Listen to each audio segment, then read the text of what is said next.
Good morning, everyone. Morning. Welcome to April 12th, 2024 workshop. Got some good topics to discuss this morning. We do not have any public comment, so we are going to, which is surprising, with one of the policies on deck. So we're going to go ahead and start. First item on the agenda is the presentation on our cell phone policy and looking at any proposed changes to the code of conduct on 24-25 school year. Dr. Wysong, I'm going to turn it to you. Brief introduction. You can tell us who you've got to present and that sort of thing. Great. Good morning, Chair Choate and board members. Nice to see all of you. This topic was placed on the agenda because last July, when the board did final adoption of the code of conduct, there was some more conversation about our cell phone policy. And so we had noted that we wanted to bring that back earlier for conversation.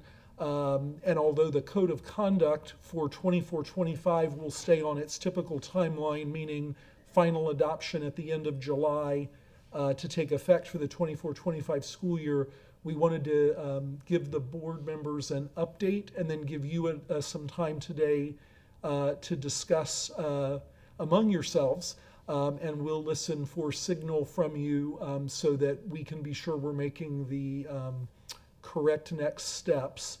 Dr. Breslin is going to make a presentation and kind of facilitate your discussion, but we also have principals in the audience who are available to answer any of your questions about how the current policy operationalizes at their schools and how students and teachers and parents work together on that policy. So Dr. Grimes from Freedom is here, as is Mr. Scarborough from Buffalo Creek, and then Mr. Bradshaw from Parrish, and Ms. Collins from Southeast. So we've got a great group of school leaders here prepared to answer your questions. I'll turn over to Dr. Breslin. Thank you, sir. Good morning, members of the board. How are we all doing this morning? Fantastic. So we have a brief presentation taking out the title slides. There are about 7 slides. So if you'll allow me, I'll go through these slides and then we'll open up for our discussion and questions that you may have. I've had the opportunity to work closely with Mr. Schreier and the Student Code of Conduct Committee. This year, that committee is comprised of teachers, of course, some of our district leaders, our Director of Safety Security. We also have parent and student input to really give full consideration for all items contained in the Student Code of Conduct. And so guiding the committee are some key considerations that we look at when we're looking at the code. And some of that includes the items you see here. We are today speaking specifically about student devices, and some of that conversation centers around how we use any student devices for instructional purposes. That parent impact, parent piece is also very important. Any discussion today for timeline, if there were any changes to current policy. We're also going to take a look at discipline data and that historical data as well related to cell phone infractions. And that data was supplied by Evan McCarthy, so I thank you to him for pulling that data for us. And we'll discuss school safety, student privacy, and of course, cyber safety. And so as we're looking at anything that we're considering changing or improving from one school year to the next, we always start with our current policy. We take feedback from all community stakeholders, and we also look at districts throughout the state. Orange County is certainly a county we took a look at as they have received the most press with some changes they made last year. And so in taking out their language, we pulled some of the key points here. And they came out and said, wireless communication devices always prohibited during the school day from morning bell to dismissal unless expressly directed by a teacher for education purposes. And we'll get into some of that statute language as to why perhaps maybe they have that language in there. Silence and conceal during school hours. And again, it goes back to unless the teacher directs them for education purposes. They do have a discipline matrix that becomes progressive. If it's used in a criminal activity, a cell phone, they're allowed to then hand that over to law enforcement. And at no time is that school district responsible for theft, loss, or damage. An important note here to the side is that Orange County did release to all students individual tablets for all students. And so that's part of their programming for their school district. St. John's, and we pulled St. John's because they are consistently the highest performing district in the state. I always look at those who are receiving the highest academic scores whenever I look at anything, and so St. John's was on the list, and here is their protocol as stated in their code of conduct. Often concealed during school hours. Upon administrative approval, phones may be used between classes and during lunch. Teachers can direct usage for instructional time for instructional educational purposes. Phones can be confiscated, and they use also a discipline matrix that is progressive. And they also have language in there. They may not tape conversations, take photographs, or video except as permitted by the acceptable use policy. Looking at our neighbors to the south, Sarasota. Students may possess electronic devices at school, but may not use them during instructional time except when directed by a teacher. Teachers may only direct usage for educational purposes. Violation is handled with their discipline matrix. It can be confiscated, and they're not responsible for theft, loss, damage. And then they note students may not use it during school, on school vehicles, or school-sponsored activities to view websites that are otherwise blocked to students. And then Manatee, this is our current, this school year, and I know you all are familiar with this, often concealed during school hours. Administrators can approve to use cell phones between classes and during lunch. Teachers can direct usage, educational purposes. Phones can be confiscated. And now taking a look at some of our data. You'll see here Mr. McCarthy was able to pull from the 2019-20 school year through current, and we're looking at semester one to do a comparison from semester one each school year, noting that 2021 we see a great decrease because of the different hybrid learning that was happening in that school year. So if you look overall, we're down cell phone usage, and the way he pulled it was any type of technology infraction. He also did a look at language for referrals, and if there was mention of a technology device or cell phone use, he pulled that data as well. So this is a very broad and wide scoop of anything that could be related to cell phone usage. It seems that the students have had less infractions this year. I could guess at reasons. I'm not exactly sure why. But I'm happy to see that trend in the positive direction. And if you would like to see where those infractions are occurring, this slide gives you the breakdown. And you can see most of those infractions would be during the classroom, upholding that if students do have their cell phone out as directed by the teacher, it must be for educational purposes. Otherwise, it is considered a violation of that use of technology. This is a very messy looking slide, but we really wanted you to see the changes in language. And so I'll read just briefly how this would flow so that everyone can see it a little more clearly. The language, as the feedback from the committee recommends, is students may possess cell phones and other non-district issued electronic items at school, on buses, and at school functions, provided that during school hours, cell phones are silenced and concealed. The devices shall not be used during the school day unless your school has adopted a process for further allowing or restricting the use of personally owned electronic devices. Pursuant to Section 1006.07 Florida statutes, a student may not use a wireless communication device during instructional time except when expressly directed by a teacher solely for educational purposes. A teacher shall designate an area for wireless communication devices during instructional time. Absent such permission, teachers or other school staff may confiscate your electronic device per Florida Statute 1006.07. Violations of the cell phone policy will be handled in accordance with the student code of conduct and may result in confiscation of said device. And then refusal to surrender will be considered defiance and will result in appropriate administrative action. The item is not picked up by July 1st. Following the end of the school year, the item will be deemed abandoned. Each school will determine what to do with abandoned items. Neither the school nor the school staff members are responsible for any such items if they are lost, stolen, broken, or damaged. And then the policy continues, and this one's a little more clear, stating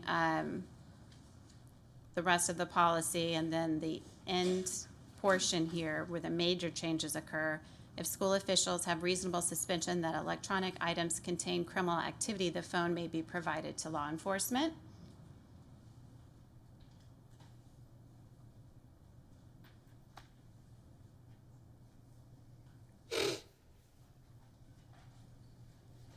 And that concludes the language that is in that student code of conduct and the recommended changes. The committee has met thus far, just for your knowledge, as of today.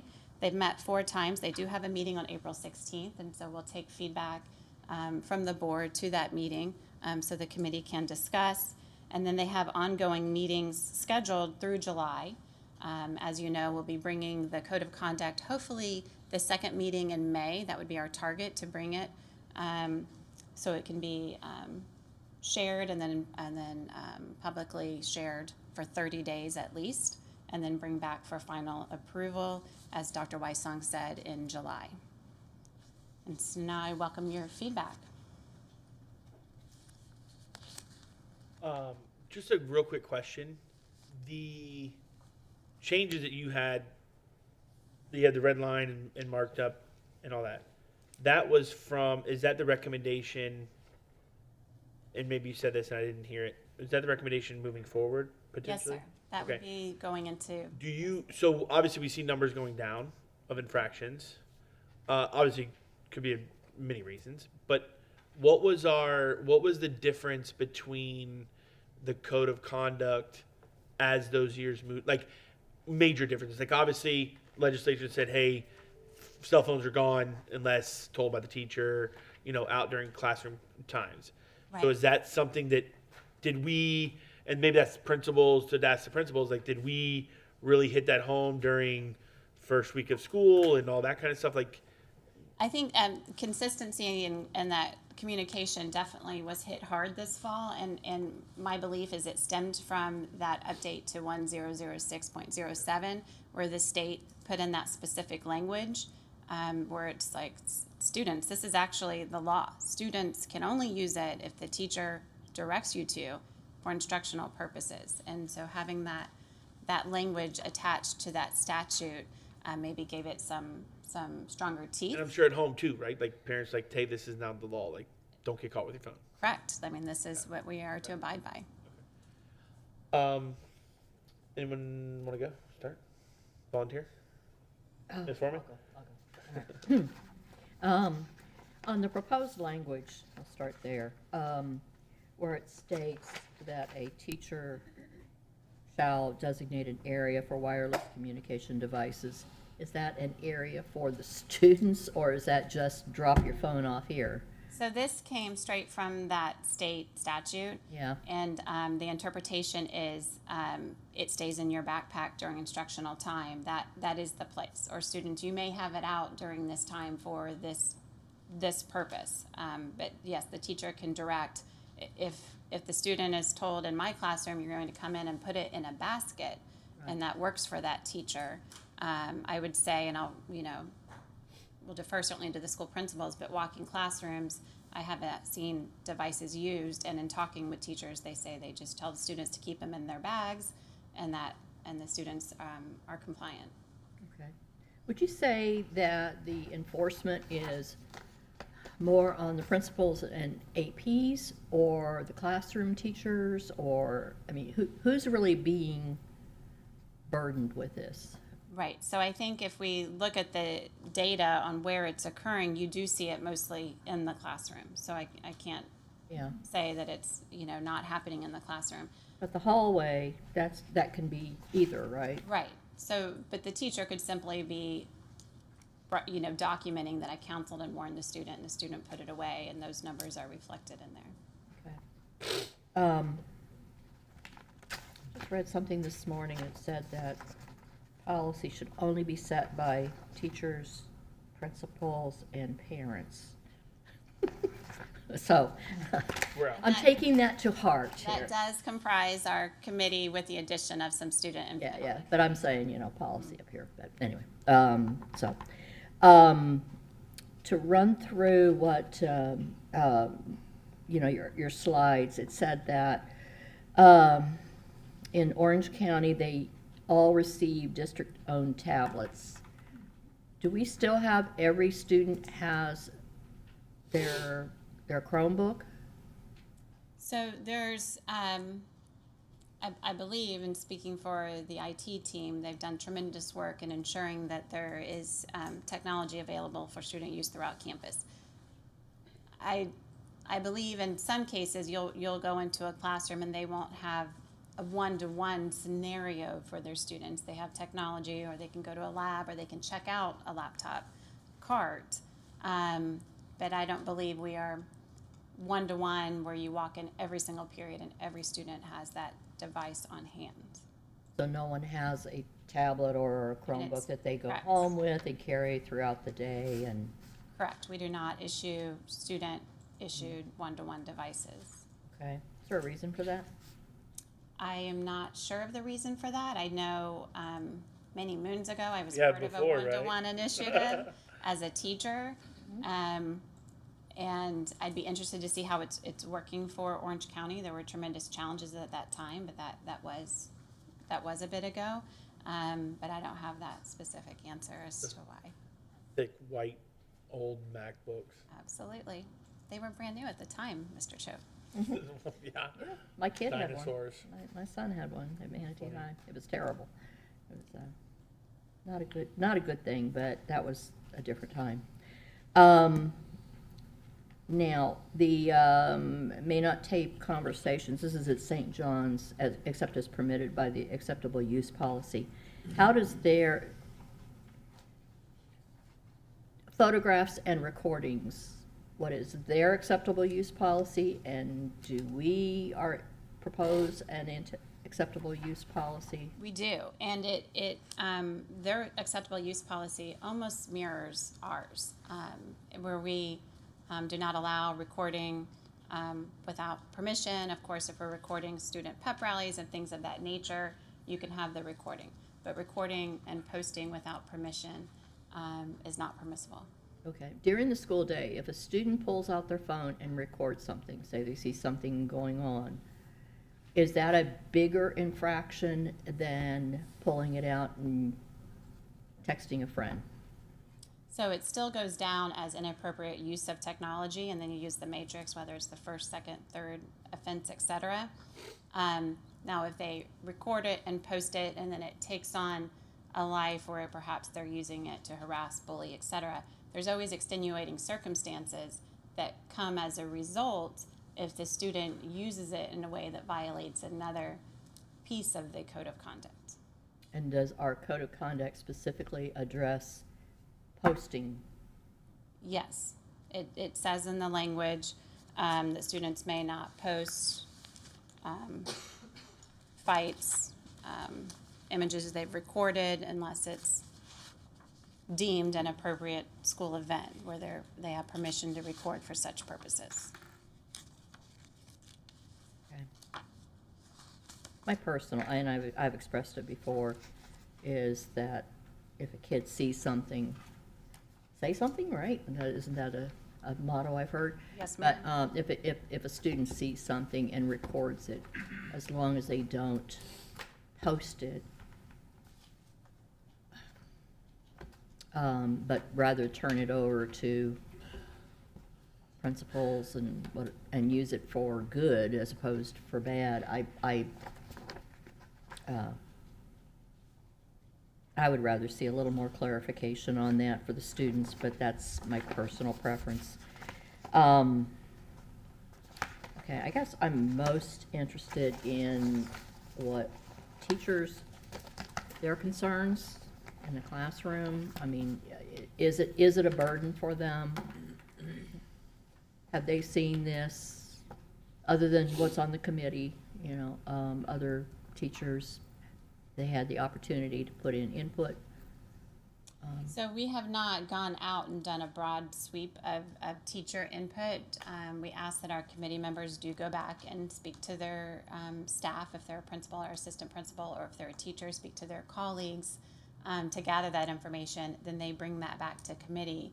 And the overwhelming consensus from what we've had from that communication is that teachers aren't asking for a change to current policy. They do feel that they're able to instruct the students and the students abide by their wishes. Okay. But have we thought about doing a survey to make sure we get it have all teachers have a chance to weigh in? We could take that into consideration. I could bring it forward to Dr. Weissong with a sample and then determine if that's a step we want to take.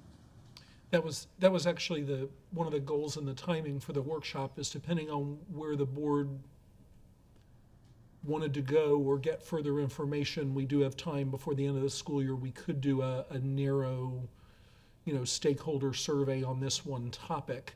But we also didn't want to just do that and create more noise in the system if the board didn't need that feedback. So that's up to you all. Okay. Again, anytime, a policy like this that affects their classrooms, I think there should be more weigh-in, or more opportunity. I mean, they don't have to, but to get every one of them to have a chance to express their opinions, I think that would be appropriate. Okay, thank you. That's mine. So that's all I have. Good. Morning, Dr. Breslin. Good morning, sir. How'd the French test go for your son? I'm just curious. Was it? So far, so good. He was able to speak for the required time completely in French. Good. Très bien. Okay, now that we're done with that, let's see. Cell phones. So I have some principals here, by the way. Obviously, they've come to spend some time with us, so I will hopefully have them get the opportunity to come up, although I'm sure they're here for your moral support, but you'd probably like to say a few things. So I actually have just a little bit of experience with this when I was substituting down in Sarasota, at a school down there, and the lesson plans that I got often said, take out your phones and go to Google Classroom. And so once those phones came out, though, who knows what they were doing with those phones? Or they could set, the class was an hour and a half long, and they'd get done with their lesson on Google Classroom or whatever in 45 minutes, but I don't know if they're done unless I walk around and look at all their phones and see what they're doing. So maybe I would ask the principals. So because I'm kind of in favor of the Orange County plan where they're just not used at all, but how would that impact teaching and the ability to, because I was a teacher too for a while. I like to maybe show a video on YouTube that I could discuss, or there might be some social media that would be interesting to watch. Do we have enough capability in the classroom to do that without having everybody to have their phones out? I don't know. Who wants to answer first? Look at them. we need, can you come up? Yeah. Or you think the mic's not going to pick it up, right? Yeah. Thank you, Ms. Collins. At Southeast, we don't have the one-to-one device opportunity. So for many of my kids, the cell phone is their computer. And so that would, I would like the teacher to have that ability to use that for our students as a That makes resource. sense. And that's what I wanted to know, because if we did, but you're right, then that's just part of teaching now, right? You have social media and you have YouTube videos that are interesting and historical, and you want to watch them. So, okay. What about using it between class? Would our policy allow use between classes or not? The proposed policy? The updated language says no, right? For the During updated lunches. language, it would be up to the principal at each school to determine if it could be used between classes or during lunch. There would be a caveat, much like you see in St. John's, where upon administrator approval, if there's a process on the campus to use it between classes and or during lunch, a principal could allow it. And some principals might choose to do that daily. It may be a high school where the students are able to handle that responsibility. could be as a middle school principal, we use it as a special occasion for lunch only. If students had earned a reward, we would say, hey, this Friday you can use your cell phone during lunch only. And the students thought it was, just the biggest celebration ever. And then they put it away for the rest of the day. So that would be an option up to the principal on each campus. And are you happy with that? Is that I like that opportunity, absolutely, to allow students to use it at lunch and during transition. Yeah. Okay. And was this your committee that kind of decided on this whole policy? Are there any objections, like I object, I have a different perspective, or? I'll speak. Okay. And just for clarification, this is not committee members, these are additional No. voices. Yeah. Okay, that's what I was curious And I'll about. just Okay. share that I do believe that different schools have different policies in place now and how we use that, and I think that probably should not be changed. That there are individual cultures and patterns that have been established at Parrish. Obviously, I started there back in June, and the policy in place that we use, which has been in place since the school opened 5 years ago, has been no cell phones during transition and lunches. So that works for us. I know that might not work on other campuses. So I do believe the freedom for the administrator at each campus to create the policy that works for them during that transition phase is working now, and I don't know that needs to change. But I do know that on our campus, new coming in this summer, I was a little skeptical, not having experienced that in my prior stops. But I wasn't going to change something just for the sake of change walking in the door, and have been very pleased with the way that works on our campus. You walk into our cafeteria, while I know there may be some students sneaking it and using it maybe when it's not permitted, we do police that, monitor that. There's also conversation happening, Uno games happening on tables and things, interaction between students that you don't necessarily see when they're all faces in a device, that we find positive. But I realized that was also something that's been the only policy in place since the school opened, and transitioning from something that has been permitted to now not permitting it would be very difficult on many campuses. So that's all I'll share for that. Thank you. Thank you. Any other principal? Come on up, please. I'd like to hear. I'm sure we all would. Yeah. Please. I'd also like to know if their schools have one-to-one devices for all of the Okay. students. So I don't have one-to-one devices, the largest middle school. We're close, but, if they need access to it, we can find it to them in the classroom, so it's not an issue. I'm gonna piggyback on what Mr. Bradshaw said. At least in middle school, having the ability we allow the students to have them during transition and during lunch, and it greatly reduced for us issues we were having in lunchroom and everything else. We have, like you said, we have kids who have the phones, they're using them, but we also have kids who are sitting playing table games. It's their choice, but it keeps a lot of some of our junk behaviors that happen during lunch down. We found when we were trying to have no cell phones out, we were ending up being the cell phone police all the time, because the students, especially in middle school, they don't have that maturity level. They are hiding it. They're still using it regardless. So we've phased it in. We have limits for it on what they can do, and they lose that ability if they can't use it correctly. So what I think I heard you say is that some cell phone use actually lowers behavior problems. What we saw, we were having less issues we weren't having that peer conflict Okay. that we would have, that we had seen before, yeah. Okay. Thank you very much. Thank you. Thank you. We do have our elementary principal to give that perspective as well. There we go. All the way up and all the way down. All right, great. Good morning, everyone. So not freedom, but elementary is a little bit of a beast. Majority of us, we're at our school and several sister schools, we're at a one-to-one, basically from 2nd to 5th grade. Our primaries are 1 to 2. And majority of our elementary students have a phone sheerly for parents can track them when they're going from point A to point B, especially our walkers and bike riders. But our school, we have a 0 cell phone use. Once they come, it's off, it stays in their backpack.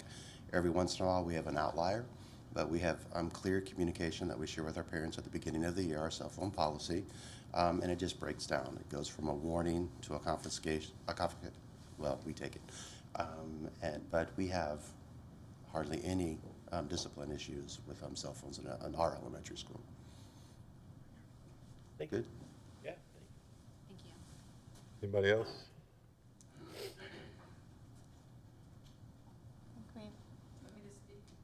Yeah, we've covered our principals. We have I mean, Mrs. if any, Scarborough, Dr. I'd like to hear Cornelia. from everybody's anyone that would like to have anything Come to on, Ms. say. Scarborough, you were.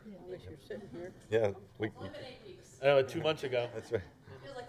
Her opinion doesn't count anymore. Yeah, it's over. You're not a principal anymore. Good morning, everybody. Good morning. So I was similar to Mr. Bradshaw. I had been at a school that had zero cell phone use, having been at Braden River High. That had been the culture started there. So it was a big part of the day. Dr. Grimes just reminded me that I confiscated his son's cell phone the first day of school. Do you remember? I'm like, I really don't. I mean, it's never personal. I don't remember, but I'm sorry. I'm glad we're still okay. But so it was very much the culture there, and we would confiscate it in a way.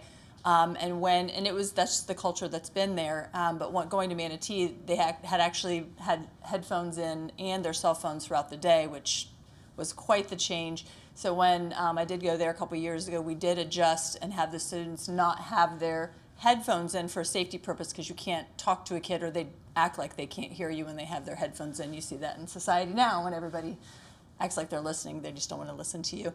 So that was the thing that we changed, is we need to be able to talk to you, so no headphones in the common areas or at lunch. So some students, and I was worried about them having it at lunch and it transitions, but they do talk with each other. Some of them that are quiet students watch a movie. I've watched kids, when the World Cup was on, they wanted to watch soccer during lunch. And so I can echo what some of them say at that lunchtime. Ms. Collins and Mr. Scarborough said, the students watch things, but when we tell them it's time to put it away or they're not using it appropriately, then they do. And in the classroom, the teachers really can direct that. And a lot of the schools even have like a signal or a poster where it's a thumbs up day. You can have your cell phones out or thumbs down, and the students know that signal when they walk in, whether to use that. So when their processes and procedures are set up, it really is the autonomy of the teacher, and we support them in what they're doing educationally by having that option in their classroom. And then we support them, and the students, they know very clearly whether they can or can't use their cell phones that day, whether it's an assignment. And when you talk about a historical thing with a movie or something they want to watch, with all the screens that we have in all of our classrooms now, the teacher can show that to the whole class, so they don't necessarily have to watch it on their individual devices. So while there may not be one-to-one, the technology we've put in the classrooms does assist with that as well. But for individual assignments, some students do prefer to do things how they look on their little screens. I have no idea, but they've gotten very good at it. So that's my feedback. So to summarize what I think I heard is that, I think we up here sometimes get frustrated with the Florida legislature because they write a big law and out it goes. And it applies equally in Dade County and in Manatee County and in Sarasota County and in Jackson County and in Duval County, big counties, small counties, rural counties, metropolitan counties, and it just applies and deal with it. And so what I got out of this conversation is that there's a different situation at Southeast High School than there is at Freedom Elementary School with technology, and there are different situations. And so a big policy that said no cell phones, very strict, maybe isn't the best idea, and allowing these fine principals who are expert educators to have the flexibility to do what's best for their school is probably where I would fall. And so, the language that we have in here seems to be, everybody seems to be comfortable with it, and it gives them some flexibility to do what they think they need to do at their school. The one thing I'll ask my fellow board members is, and you heard me say this before, the one language that I have, the one phrase in the language that I have a problem with is that if we take somebody's, after Christmas, Johnny Smith gets his new $1,100 Apple phone, and we take it from him, and then it's sitting on somebody's desk and it falls and the screen cracks, and I envision, for instance, let's say, this has never happened, but I got pulled over for excessive speeding or something, and so they haul me off to jail, and the police tow my car down to their lot or whatever, and when I go to get it, all the windows are broken and there's a big dent in the side of it. I would look at the police and go, well, that's not how I gave you my car. You should give me my car back in the same state that I gave the car to you, or at least you took the car from me. That just seems to be the role of the government would be to not damage people's property. If we confiscate it, we should have some kind of due care to take care of it in the state that we got it and give it back to them. But does that language bother anybody else up here where you'd want to, where it says we're not going to be responsible for it, right? Doesn't it say that somewhere? Neither neither the school nor staff members are responsible for any Yes. staff. My answer to that is, if it was confiscated, it was mean you had it out when you shouldn't have had it out. So that's on. I mean, I'm not saying that means the teacher gets to grab it and throw it down the ground and break it, right? Let me ask you this: have we had any issues like that? I mean, I can't. I mean, I don't know who to ask that to, but I don't have any knowledge. had issues of, like- as a former school administrator, I never came across it as well. You know, as a school administrator for 11 years, never came across it. Any? Do you want to come down? sure. Sorry, get your steps literally. We have Renaissance today, so it's a field day. So I'm going to get my steps. So pose that question one more time. Have you ever experienced where a teacher or administrator took the phone and then it came back broken?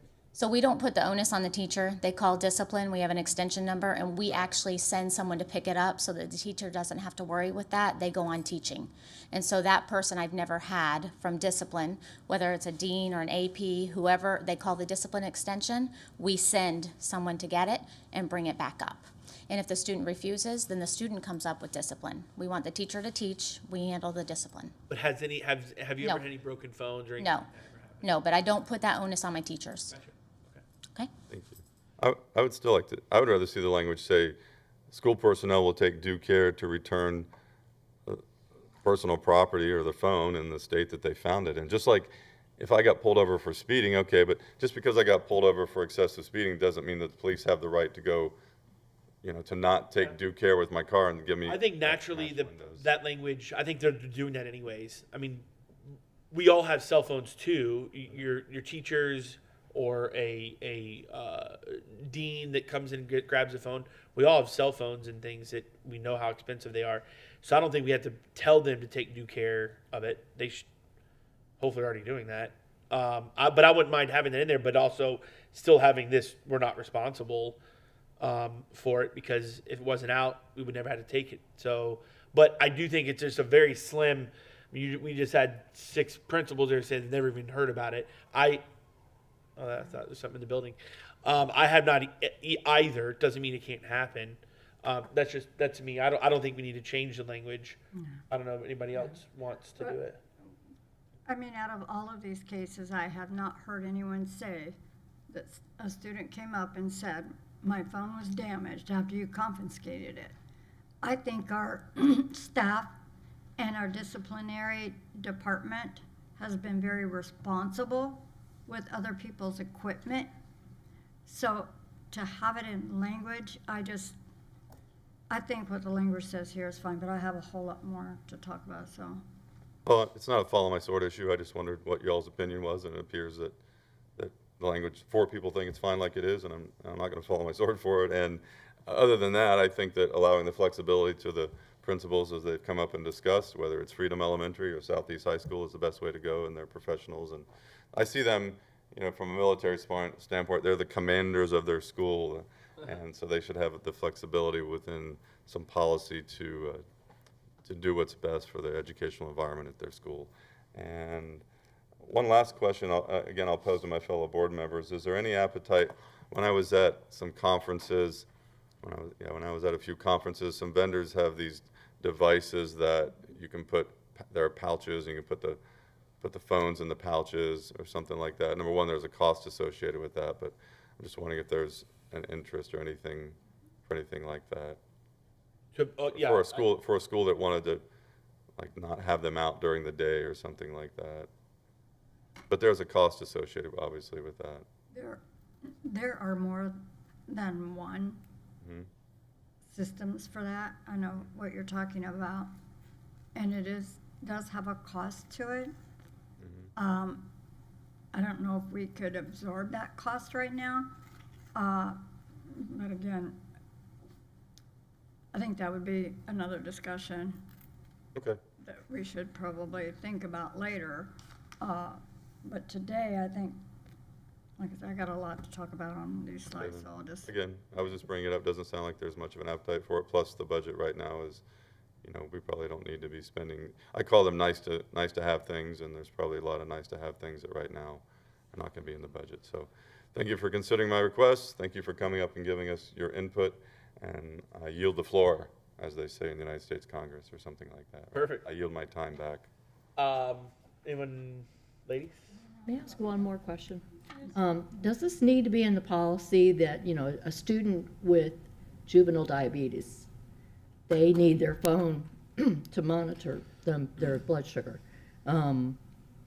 Is there do we need to have that in a policy that for those purposes it's allowed? Look into adding a sentence. I mean, we do, of course, work with students who require technology for any medical reason, and that's always been allowable. I don't recall seeing it specifically stated in here, but we could put a caveat so Is that ever an issue? No. I mean, the principal's gonna know, and medical teachers needs are gonna would know. trump, right? Just like statute would trump that, we. And I'd rather, certain things would trump. if you say for medical reasons, all of a sudden, there's gonna be medical reasons, not Right. just, Right. which would be a good intention. But then all of a sudden, it's like, oh, well, my child has anxiety and has to have his phone to be able to talk to me even in the middle of algebra. So Good point. I think it may just open up Pandora's box. Good point. Which one of y'all wanted to go? All right. All right. Okay.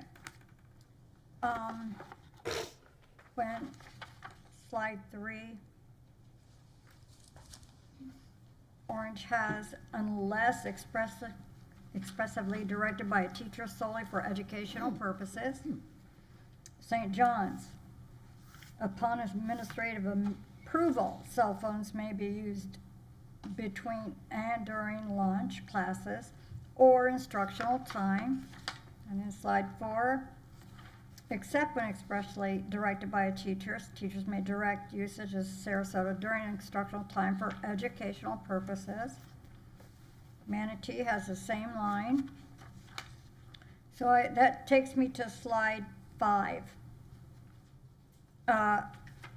You said that the fractions of this is going down. Elementary is actually up.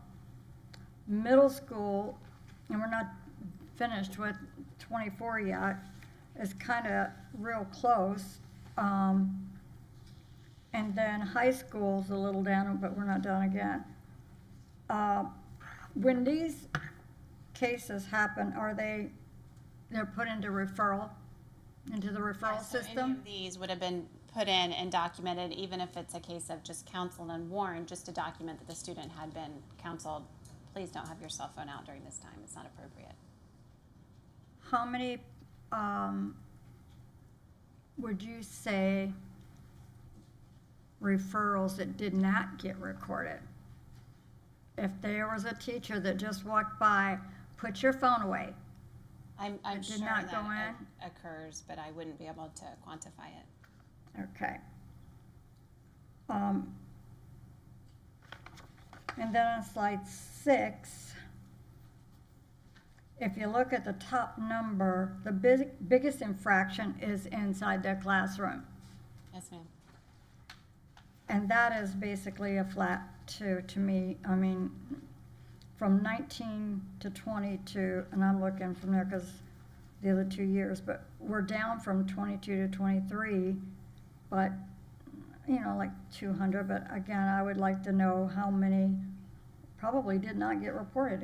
It's a lot to go into and do the referral. So the next teacher that they're going to, their next class, that teacher would have to look at that referral. So the most common is inside the classroom, not in the lunchroom or any of that. So I pulled up the statute that's referred in all of this, 1006.07 from the Florida statute, and number 2, C, says for a third subsequent offense, the student shall receive an in-school suspension pursuant to. not exceeding. And then it says, the student is ineligible to participate in any extracurricular activity for a period of extension to exceed not than 30 days. How many have we suspended from sports and or other activities for cell phone? Do we have any data on that? I could ask Mr. McCarthy to pull that specific data. We do have it in as our third offense that they can receive ISS, which would be mirroring what the statute requires. Right. But it wouldn't be, it's 1 day if that is the offense that the student rises to. Okay. When you hear two counter sides from two different schools, I understand that, but to me, once you make a policy at a district level, I think it should be district-wide. Yes, there are individual things. I've talked to other school board members and teachers actually in other counties. And those that are pretty strict with the policy has seen such an uptick in social and one-on-one communications. Their grades have improved. The whole climate of some of these schools has changed in a positive way. I think cell phone devices has disrupted our climate over time. In one county, Flint Community Schools in Michigan, no cell phone, period, stop. And actually other things that went into effect January 3rd. And then, so it's just, to me, sometimes it's just a matter of the climate. I know Ms. Johnson at Palmview had a no cell, no electronic device policy. The parents were very aware of the strict rules that were applied there, and they were fine with it. Most parents want their students to go to school and be educated, not to be on their devices. So to me, like at Parish, sounds like you're doing a great job out there on a no cell phone policy. But with Ms. Collins at Southeast, it's more fluid. So on slide 6, it doesn't tell us what school. You know, what would you say the schools, which schools have had the most in-classroom infractions? And Mrs. Spray, we could ask Evan McCarthy to pull that data. He didn't break it out by school. He broke it out by level and location. Okay. Okay. I mean, we don't know, just like bathrooms, we probably really don't know how many students are using cell phones inside the bathrooms unless you have a bathroom monitor, for instance. I'm in the mindset of, when I'm reading all of the red line version, I respect that the principal should have the freedom to choose on the policy, but I also teeter on the side of when we write policy, it basically applies to the district. I know change is hard sometimes, and if we implement it at Parish, Palmview, Southeast, we could probably start implementing it there a little more. And I know I've been to that school a lot, and I've walked through and with Miss Collins and just stopped by to drop off candy canes. And When you walk through there, you see kids on phones all the time. I would rather them look up, and that would be my campaign. Look up and see who you're talking to instead of texting that person. And I'm sure all of us have had events with family, and I just spoke to somebody the other day about having a family event, and the younger generation was looking at each other, but the older were playing on their phones. So it's kind of like, oh wow, really? So that was a real shock to me. But I lean more to, I know we have screens, and everyone, am I correct or am I wrong? A principal can answer, I guess. We have screens in every one of our schools, or classrooms, or instructional. Correct. Right. Yes, ma'am. So if a teacher is saying, look at this particular video, get out your device, why are we not using that asset for the teacher to pull that video up and say, everyone look at this, and then we have a discussion on what their opinion of that particular class lesson was about. I just, to Mr. Tatum's point, you don't know. you telling the students to look at their phone for this, but you would actually have to go around and look at every student while they had their phone out.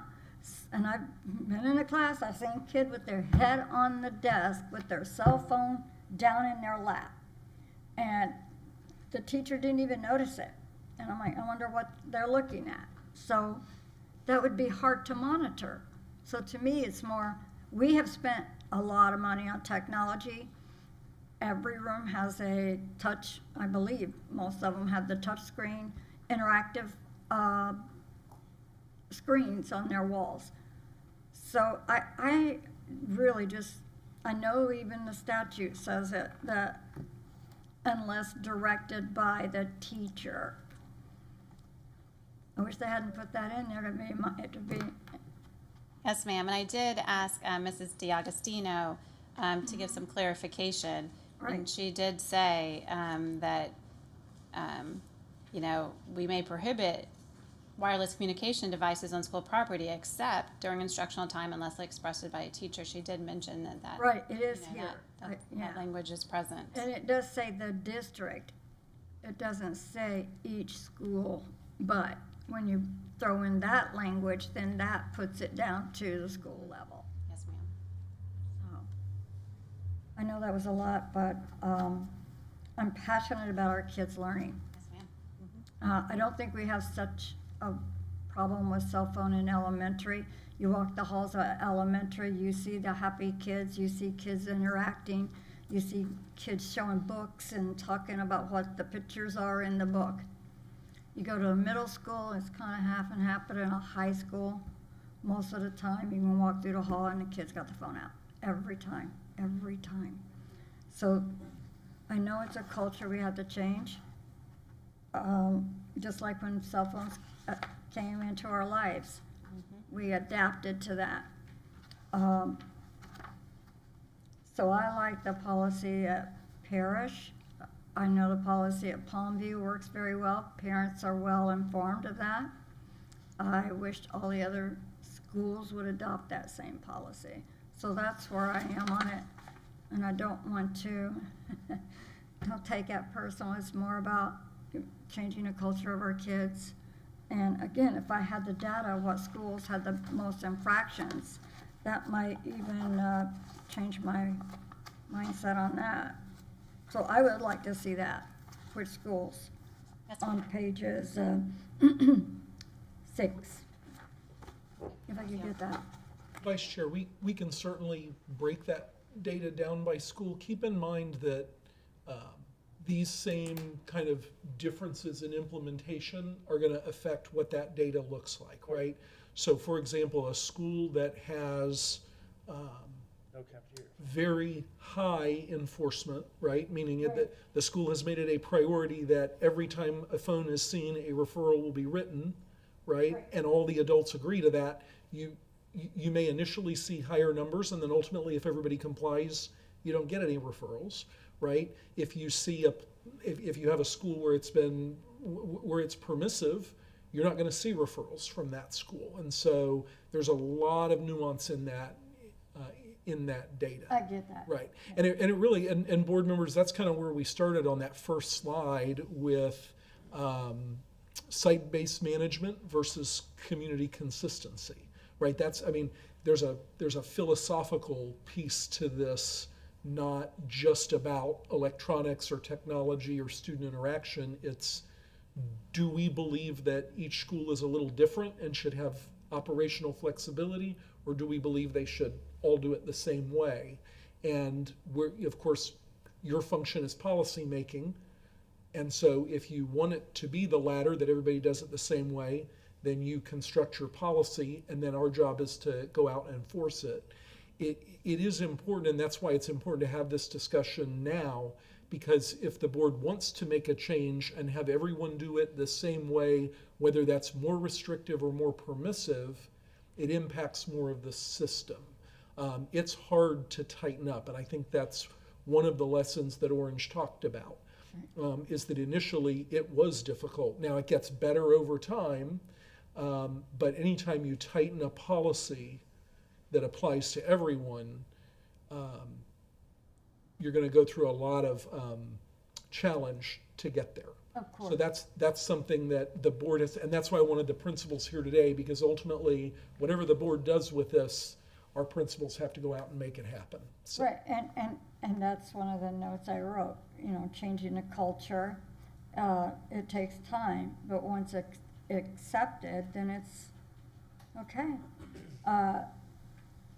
Coming from a school, I'm sorry, I can't even remember your name, it escapes me, Parrish. You came from a school that did have a pretty relaxed cell phone use. What school was that? And then you went to, So I was at Palmetto High the last 4 years. okay, And again, I think the difference is our schools are all very similar in how it's implemented in the classroom. okay, That the teacher has autonomy within their class, and whether they're, again, the question about one-to-one, we don't have one-to-one devices in every classroom on our campus. Probably most that would need those for instruction, we're able to, pretty much all that need those for instruction, we're able to provide those. The differences, I think, are the transition time between classes and then the lunchtime. That's really the difference, the way that the campuses have, and again, there's the different culture on each campus. So yes, at Palmetto High, we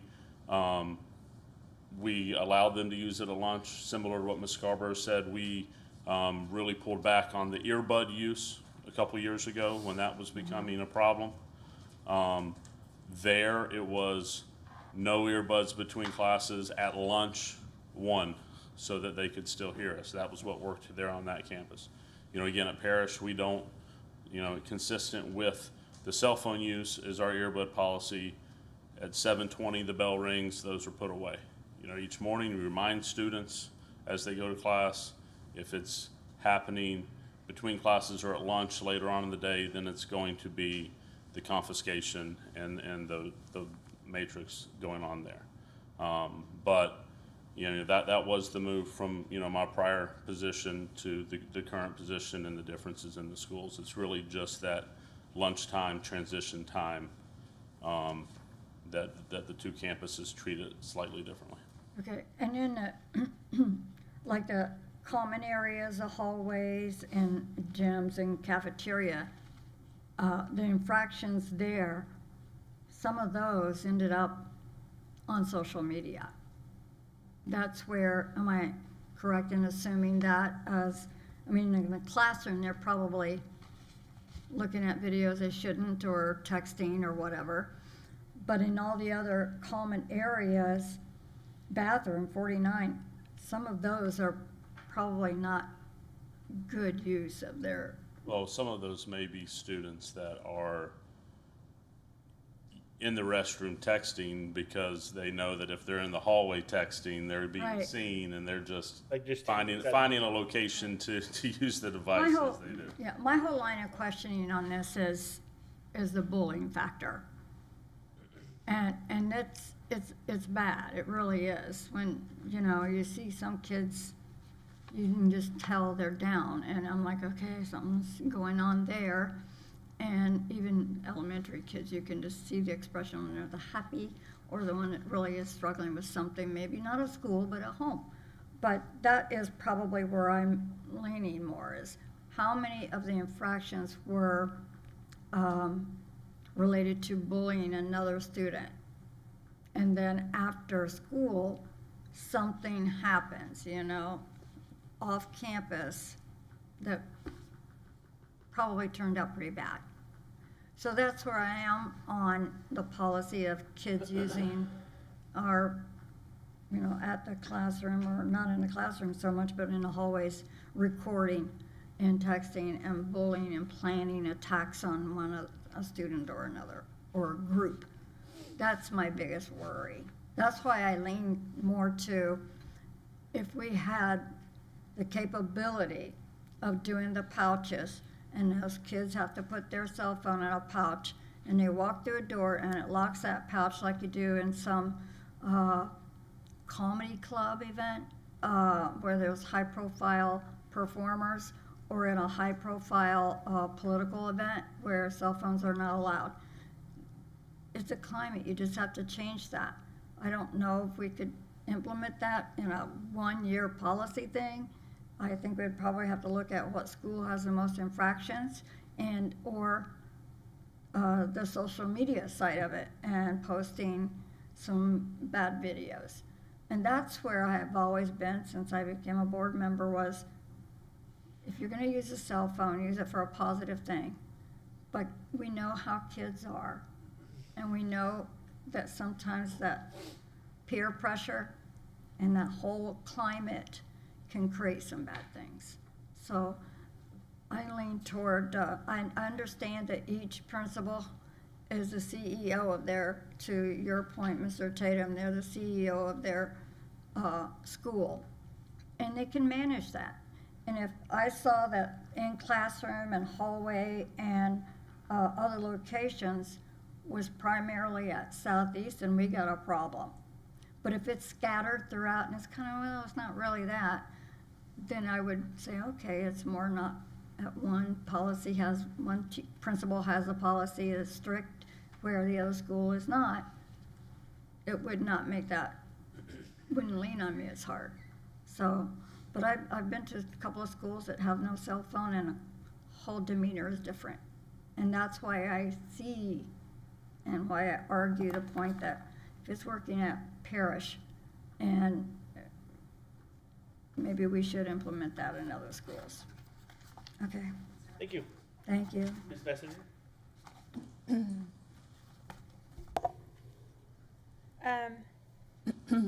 So, you guys all know that for the past year and a half, almost 2 years, I've been working on getting another degree. And one of the things that I've gotten out of those classes is what AI can do. Like, not things that I ever recognized that AI could do.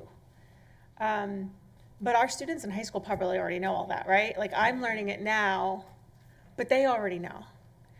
And I guess my point in saying that is their future, right? Like, they haven't had a time where they grew up and didn't have technology around them, and they're not going to have that ever in the future either.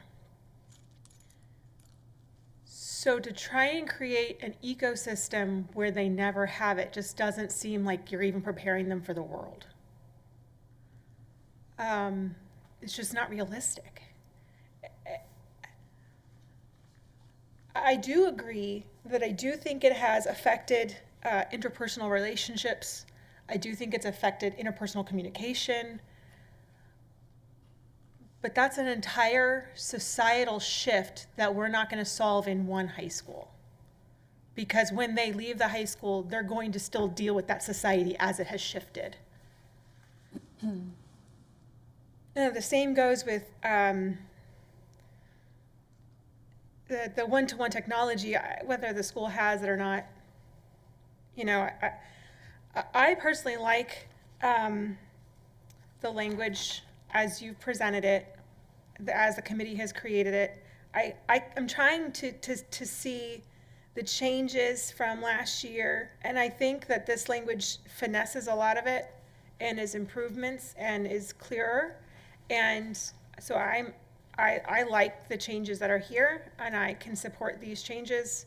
I truly believe it should be left up to the school because they're going to each create their own culture, and that is what makes them unique. And you know, we have this system now where all the schools are competing. So if we said all of them are going to be the same, well, that's not really creating something different for each individual student. If we want them to be able to create what works for each individual student, we have to allow them to create different cultures that work for their schools. And the same with the teachers. Like if there's a teacher that has some wonderful educational tools, I want them to be able to use those if it's on the phone. And once again, going through the classes I've gone through, I use technology in ways I didn't know existed. I'm sure the teachers already know that, right? And I'm sure the students already know that. But I've learned those things, seeing, that there are a lot of interactive tools that teachers are now able to use because of that technology. I wouldn't want to hinder any of those things. And I think it would actually be a detriment to our students because they're going to have that when they go to college. I do think that there needs to be guardrails, but I think this policy puts the guardrails in place. And I think each school is going to be able to say, this is where the line is. And I'm okay with that. I think that they each need to make their own culture. They each need to make their own guardrails. The pouch thing, I think that's a mistake. I can't imagine the amount of time it would take for a school to check in 2,000 phones and then to check out 2,000 phones, and the theft and the damage and just the maintenance of that throughout the whole day. Maybe there's some kind of magical system that I just don't know about, but I've seen pouch systems before, and I've seen them at one single school. And maybe for that one school that is not a big school, it's a charter school that had it, maybe that worked for them. They only had a few hundred students. But a large school trying to maintain something like that, or even if you put it in every classroom and ask the teacher to maintain that every day, well, what happens when somebody gets a new phone and the teacher has to now know, oh, Susie's phone isn't pink anymore, now it's that purple. I just feel like that would be putting even more on our schools, that if they wanted it, hey, I support them wanting it, but I would never want to do that as this is what we're doing. Sorry, I made a lot of notes. I just want to make sure you had mentioned surveys, Mrs. Foreman. I don't believe in surveying unless you really are going to take to heart whatever comes out of that survey. So I guess my question would be, what are you hoping to get out of that? And I ask that because this policy already is based on the law. And the law says the teacher really gets to designate that. So if you're asking teachers, hey, do you like this law? We can't change that. We can't make it any stricter. We can't say no phones because it says the teacher can designate it. So we can't change that. We could just make it more open, which it doesn't sound like this board is even in favor of. So I guess my question to you is, what would we get out of that survey that we could then actually use? Because I like ideas of surveys, but then I'm sitting here going, what would we get from it that we'd actually use? 'Cause I don't want to waste anybody's time. If, I'm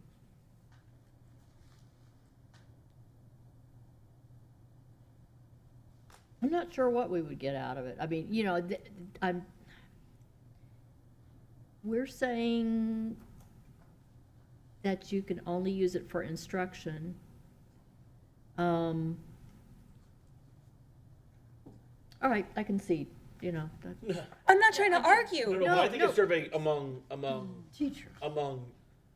Not just, because teachers, we've already given the right to do it. That it says it legally, statutorily. So I would say more so of your principals, your deans, your assistant principals that deal with the disciplinary side of it. That how many times, you know what I mean? Like, or even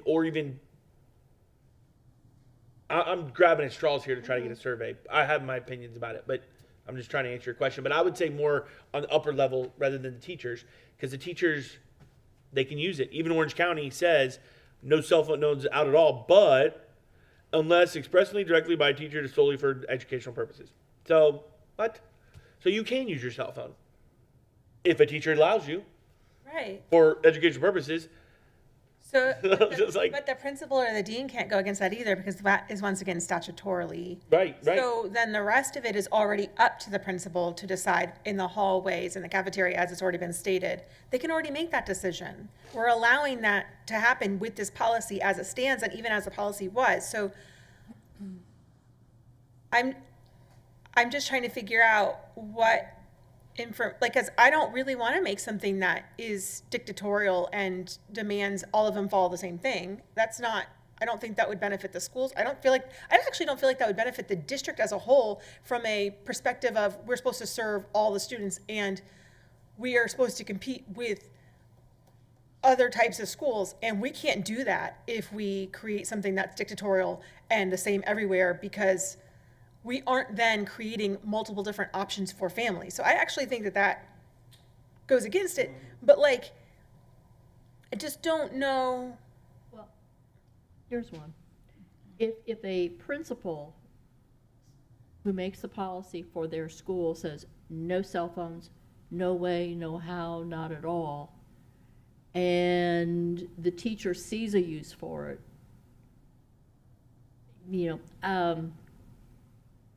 they could express it in a survey. But it already says they have the legal right to use Yeah, it. the they principal have the can't legal tell the right. teacher they can't use it.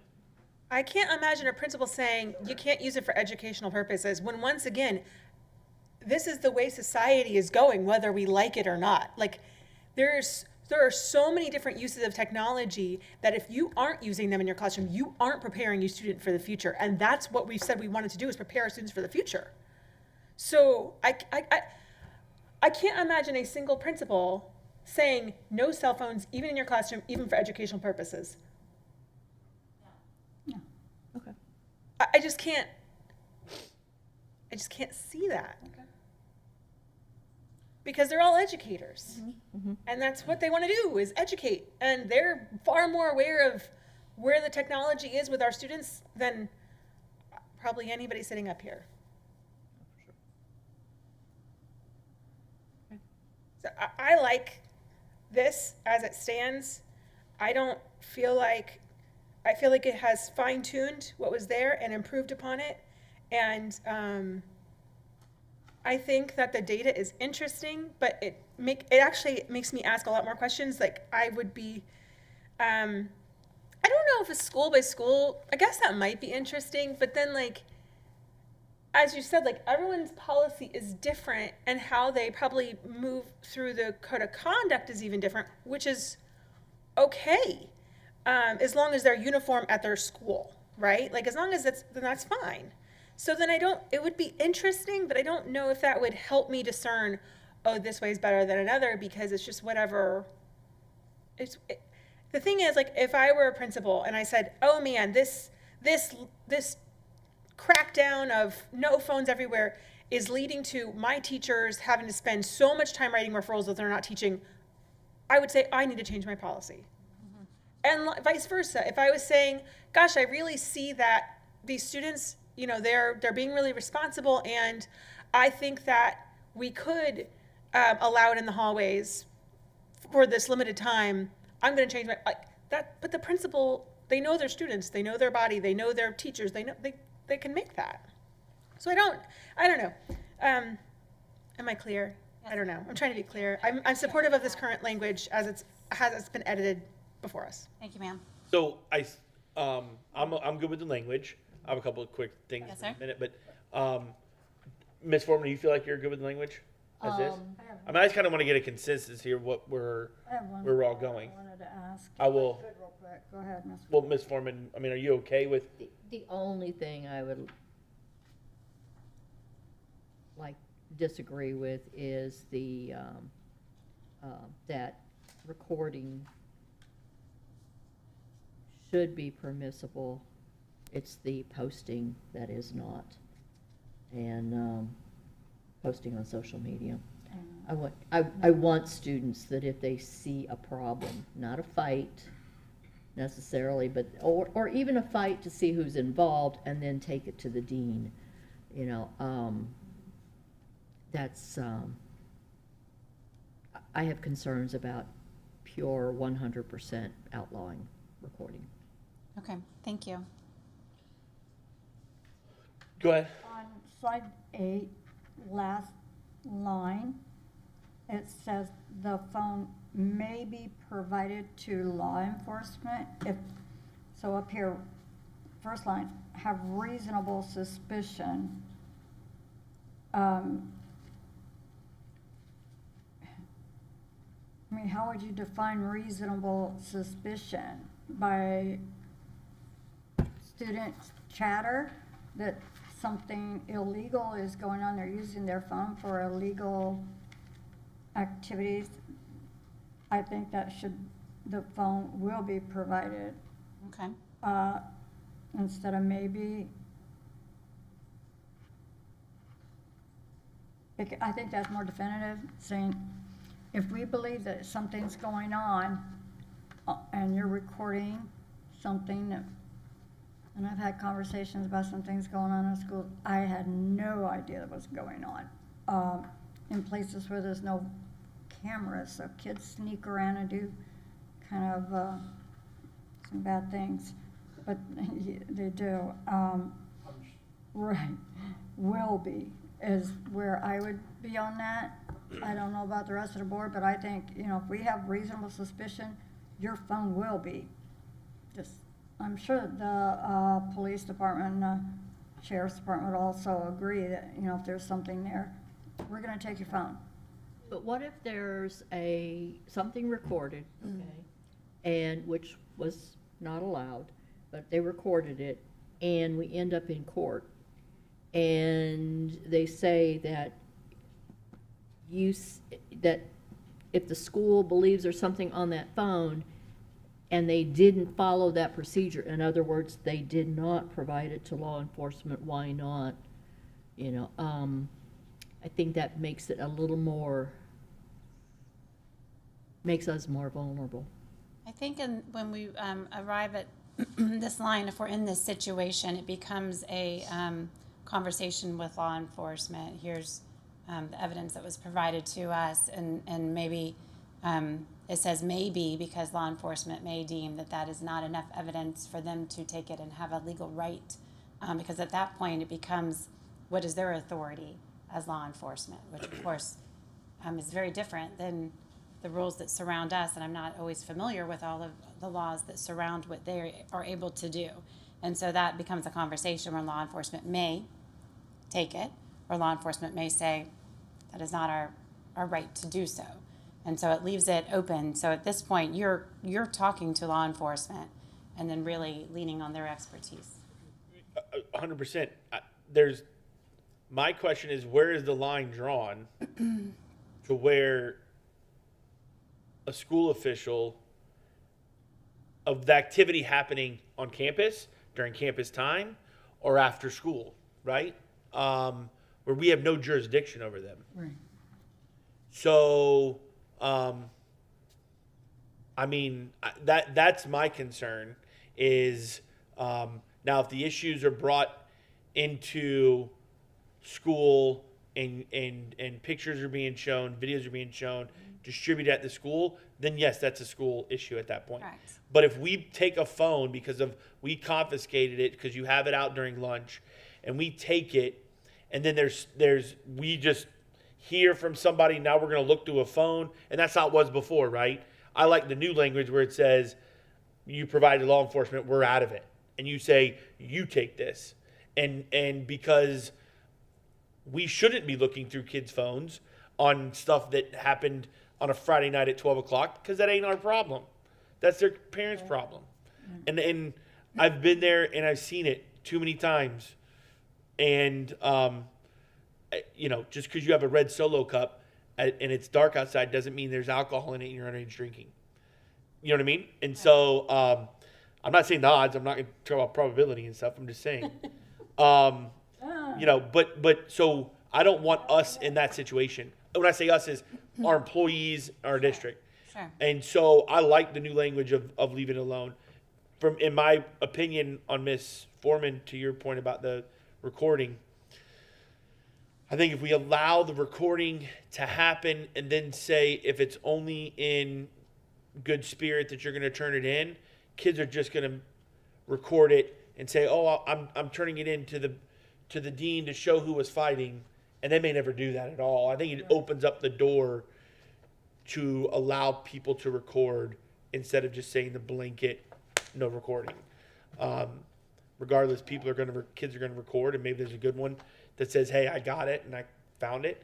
But it's the same thing. Like, is it okay to break the rule for a good reason? So am I okay to speed if my wife's having a baby in the back of the car? You know what I mean? Like, which I would say, yeah, I'll take the speeding ticket, right? But so it's still you still did something wrong by recording, and you give it to us. I just don't want to open up. Again, I think that opens up avenues where a kid can be like, because I was a 17-year-old boy at one point, and you're trying to get around stuff. And I could definitely see that happening. And so where you just say no recording, you don't get around it. They just don't record. Here's the other thing, too, about this, with this. I'm in the mindset, like, if it ain't broke, don't fix it. I don't feel, doing the numbers, 50,000 students, 2,000, that's like 4% of our kids we've had a cell phone interaction this semester out of 90 days. So, like, that's not an astronomical number. Divide it by 90, and, it's not crazy. So, to me, it comes down to classroom management. Cell phones weren't a problem in my classroom. I did actually allow students we were done with our math and with our stuff, and they were doing some daily routine with whatever we learned. I allowed them to listen to music on their cell phone. Couldn't be on the desk, had to be in their pocket or in their bag. It couldn't be out, but I allowed them to listen to music. Why? Because I work really well listening to music. Mm-hmm. When I'm doing and I'm working, I like having music. And so, but again, it's about classroom management. And each classroom manager is the teacher. Each school manager is a principal. And sure, there's going to be some policy things that we may disagree, but I think out of us up here, the people who know best are the people in the boots on the ground, the principals right now, the teachers right now. And I've never really heard it come from them saying this is an issue. So I like this language. I'm fine with this language. You make a good point. Out of the schools and the students that we have, on the slide with all the data, slide 6, 2195, we're not done with the year yet. So that is, and like you said, it is classroom management. So do you think there's a problem with a student going from one class that allows cell phone to the next class the teacher does not? Pretty much, I'm seeing no's back there, so. Right. Okay, good. That's good to know. That's good to know that there's that interaction between teachers, that there's pretty much a consensus. If this teacher doesn't allow it, I'm not gonna allow it. Or one 5th grade teacher say, oh, no, we are not gonna allow them.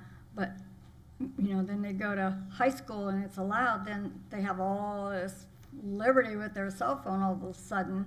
I hope that teacher would share that, hey, this student was very disciplined because of cell phone use, and share that with, I guess we can do that through the referral system. But you're kind of right, Mr. Church. And what was in your red Solo cup, I'll have to think about that every time I see you drinking at events. So, but all of the cases that you referred to in the slide deck, Orange, St. John's, Sarasota, Manatee, every one of them has teachers may direct. And I have confidence in our teachers, I really do. But then when you go around and someone will say, I wish we never had cell phones in the school. But to Ms. Messenger's point, it's a culture that these kids grew up with. You go to the grocery store and you see the little 2-year-old while mom's shopping. I hate that. I just hate that. I would rather give the child a box of cereal and let them snack and look at what's inside it and look for the prize is what I used to do. And that was long time ago. The cereal was all over the It was, ground. it really was. I Just did- follow, you You could could follow follow me. the trail. and Yeah, I- follow the trail. It was like a popcorn trail with my kids. But, and even my grandkids, I did the same thing. But I feel confident that our principals and staff are doing the right thing. And, you know, you never know. It may filter down to other schools saying, yeah, it works a lot better. If you just try it, you're gonna see, you're gonna have a lot more student interaction. You're gonna have a lot more student-staff interaction. And the whole climate has to change slowly, but it could for the better, you know, so, all right. Oh, Mr. Tatum can go first. I just have one question. Tell me if you have, go ahead and ask your question, it might stimulate something. This is probably just because I'm seeing this for the first time.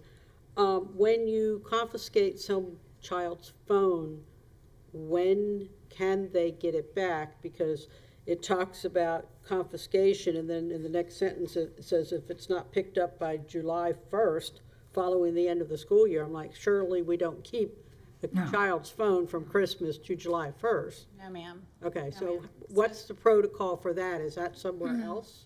Right, so you'll notice if you look at our code of conduct, we have the discipline matrix. So if that's their first offense, they get their counsel and warned. So there would be a discussion, a verbal discussion, and then through our system, the parent is notified. We had a conversation with your student today regarding their cell phone usage, and then that student can receive their cell phone back once those two things occur. So we're talking either same day at the end of the day, in almost every case, unless the student sometimes forgets, and there would be some scenarios where they may leave it till the next day. And as you can see, we obviously have that in there because the student apparently did not pick up their phone. And so there needed to be a reason why it was added to the student code of conduct. But in almost every case, we're talking same day. No one wants to prevent a student from being able to contact their parent at the end of the day Okay, if that's fine. they have a need. I just was like reacting to the Yes. July 1st language. I'm like, you know, you get a new phone for Christmas, pretty, you know, even I would be playing with it at school. Right. We are not going to keep students' phones. Mr. Tatum?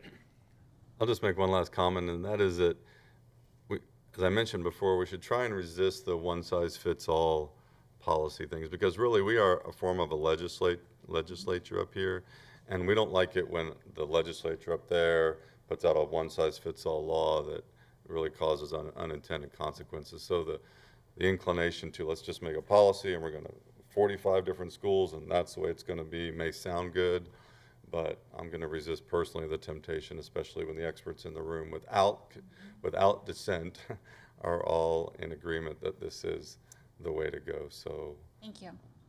that's Appreciate where the I'm with it. feedback and the time. So you feel, Dr. Weissong, Dr. Benson, you got a Got a consensus? path to go? We do, Chairman, and that was a great discussion, and there was a lot, again, some philosophy there, some practical implementation. Just want to thank all our principals and principal supervisors for being here this morning so you could hear from the trenches. When I invite them to come, we don't prep in advance, so you're hearing from them what's actually happening in their schools. And board members, thank you for taking the time to listen to their perspectives. Yeah, thank you to the Appreciate it. principals. We really do appreciate Appreciate it. it. Yeah. We're an hour and a half in, so we're gonna do a quick, let's go 10-minute recess. We'll start back at 10:40.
Ready? All right, welcome back from the recess. I just want to make sure we clarify for the record that what was presented to us from Dr. Breslin on the language to go in the code of conduct for the cell phone, there is a consensus on the board that we are going to go with that language and no changes needed, correct? Perfect. For the record. And thank you. to Yeah, thank you for everybody. Next topic is transportation update. So, Dr. Weissong, you want to start us off? Yeah, thank you, Chairman. This is the kind of annual update on the transportation system, and you're going to see some performance data today. Board members, I also want to point out that a couple of the enhancements that the team are going to talk to you about will be coming to you for approval on the April 23rd board meeting. So you're going to hear a couple of those pieces. And then at one point in this presentation, we'll probably pause and have some discussion related to an option for another change that could be made next year to, again, try to get some marginal improvement in terms of system performance. So Mr. Rinaldi is going to kick it off, but Mr. Clark will jump in as needed. Jamie Warrington, our Director of Transportation, is here, and he'll be taking us through the bulk of the presentation. And then also just want to note Melanie Johnson, who's in her first year as our Assistant Director of Transportation, is here as well. And depending on your questions, we may audible over to her. And so we've got the full team here ready to present and answer your questions. And again, we're always listening for a signal from you on directions you want us to head. So thank you. Thank you. Good morning, Chairman Choate, board members, Dr. Weissong. As was stated, we're going to give you kind of a brief overview of where transportation stands today. We're going to talk a little bit about the staffing levels that we presently have and what the historic trends are. We're going to talk about some of the operational challenges, just kind of highlight those. At every board meeting, I give you an update on the job fairs and all that. So we'll talk a little bit about the retention and recruitment efforts that we have going on. And then we've put some documents together evaluating the on-time performance for this year. And then we've run a couple scenarios as well that we'll be presenting to you on the difference in the gap between the different tiers that we have. And then we're going to talk a little bit about the stop arm camera, which is kind of a new technology that's available. We've been waiting for the legislation to be finalized on that, and we're beginning to talk with and interview vendors right now as well. So we'll give you an oversight of that as well. So at this point, I will turn it over to Jamie Warrington. And thank you, Mr. Rinaldi. Chair Choate, good morning, board members, Dr. Weissong. I appreciate the opportunity to be able to address you all today. And I'm pleased to be able to give a generalized update as to what's going on, and willing and able to provide any answers to any questions that y'all might have. All right. So here I wanted to go ahead and just kind of give you an idea where we're at in terms of our staffing. Some of the key points, it's basically stayed very similar in past, over the last several years. We have had a decline in a couple of different areas, namely, of course, bus drivers, bus attendants.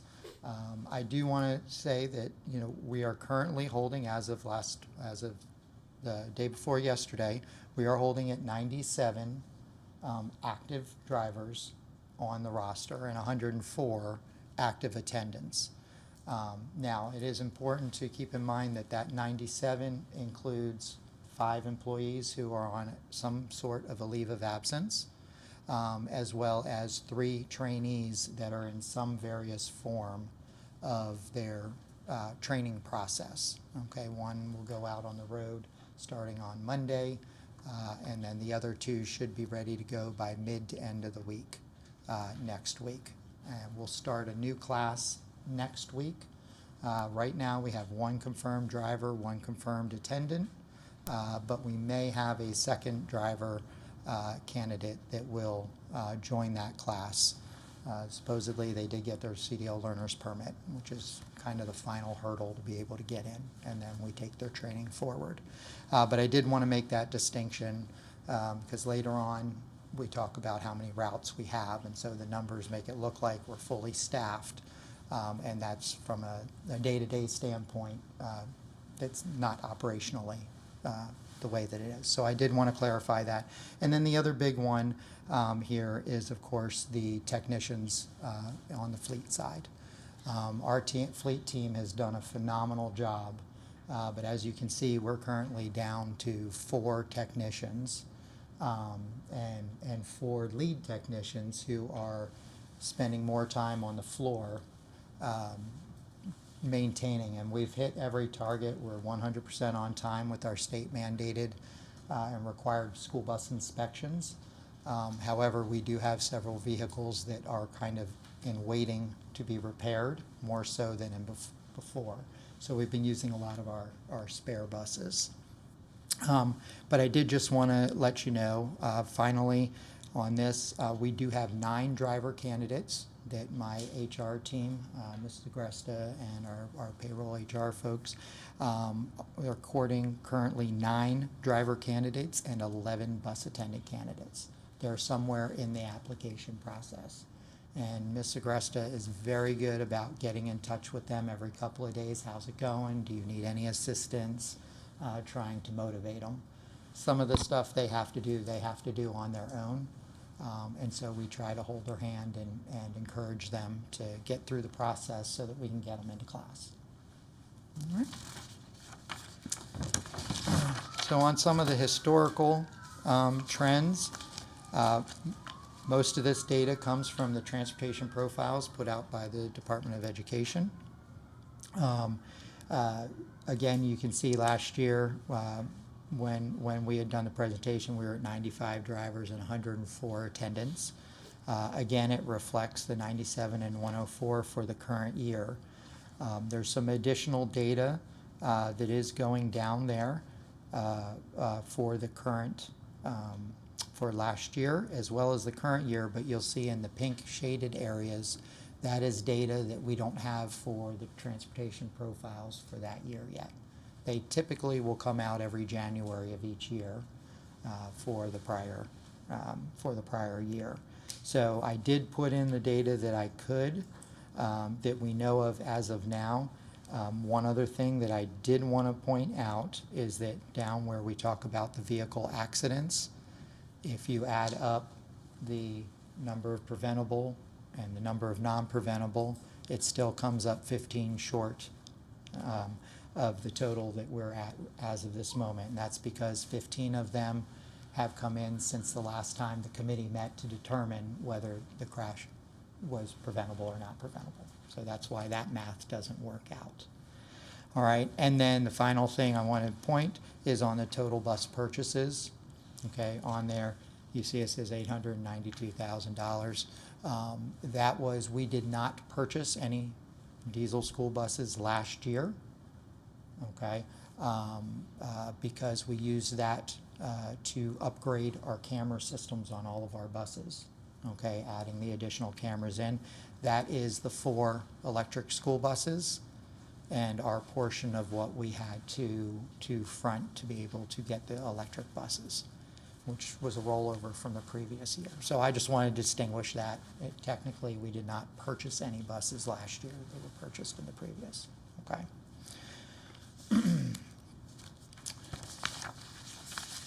So moving into some of our operational challenges, of course, our bus operator and vehicle maintenance shortages. You know, we're focusing a lot on the fleet side. We do have one mechanic that showed up at our last job fair. So I immediately sent my fleet supervisor over to Wakeland to interview him. Seems like he's going to be a great candidate. We expect to have him on board starting on the 15th. They're working to get through all of that so that we can go ahead and bring him on board. He will be primarily assisting with our white fleet, which right now we do not have any mechanics working on our white fleet. So a lot of it is having to be outsourced, other than maybe an oil change or something like that. So this gentleman here, this is where he's talented in. He can also work on school buses if we needed him to, but his primary focus is going to help us to be able to get up with the white fleet. Traffic and congestion this time of the year, everybody wants to go to the beach. So especially in the springtime, we have our choke points, which cause us some operational headaches because as we got to get kids through certain choke points there, that's delayed. And so as we go into some of the data that Mr. Rinaldi was talking about, we'll elaborate a little bit more on that. But our most common, of course, is Anna Maria Island, Longboat Key, Cortez Road, both of the bridges over the Manatee River. We all know that certain times of the day you're just stuck. That's on US 41 and I-75. And then, of course, State Roads 70 and 64 right at the I-75 interchange. They typically will get backed up, especially during our crunch times. High schools generally are okay, but as elementary gets in, it starts to back up, and then by the time we get to middle schools, the traffic's really kind of backed up. Some of our other challenges, and it just adds to possible delays sometimes, is the inclement weather. Of course, student safety is first and foremost. So if a principal, this particular year especially, we've had a couple of pretty rough afternoons with storms. And so we've enacted this thing where now we encourage the principals, if you feel that it's unsafe, when the bus gets there, you keep your students inside, or if the buses get there, you just dismiss those kids, put them on the bus and let the bus go. And that has worked out very, very well. But sometimes that can cause some delays as well. And then delays due to flooding and wind speeds. DOE says that at 35 miles an hour sustained, we cannot have buses on the road. So I have a website, and we watch every 5 minutes. It gets updated with what the sustained winds are. And then when I start to get a little concerned, I contact Dr. Weissong, and we get that process rolling if we have to do something. One of the other things that has been this year, but especially it seems in the last 4 months, we've had an increase in special transportation needs, specifically in our Project Heart area. Not exactly sure what's happening, but it just seems like we have a lot more Project Heart students. And several of those Project Heart students, which is our homeless students, are coming from Sarasota. There are students, they're currently in Sarasota. So we've been working, we had a meeting with Sarasota County to try to work out how we're going to bring their students, they're picking up their students in Sarasota and bringing them to the county line to meet our bus, and then transferring the students, and then we're bringing them into school, and then vice versa in the afternoon. And that's actually pretty common with school districts when you have neighboring counties. Because the students have to be able to stay at their school of origin when they go homeless. So right now, the only out-of-county that we're dealing with in Project Heart happens to be Sarasota, but there's been an explosion in the last 4 months. And so as we get into our vans and things like that, we've started employing more of the vans into that, rather than taking a whole busload of kids down to go pick up 1 or 2 Project Heart kids, and then if the Sarasota bus is running late, now we're stuck there waiting on the Sarasota bus to get there. So that has caused us a little bit of some logistical challenges. And then, of course, alternative programs and our isolated ESE students, specifically those students that are out in the East County area, where it's just geographically challenging. It takes a long time to get to them. And so later on, when we talk about the vans and our plan, we have a plan to address that, and I'll be sharing that with y'all momentarily. And then, of course, the rapid subdivision development up in the North and East County area.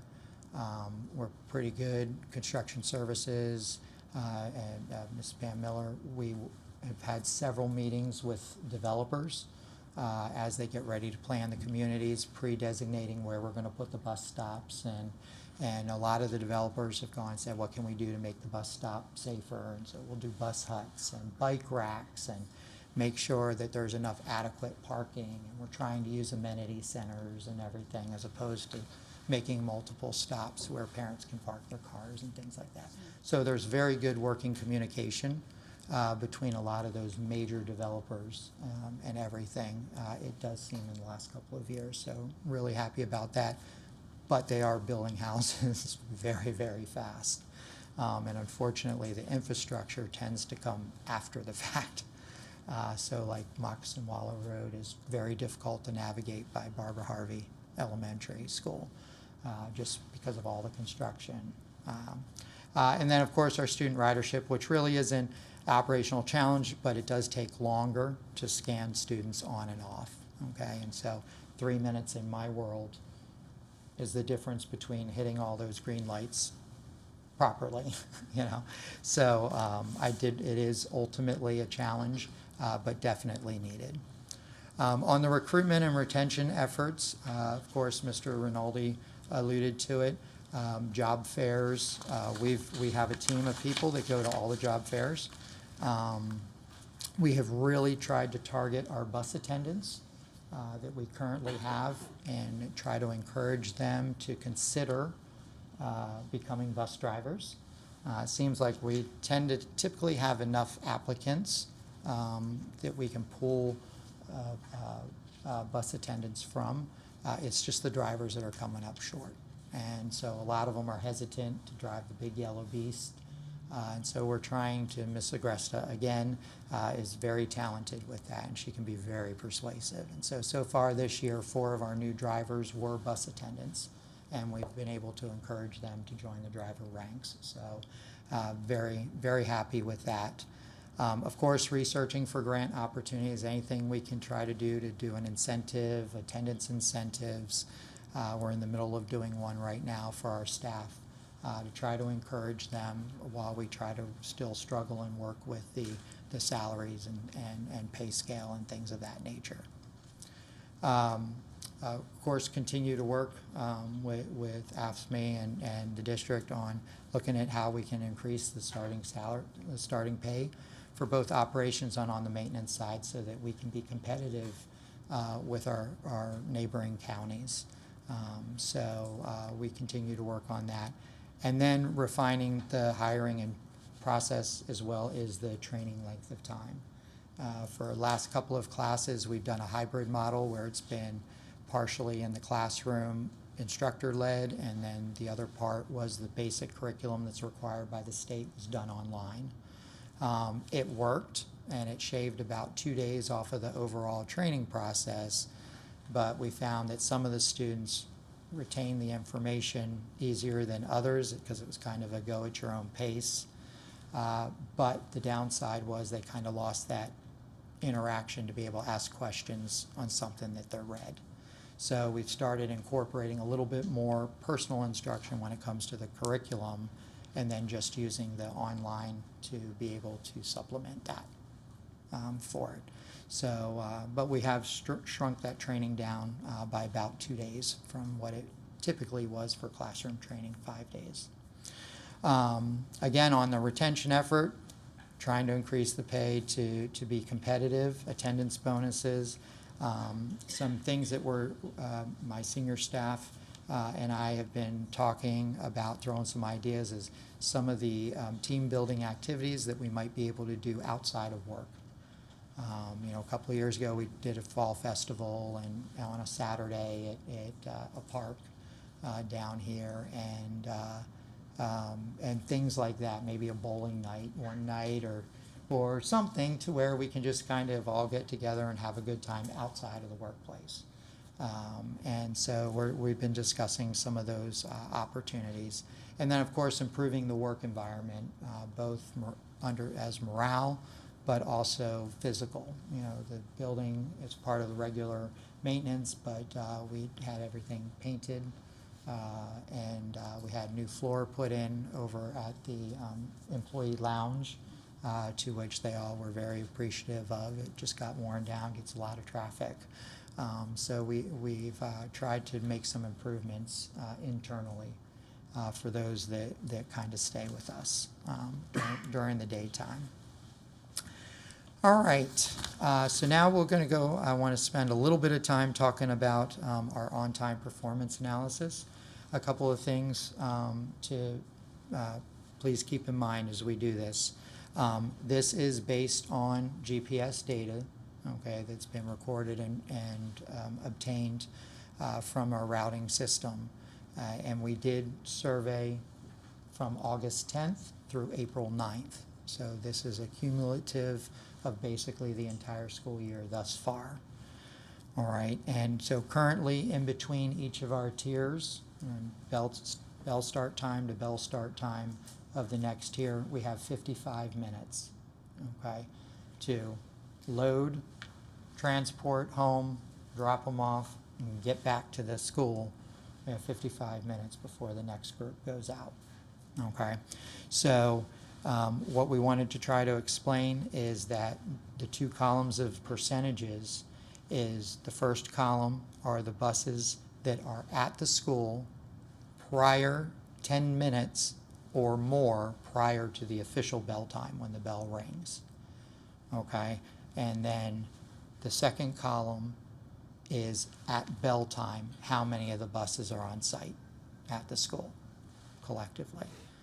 Okay, and so you can see in the morning time, you know, for instance, the first chart is the morning tiers. 93% of our buses are at the high school 10 minutes or more before the bell. Okay, but by the time the bell rings, 97% of them are there. Okay, and then so on and so forth for the elementary. 65% are there before the bell. Another 10% come in within that 1 to 9 minutes prior to the bell ringing. And then middle schools, again, 65% ahead of time, and 84 by the time we get there. And so then there's a drastic difference for the afternoon, okay, because there's a lot more factors that can be involved in the afternoon. So again, same thing for the afternoon at the high school, elementary, middle.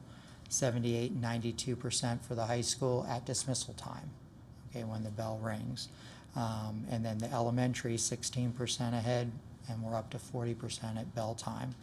And then the middle schools, you know, 12% are there well enough ahead, and those would be our anomalies. Typically, those are going to be the routes that have a very long high school run, and they're not going to be able to get into an elementary school to be able to do an elementary run. So once they finish that long high school run, they just go to the middle school and they're there. Sometimes we'll utilize them to swing in and pick up a group of kids that's waiting for a bus to double back. If it's a short run and we can get them to their middle school still on time, okay? And that's kind of the juggling act that we do. And then at the same time, like I said about the middle schools, that's at prime traffic crunch time. All right. Some of the other things that I wanted to think about is that the data, the GPS data, the routing data, only takes into consideration the posted speed limit on the road. Okay, it does not take into consideration traffic, known traffic areas where it gets congested or anything along those lines. That's always been kind of contentious. Because yes, on paper, in an ideal world, and everybody hits every green light on time, it sails through and we should be able to hit all of the targets. But it's impossible for the system to take that into consideration.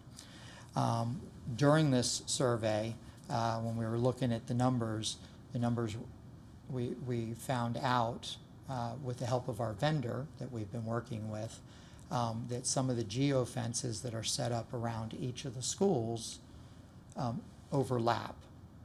Okay, so I can use Buffalo Creek and Mills as an example. They share a bus loop. But in order for the bus to get to Buffalo Creek, they have to go through the Mills zone to get out to get into the Buffalo Creek zone. So sometimes the system might think that bus is there for Mills late and tag it as being late when the bus is actually there for Buffalo Creek. Small anomalies, not much to skew the numbers in any significant way, but we did come out, we're like, it just doesn't make any sense. It just doesn't make any sense. And when you zoom in and you look, they're matched right up against each other. So the vendor is working with us in those situations to kind of put some kind of delineated separation. And in the case of Buffalo Creek, skewing it so that that main driveway in isn't consistently on Mills's geofence.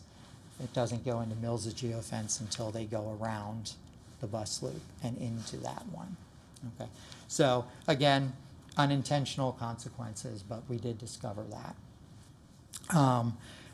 Traffic congestion, and it does take into effect our current routes.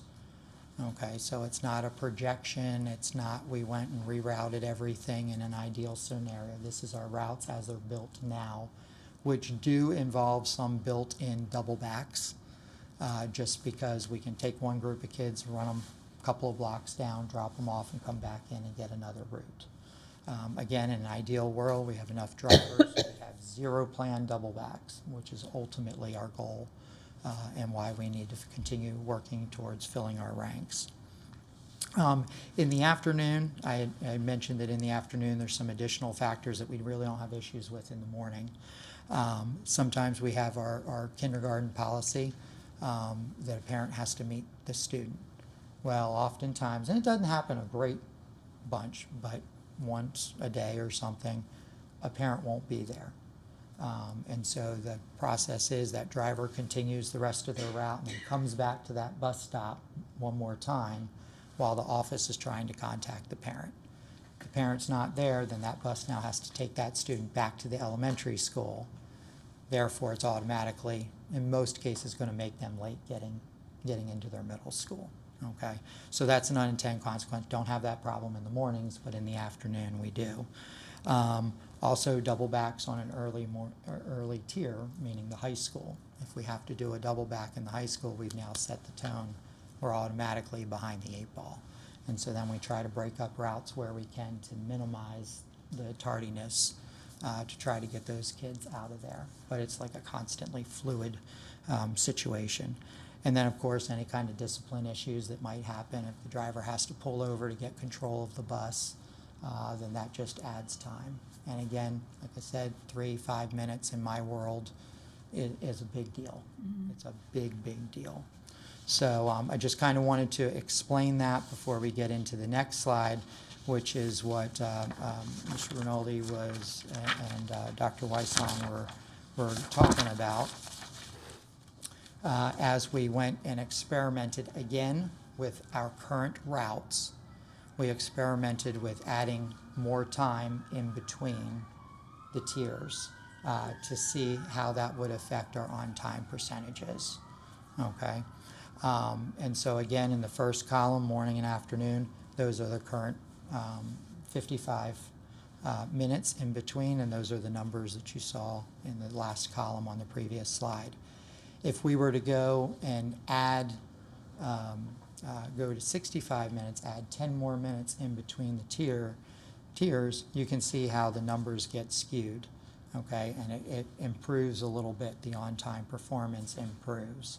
And then as we move out to 70 minutes and 75 minutes as such, okay? Again, a reminder that these do not take into consideration those unforeseen circumstances that come up. It's strictly based on State Road 70 is 50 miles an hour, and that's how the calculation is. The GPS data just takes it from the real time, what it takes. Okay, and so as we move out, it does show that the more time in between the tiers does help us to be able to get from point A to point B. In the fall, it might be a little bit wider and be better numbers in the fall when we don't have all the tourists and visitors visiting the county. So that may fluctuate a little bit. Again, springtime's always going to be a hard time just because of the sheer numbers of increase. Okay, so it just goes and shows that 55 minutes is just not really enough. I don't think it's really going to be hard to navigate the county, especially with all the growth and the expansion that's going on within that time frame reasonably. I'm not going to go and say that, you know, we're the only district that's 55 minutes, or every other district has, you know, an hour and 15 minutes in between their tiers, because I don't know. Every county is different. We are geographically challenged. We have urban areas where we have congestion and traffic lights and everything, and then we have the rural areas, which is completely different. Smaller numbers of students on buses, but longer bus routes, just because they're going bus stop to bus stop, might be 3 miles apart as opposed to half a mile apart over on the west side of it. So just wanted to kind of share that with you. We'll be discussing that with Dr. Weissong and the rest of the team to see how that's going to factor into any future plans or proposals to it. Okay. Again, we continue to take a look at reduction and consolidation, the number of bus stops. So in our routing system, we have what's called Sandbox, and it's kind of a virtual environment that allows us to play with the real routes without actually affecting any change that's going to affect focus and all of that other stuff. So when we were crunching the numbers and experimenting with all of this to get the data for the previous slide, we did that in the Sandbox. Again, took in only speed limit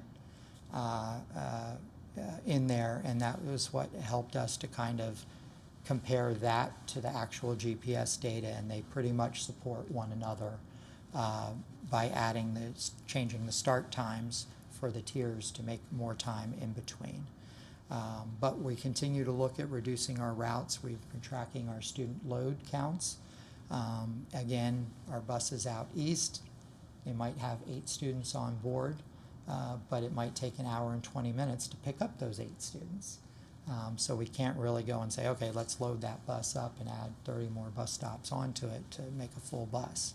Where the balancing act comes in is that the number of students on the bus ultimately affects our average bus occupancy, which helps to determine the funding that we get from the state. So at my level, that's where I'm trying to go and say, well, we need to make sure we consolidate as much as we can, because the more students we transport on the fewer number of buses, the higher our per student funding is back. And that's very difficult in Manatee County because we have a very defined urban area and a very defined rural area. And trying to strike that balance is really, really difficult, so they kind of cancel each other out. The other variable that comes into that when average bus occupancy is that our charter schools and their routing efficiencies and everything are factored into our numbers as well. Okay. And our charter schools have been really good. They've had questions. They needed help. They've been reaching out. So we've been trying to help them to be as efficient as possible, because ultimately it benefits them just like it benefits us. We've been currently, our last check, we have 712 students that we are currently transporting, about 1,200 that would be eligible if they chose to road the bus, but we have about 712 students that are actively riding the bus that for one reason or another are within the 2 miles, so therefore we cannot claim them for funding. They're on the bus because of some hazard or, you know, crossing a 6-lane road, which I totally get and understand. But we're trying to look to see how can we mitigate that to where maybe we can do something to provide safe pathways. We have a situation right down by Manatee. The county has reached out to me and said, well, if we add a sidewalk in here and put some crosswalks in, would that help? Well, absolutely, because that takes all the hazards by statute out and provides kids safe mechanism to be able to get to Johnson K-8. So we try to work with the counties on that in making those improvements. to make sure we keep our kids safe. We're continuing with our pilot programs, trying to get started at Myakka Elementary and Anna Maria as well. The thought process there are remote schools, and if we could get a staff member or community member, maybe hire them part-time, to drive the routes that service that school, well, then that eliminates the need for us to drive all the way out there to be able to pick up the elementary kids to take them home, and then we can't get back into town to our middle schools in the afternoon. So if you have a teacher that's willing, hey, I'll take some extra money, that they're willing to drive the bus, and Myakka has one right now. One of their PE teacher drives one of the routes out there for us morning and afternoon. So we're going to continue to try to promote that. Thought process was if we got a couple of parents that, hey, all I have to do is drive elementary, my child, and the other kids in, then that's great. We put them through all the training program, we'd pay them, do the whole 9 yards, and that'd be 4 routes that we wouldn't have to struggle to try to get covered in our day-to-day coverage scheme. We've also been looking at expansion of our parking locations. So right now we have about 24 buses that park at Lincoln Middle School. We have 4 buses that are parking at Lakewood Ranch High School. And then after we came back from spring break, we moved 9 buses to Parish Community High School. We were a little delayed in getting that because we were trying to find the best place to park those buses to where we didn't impede school operations and we didn't impede the construction that is going on at that school as well. So we've been doing that for a couple of weeks. I do want, as of right now, those employees, when the buses need fuel, they're having to come to Manatee for fuel. But I am pleased to be able to announce we were able to secure a vendor who is going to do what's called wet fueling. So 3 times a week they're going to come in the evenings to Parish and they will fuel all of the buses that are parked there, as well as DEF, the diesel exhaust fluid, which was an added bonus. So we're really happy about that, and that will help to cut down on some of that transit time, or deadhead miles that we call, where they're driving all that way to be able to do it. We were getting a little worried, but we are very pleased that we were able to secure that. So we're looking to get that started hopefully by the end of the month. So yeah, very good.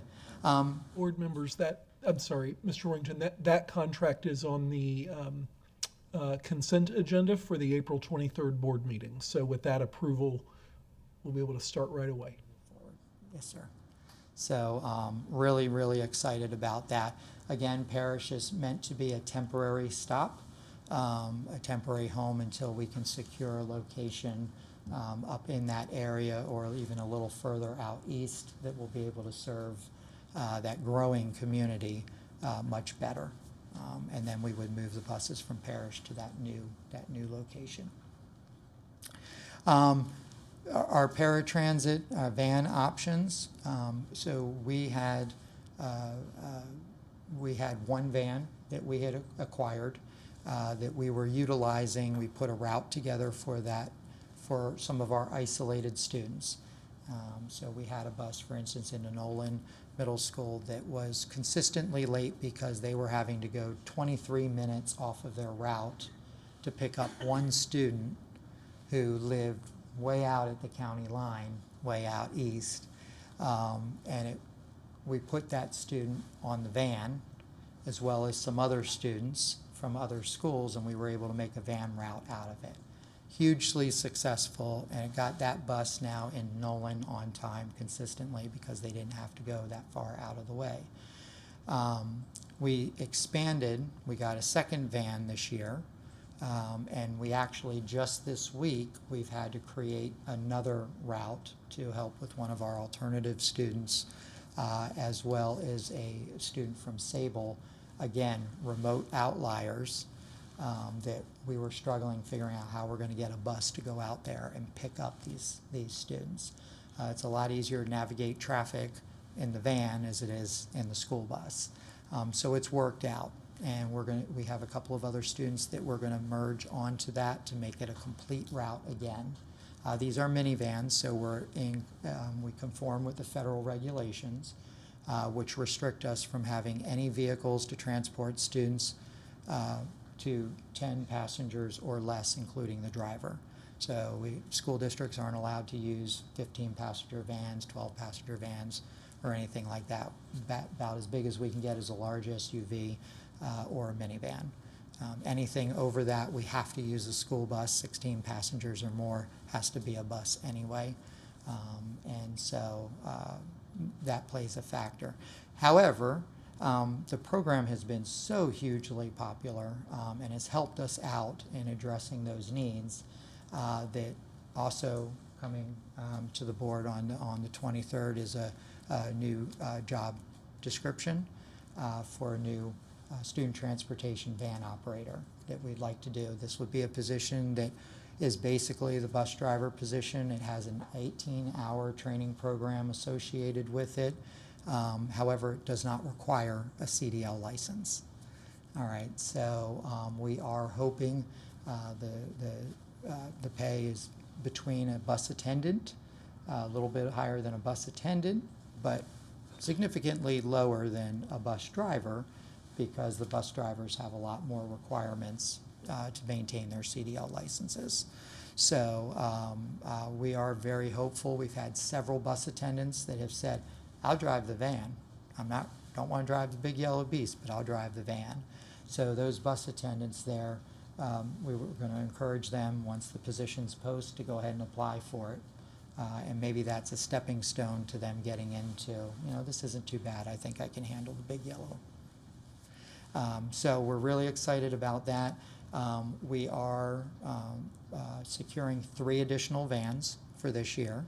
And I've instructed staff, as they're doing their route planning for next school year, to plan to have ability for 4 complete van routes that we can put on.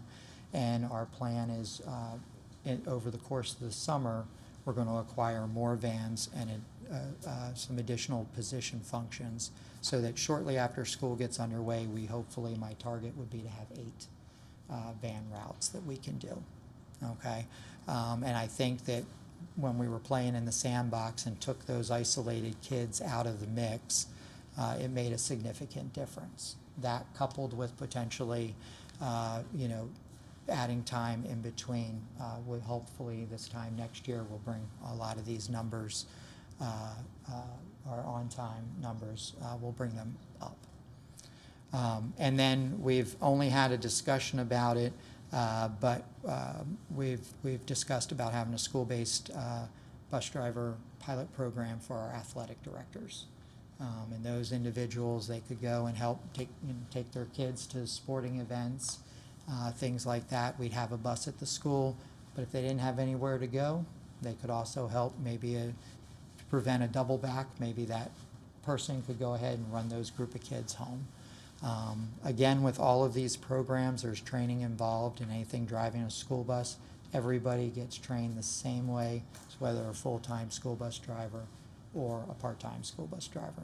They're required to go through all the same training and maintain all the same qualifications. Some of the transportation technology, real quick, of course, we have GPS on every single bus. That ties and helps with the parents and the parent app to be able to see where their buses are. I believe that whole process, at the beginning of the year, it was a little bit challenging, trying to get that to sync up with the route numbers and the updates. I think that's kind of ironed itself out. Haven't really had many calls or issues with it. But the GPS also helps to monitor the telematics. Okay, so we can see and get reports, speeding reports, idle reports. That's how we find, oh, wait a minute, why is this bus, we're doubling back in and this bus is sitting for 20 minutes idling somewhere. So then we can go and say, why are you sitting there? Well, I didn't have my outlying student, he didn't ride today, so I had extra time. Okay, fine. But that helps us to be able to tweak our routes and say, okay, you know what, there's a little bit of extra time there. Let's add some stops from a fully loaded bus, put it on there to balance the load out a little bit. So that's a constant work in progress. and changes, seems like day to day. Our routing software suite, real-time monitoring, route scheduling with the safeguards, meaning if we go and we schedule a route and it generates to come in after the bell time, we get a warning that flags that says it's beyond the bell time. That's our indication to really look and say, okay, we might have to take 1 or 2 stops off, find another bus for them to bring it back into time. Again, based in the ideal world, and there's no traffic delays based on just the speed limits alone on the roads that the bus has to navigate. Substitute bus tracking coverage. We can do that. It's cloud-based, so our vendors are able to support us much quicker because they're housing all of the information on their servers, which talk to our focus system every night. At about midnight, they communicate, and any changes to either system are merged and applied to the other system.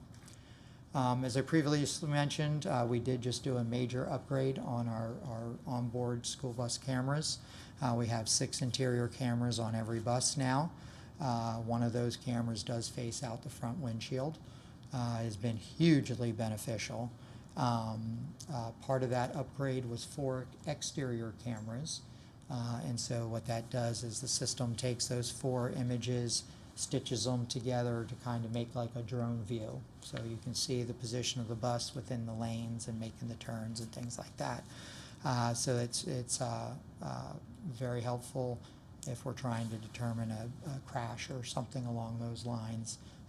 And the driver in their mirror, when they turn their turn signal on, the monitor comes up in the mirror, it's hidden in the mirror, and so that they can see that side camera as they're navigating the turn to be able to see the curb or any pedestrians or anything that might be there. So a very good safety feature to be able to provide to our drivers. We also have the capability now of being able to see into the bus in live time, see and hear. So if there's a incident on the bus, or we need to see how overloaded the bus is or something, select staff members on my team have access to be able to do that, to be able to take a look at it in live time. Plus everything is recorded so we can always play it back later on. And everything is digital audio and video. So really high resolution cameras, and the pictures are very clear.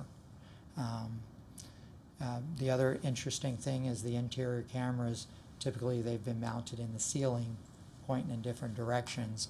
This program put on every bus 2 cameras mounted on the side, so they're fisheye cameras, and you can see in between the seats. So you get to see a whole new perspective in between the seats as well. Of course, every bus has a tablet or a mobile data terminal on board that's used to track the time and attendance for the drivers in attendance. They clock in and out on that. It also provides turn-by-turn directions. The screen does not work when the bus is in motion. The screen goes blank and only activates when the bus is stopped. But while they're driving, if they need to know where they're going, as long as they've got the route they're covering pulled up, it will tell them turn by turn how to get there. This is really good when a driver is asked to cover for another route that they've never done before. Back in the day when I was a bus driver, I had a route sheet. So you're trying to drive and look at the route sheet and know where you're supposed to go. That takes that all out of it. It's also the unit that handles the scanning of the students on and off. There's a scan bar on there, and their student IDs have a barcode, and it scans it. And then they also now this year we've gone away from paper pre-trip inspection and post-trip inspection forms. It's done on the tablet now. So we're really excited for those changes. Real quick on our electric buses, all 4 electric buses are here. All 20 of our charging stations are up and operational. We've encountered a little bit of a snag with 2 of the 4 electric buses. So the manufacturers have been down and are working on that. But we have assigned them to routes. Those principals at those schools that are being served by electric buses I told them about that at the last leadership meeting with them, that they could be expecting them. There was an extensive training that those 4 drivers, my technicians, and then select office staff went through that training to be able to operate the buses. And it was intensive. It was online training as well as practical hands-on. And the takeaway is don't touch the orange cable. Orange cable's bad, okay? That sticks in my, they've got that burned into my head. But we wanted to get a sampling. So as previously mentioned, we have 2 buses that one manufacturer offers 3 batteries, whereas the other manufacturer only offers 2 batteries. So we have 2 of each, and we put them on routes that fall well within the advertised range that the manufacturer says the bus can go, because that doesn't take into consideration the electronics on board the bus, the air conditioning, all of those other things that deplete that power capacity. For the 2 buses that have the 3 battery packs, we kept them on routes that are 130 miles or less. We've also instructed staff they're not allowed to double back those routes, they're not allowed to combine them. The only way we're going to be able to get true data is to let those routes run as they're designed consistently day after day after day. Okay. And then again, for our 2 Thomas buses, which only have the 2 battery packs, they advertise 130-mile range. We have 90 miles as the cap for the 2 routes that those are put on. It was very challenging for us to even come up with routes to be able to fall within the parameters of it, just because. So it'll be interesting to see in the coming months and as we go into next year to really see the data, in terms of any future efforts to continue moving towards that functionality. Okay, but I did want to share it with you. Both manufacturers came down and provided training on March 14th, and then the buses went into service on March 18th, and they've been in service ever since, with the exception of the 2 this particular week. All right. Now this I'm going to kind of go through quickly because there will probably be some questions about it and everything. So each year in May, every school district in Florida does a 1-day count of illegal passing. Okay, and all the drivers survey it and report that in, and each school district compiles it, sends it to DOE, who compiles it for all 67 school counties, and then sends it to NASDIPS, the National Association of State Directors of Pupil Transportation, and they maintain that and compile it. So in May of last year, in Florida alone, there were 11,224 people passed a stopped school bus in Florida. Manatee County's portion of that was 201, just in the single day that we conducted the survey. Okay, so when you take the other 67 school districts and everything, it's probably proportional, about accurate. Obviously, Miami-Dades, Palm Beaches, Browards are going to have more because they have a lot more traffic in those areas. But it's still 201 instances too many for it. So as a transportation person who's spent his entire career in transportation, the Stop Arm Camera program is something that us old-timers have been after and wanting for decades. We've been wanting to do that because it's incredibly frustrating.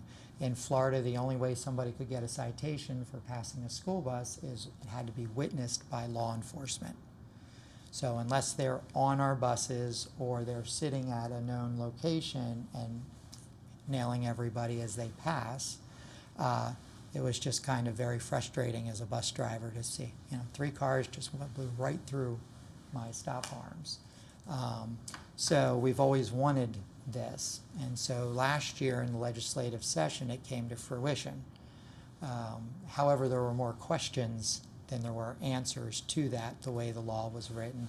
To your thing about Tallahassee coming up with a, blanket all the way across the board. So there were some gaps in there that transportation people would know to ask. So that was in the original bill was Senate Bill 766. This year, Senate Bill 994 kind of expanded it but clarified some of the stuff that we were waiting on. So there are several vendors out there that are now just inundating school districts. They want to jump on board. And I want to be very meticulous about it. I will share with you, my intention is I do want to do a pilot program. And I do want to do it sooner than later. We've already identified, Ms. Johnson has already identified about 10 routes where we know we have daily, consistent, illegal passing of stopped school buses.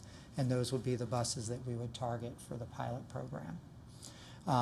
However, there's a lot of different things that have to be taken into consideration depending on what option a school district decides to do. We have some school districts that going at it on their own. We have many that are going at it on their own or with a third-party vendor.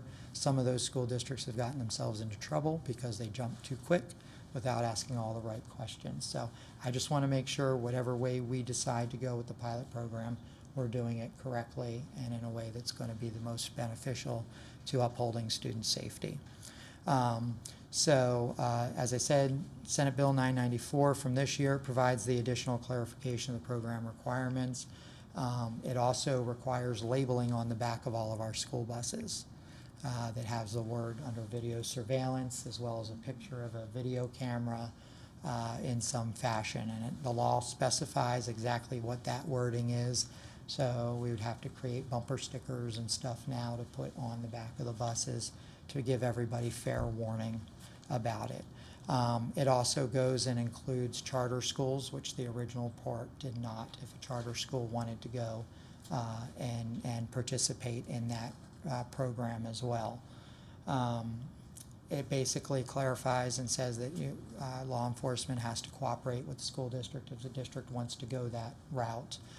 Because at the end of the day, if the school district starts issuing notices and violations and stuff, it's just a civil penalty. But in order for the enforcement, the statute hasn't changed. Law enforcement still has to issue an official citation.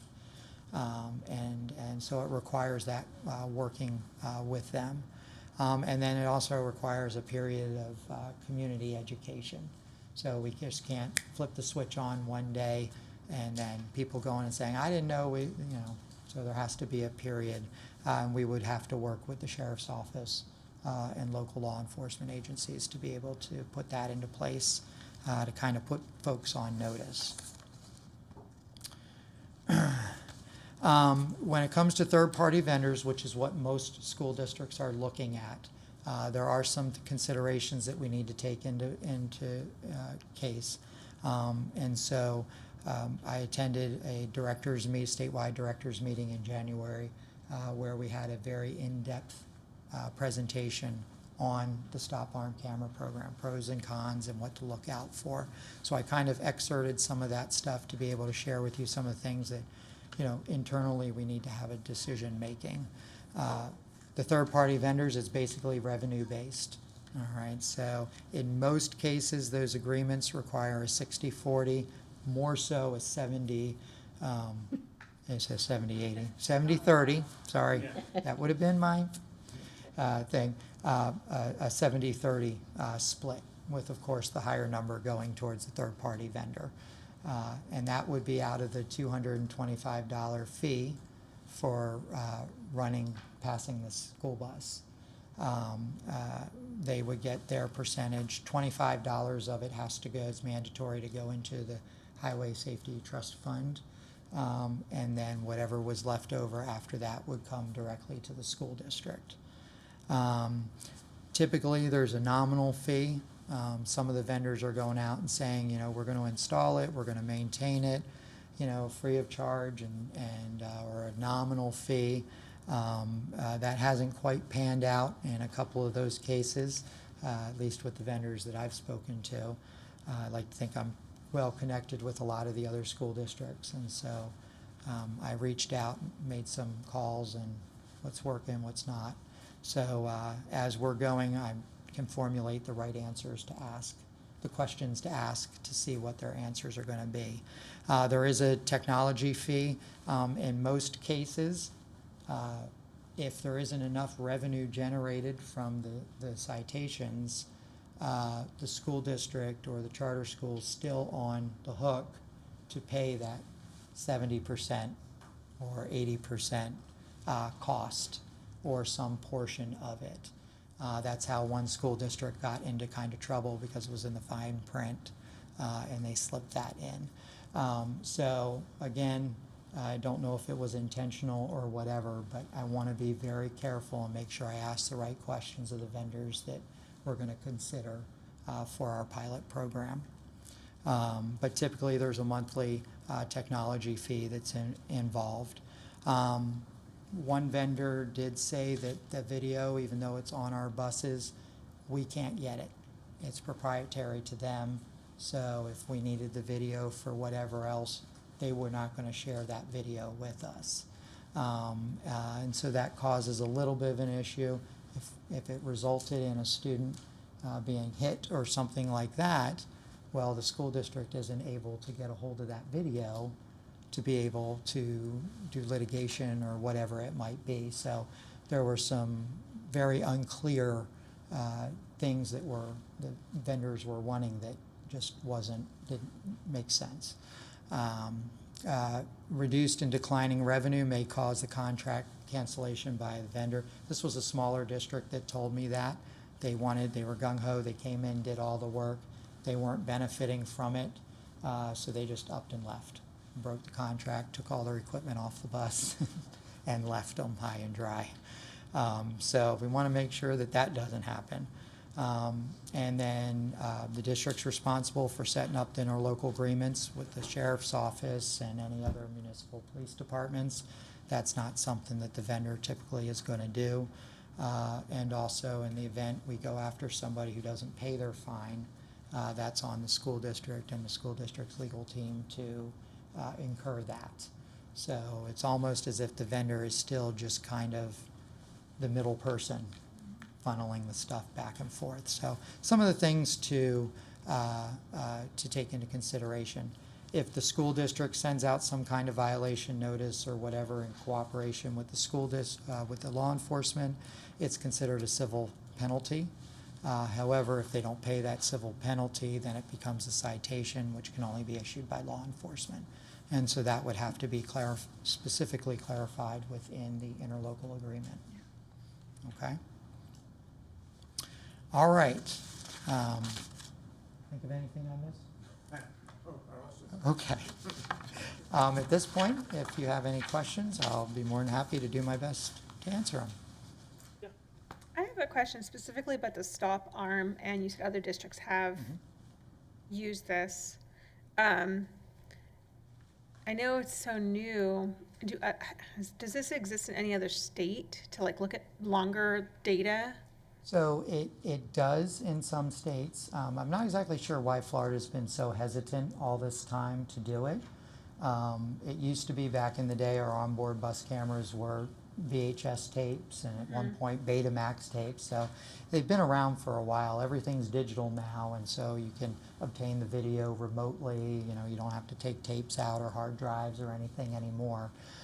There are some other school districts that may be participating in a program in other states, but right now, as transportation folks, we kind of haven't been pursuing that because it was just Florida was never going to come around to it. It was really as soon as the legislation passed last year, the vendors just started coming out of the woodwork. They're like, Florida's open for business, and so they all came down. So I'm sure there is, and that would definitely be something that whatever vendor we were considering, I would want to know some of their other clients so that I could reach out to those school districts that are their clients and using the system to weigh in about them. Right, because I guess I'm curious about the effectiveness of it, right? Like if you do that, if you implement this, will the 200 and whatever that was that one day, how much in a year will that reduce? Exactly. Like that's my only, like I guess that'd be the target would be 0. Right. You know, I but the agree. reality of it is is that you probably wouldn't get any, but I'm sure there would be some kind of a reduction, especially as those penalties and those tickets start going out, and they get put on people's driving records and things of that nature. But it's changing the culture, it's changing the mentality for it. It's not something that if we implement it on August 12th, that we're going to see immediate return by August 30th, that all the numbers dropped. It's going to be over a long period of time to really monitor and see how effective it really ultimately is. That's why I was curious if Yes. other states have done it, because if they have 5 years of data and can say it really made no difference, that's something to know. Or if they said it made 20% difference or whatever it is, that would be interesting to know, because I don't know if there's, I think it seems like there's a lot of different revenue models from all these different companies. Yes. So like that's a lot to maneuver through before you know. And that's just a small Right. sampling of the key pieces I'm I pointed sure. out. I can imagine all the different revenue models that are going to exist in this kind of, Yes, and if it's been existing in other states, then there's probably a lot of different options that are already in existence. And I guess my point is saying that is, I'm not convinced that it would bring in money. Yes. It could end up being a cost to the district. Of course. If you're having to pursue people, if you're having to handle a lot of the other administrative pieces on the other end. So I guess the effectiveness of it would be a big question for me before going to the next step. And I guess hopefully that we'd be able to get that from past data. That's why we're nowhere near to a full fleet rollout of it. We would never do that. We would start a pilot with whatever vendor would do, and there would be strict parameters in there that it's going to be time definitive, and if we just don't see it, then we drop it. I did not put it in there. We do have one school district in the state that is going at it on their own. They've hired their own staff, their own infrastructure, and everything, and they've just started that the How big of a district is that? Medium-sized school district, What district is it? Osceola. Oh. Okay, and so they give their own citations, violation notices out, and as such. I don't have any of the data back from them, what they're doing, or what the return on their investment has been by doing that, and the specific parameters. But that's a pretty bold venture to have their own. Their violation notices look like a some past toll violation notice, but it has the car and the owner and the registered owner of the car and all of that stuff is on there. It looks kind of like a citation. And they mail that. The school district mails that to the violator, and they have X number of days to pay it. If not, then it gets turned over to the sheriff's office, who follows up with an actual citation in the mail to the registered owner. Similarly, though, if this type of law has existed in other states, we'd also, presumably there'd be data about districts that do that as well.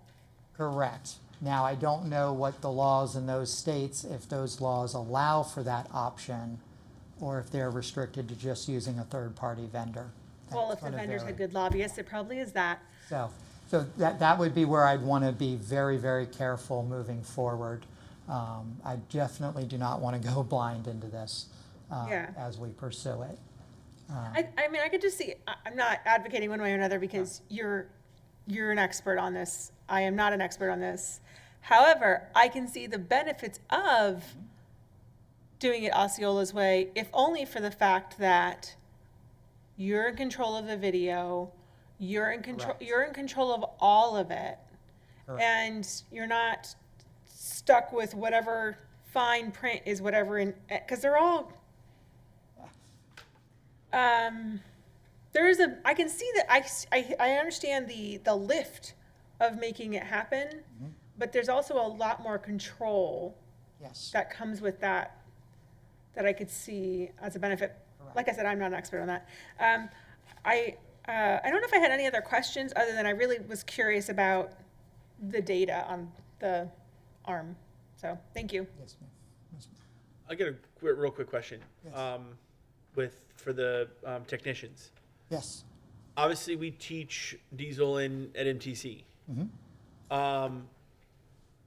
Is it how easy, and I'm not saying they can go off and get a job wherever they want, but how easy are we making it for them to get a job with us, Manatee County School District, if they're, don't they use our buses to even teach, right? So I'm not exactly sure if they're using our buses. We've given them some White Fleet vehicles, I know, for it. We already have that working relationship. So Andre Crozier, who's my fleet supervisor, he has been in touch with the diesel instructor down there at MTC, and we've already done it once. We got one of their technicians, graduates, came out of the program and came to work for us. Was only with us for about 2.5 months, got a job outside making considerably more money. And we haven't had anybody else interested in it since then. Most likely we're assuming that that's just because they can go outside and get $6, $7, $8 more an hour. But we already have that relationship with the gentleman there. And so each class, Mr. Crozier goes to that class to try to talk about the school district and the benefits to. So that brings me to my next question of looking at the historical trend, and you look at obviously number of bus operators has gone down, which means number of bus routes has to go down. Correct. Which then tightens the constraints of the time and et cetera, right? It's all kind of flowing together. Yes, sir. When you look, is there data to go back and look at? I'm like looking at the chart. Let's just go back to 1920, or maybe that's because that's going to have COVID in it, right? Let's go 1819. 142 bus operators, 239 buses, 204 routes. What was our times of being 10 minutes or on time before? I mean, if you don't have that data, I don't know, but would you imagine they were higher than what they are now? With that number, but again, I don't know what the routes look like at that point. Right. And as such, and I'm not sure that we had the GPS units on the bus back then as well. It's something I can certainly look into and research and see if we had that data for it. Drivers will help. But increasing drivers, at the end of the day, increasing the drivers, then I can go and start splitting the routes up. Those really long routes that still we meet the capacity limits that we shrunk down to address the driver shortage. Right. As we get more drivers, we're putting more routes back together. And we've already know which routes those are that can stand to be split up, which will automatically, by default, improve those on-time numbers. And I think it's a great presentation, a lot of information. I think that we know the state doesn't give us enough money. We know that I did a quick calculation. It was like 8 million, the BSA, and we're spending 16 million. We know all that, and we know the answer to all of this, and it's money. And so, that's something us as a board we're going to have to discuss on, and that's something with the millage and different things like that we may have to be able to do that with. But that's the solution is we got to put more money into our bus drivers, pay them better, so they're not going anywhere else. Increase our bus drivers, which means we have shorter routes, etc. That's the solution. Because the solution is not going to be breaking up the bottlenecks on the river. That's never going to fix, right? We're building more and more, so that's not going to fix it. What's going to fix it is the bodies. So. We have to have bodies, and on the technician side as well. Right. Well, yeah, they don't run. It doesn't matter how many buses you got. Yeah. Yes, sir. Yes, sir. Ms. Foreman? Okay, I have a whole list. So do I. It's gonna be a long one. Kind of take it in order of your talk. When Sarasota went up to $25 an hour, how many bus drivers would you anticipate that we lost? To our knowledge, we only lost 2. Oh, okay. Why is that, you think? Not sure if it had anything realistically to do with the benefits. When we asked those 2 individuals why they were leaving, the only reason they told us is because they can make $25 an hour. Okay. And do we pay, are our bus drivers eligible for benefits, or aren't they hourly? Yes, but they are eligible for benefits, yes. Oh, they do, okay. Yes. That's great. Okay, and the technicians, you said that they leave because they can make $6 to $7 more per hour. Yes, ma'am. Okay. If money was not an object, okay, what would you say, because it's more than just bringing in new bus drivers at more money or new technicians, but we've got to take care of those who have been here with us for a while. If you had to get, how much of a percentage increase for bus drivers, how much of a percentage increase for technicians would be comparable? Or competitive? So percentage-wise, that would be kind of hard. So I did a survey a couple of months ago of 8 school districts in the Tampa Bay area. And surprisingly, in terms of pay, in most of the fields, we were the second highest paying in the positions. Of course, Sarasota skewed that at that time on the bus driver because they were much higher. The further south you go, the higher the pay, but it's also more expensive the further south you go. So proportionately, on the technician side, just from my own research and everything, an entry-level technician in the private sector, the starting pay is anywhere from $26 to about $29 an hour.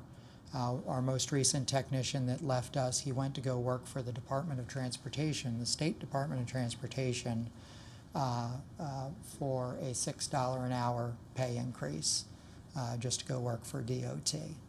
On the driver's side, so my understanding now is that Sarasota has, on their new drivers, they've backed back down now, and I believe it's 22 something or other an hour is their advertised starting pay.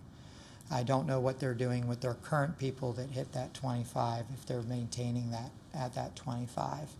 But we do have 2 charter schools in Manatee County that are paying their drivers $25 an hour. Okay, so I'm not aware of any of our drivers physically leaving us to go to a charter school, but I do know that Hillsborough County lost 3 of their drivers to a charter school up in the North County area. And my understanding from that is that was strictly because of pay.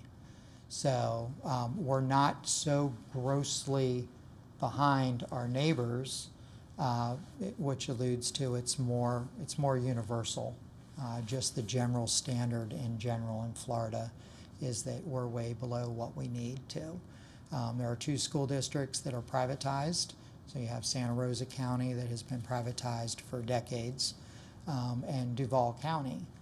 So those individuals, they're not school district employees, those bus drivers, they're private sector employees. So their pay scale is way off the chart. Also a lot of other things, there's benefits. There's benefits to working for the school district, and there's benefits to working in the private sector as well. So that'd be kind of hard to say. I think right now it's a kind of a leapfrog. We're kind of there. We're behind a few counties in some areas. We leapfrog a considerable amount ahead of that. We kind of, okay, we can relax a little bit and let's see where the other districts go from it, from that point. But it needs to be, if we're really going to retain who we have and attract some others, it needs to be something relatively significant. Another 50 cents or something like that, I don't think is gonna cut it. And so we've had discussions and been monitoring that. And at the end of the school year, I'll be surveying those same school districts that I surveyed a couple of months ago, and see where their numbers are as well, to try to monitor it. And then it's always a topic at our summer conference, our statewide summer conference. There's always a session on pay. So it'll be very interesting to see all of that data statewide. I'm sorry, Ms. Foreman, can I just expand on one piece? Just as a reminder, some of the districts that have done unique things with their driver pay or pay for other sensitive positions are using their ESSER dollars to do that, and so that day of reckoning is coming for those districts. And so you may see some adjustments happening. And so again, that pay comparative data is not always apples to apples because of the funding sources being used. So we'll have to see where the dust settles from all of that. The use of vans, that's going to be kind of a game changer, right? I mean, you're going to have people more willing to drive vans, and you can pay them less than you would your CDL Correct. people. Correct. So I think that's wonderful.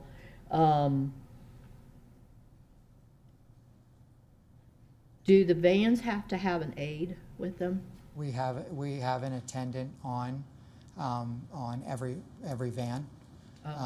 Just because it's not really like a school bus. Manatee County has always tried to have an attendant on every single school bus to assist that driver. Legally, we're only required to have an attendant on board if there's a student with disabilities that requires an attendant in their IEP. To my knowledge, Manatee County is the only school district in the state that puts attendants on every single bus. Now, with the driver shortage and things like that, if we have a lot of attendants that are out one particular day, we have to go and isolate those attendants and make sure that the routes that require an attendant have it. And so drivers have started going out and doing their run on their own. The van's a little bit different. It's a smaller, confined environment. And so I want an attendant on board there with it, so that, because the vans are wheelchair accessible as well. Okay, we strategically did that. So if you think of a regular minivan, you've got bench seat that takes 2 seat belted positions in the middle and then typically 3 seats in the back. Well, these vans, you can fold the middle seat up against the wall, and it reveals the tie-down tracks for wheelchairs in the floor. So if we have a wheelchair student, we can put them in the van with 3 ambulatory students. Otherwise, we're restricted to 5 ambulatory students in just the regular minivan. But yes, go ahead. I'm sorry. No. But my attendants, their requirement, they're the same job as what's on the bus. They're required to get out of the van, open the door. They do have a wheelchair ramp in there, so they have to unfold the ramp to allow the student to walk in and out, make sure the student puts their seatbelt on and everything, and fold the ramp up and close the door, just like they do on our regular school buses. They get off of the bus, load the students or unload the students, cross them if they have to cross the street, and then they get back on the bus. So it's the same exact principle. And we do have dash cams, 3-camera dash cams that I put in each one of the vans, so that way we have a forward facing, we have a cabin facing, and then the third one faces out the door where the wheelchair ramp is. So that way we have protection for our employees, but as well as protection for the students that are on board. Why don't they let us have 15-passenger vans? That's prohibited under federal regulations. It's federal. It's federal, yes. It says that school districts cannot own, lease, or rent You get to the big a non-conforming vehicle. Okay. Yes. Is it feasible for Mayaca and Anna Maria Elementary to use strictly vans? That could be possible down the road. The issue more or less is it's rural no matter what. So they would need more vans than they would buses to be able to get their kids where they needed to go. So for instance, the Mayaca routes, they're relatively clean and simple. They're long, but they're clean and simple because there's only so many roads out that way. So they're strategically placed to where they make the bus stops and typically terminate at like a Faulkner Farm or something along those lines. That's why we thought 2 parents that live in Faulkner Farms, park the bus. Mr. Faulkner was willing to let us fence in an area, park the bus at Faulkner Farms in the morning. They get in, load up the kids, pick up some other kids on the way into school, and problem solved. And that was our intention when we initially launched the program, to be able to do it. Vans may be an option, but MIACA is not where we have an isolated this and that and everything else, because everything's isolated out there. Where the vans come in and are going to be very beneficial to us is our Fluent Project Heart population, as well as our alternative students where they're just scattered all over the place and they have to come to one location. And so, like I said, we can put those on the vans, and then the buses can stick to where they're going to be most beneficial and be able to serve those students and get them to school on time. Do we have many ESE students that are going to the charter schools? Because I understand we have to provide that transportation. No, ma'am. Okay, I misunderstood that, okay. No, ma'am, we don't provide any transportation to any charter schools. Okay, all right. Do any of the charter schools have the same problem with like MIACA, where they would want to join forces? Not to my knowledge, not that they've reached out. All right. Okay, the technology, the tracking, are we tracking the bus or are we tracking the student? We're both. Both? Yes. We are able, so a student who gets on a different bus. Correct. Regardless of what the system says, the student is recorded as riding that particular bus. Okay? Where some of the disconnect comes is that if that bus hasn't been put in the system as covering for another bus, when the parent is looking at their app, okay, they're going to go and see the bus that the student is assigned to. Okay, we've worked with the vendor and they've since corrected that, and I think that's why it's going down, because I asked them, I said, I don't care what bus the child is on. In the morning, they track their bus that they're assigned to. But in the afternoon, when that child scans onto whatever bus, that should be the bus that the parent is tracking. Right. Okay, and so the vendor has assisted us with making that happen. Okay. But yes, they scan on and off morning and afternoon. And do we have trained substitute drivers for the electric buses? Right now, that's my office staff. I'm very, very, very protective of those vehicles because of the cost of them. I'm really, really protective of it. We will eventually, and yes, we will eventually get everybody trained to be able to do it. Okay. And we're fortunate that the 4 folks that do have the buses, their attendance is pretty terrific. So they don't take time off a lot. So we really kind of lucked out with the way that worked out. So that way, you know, when they're out, yes, that electric bus is going to sit there. Mm-hmm. Unless we're short and I could send one of my trained staff members out to go drive it. But until we had that training, I was the only one that would drive that bus. I was the only one. And then the red camera thing, I think it's incredible. And obviously, if vendors are willing to do it for 70% of the take, there's got to be money there.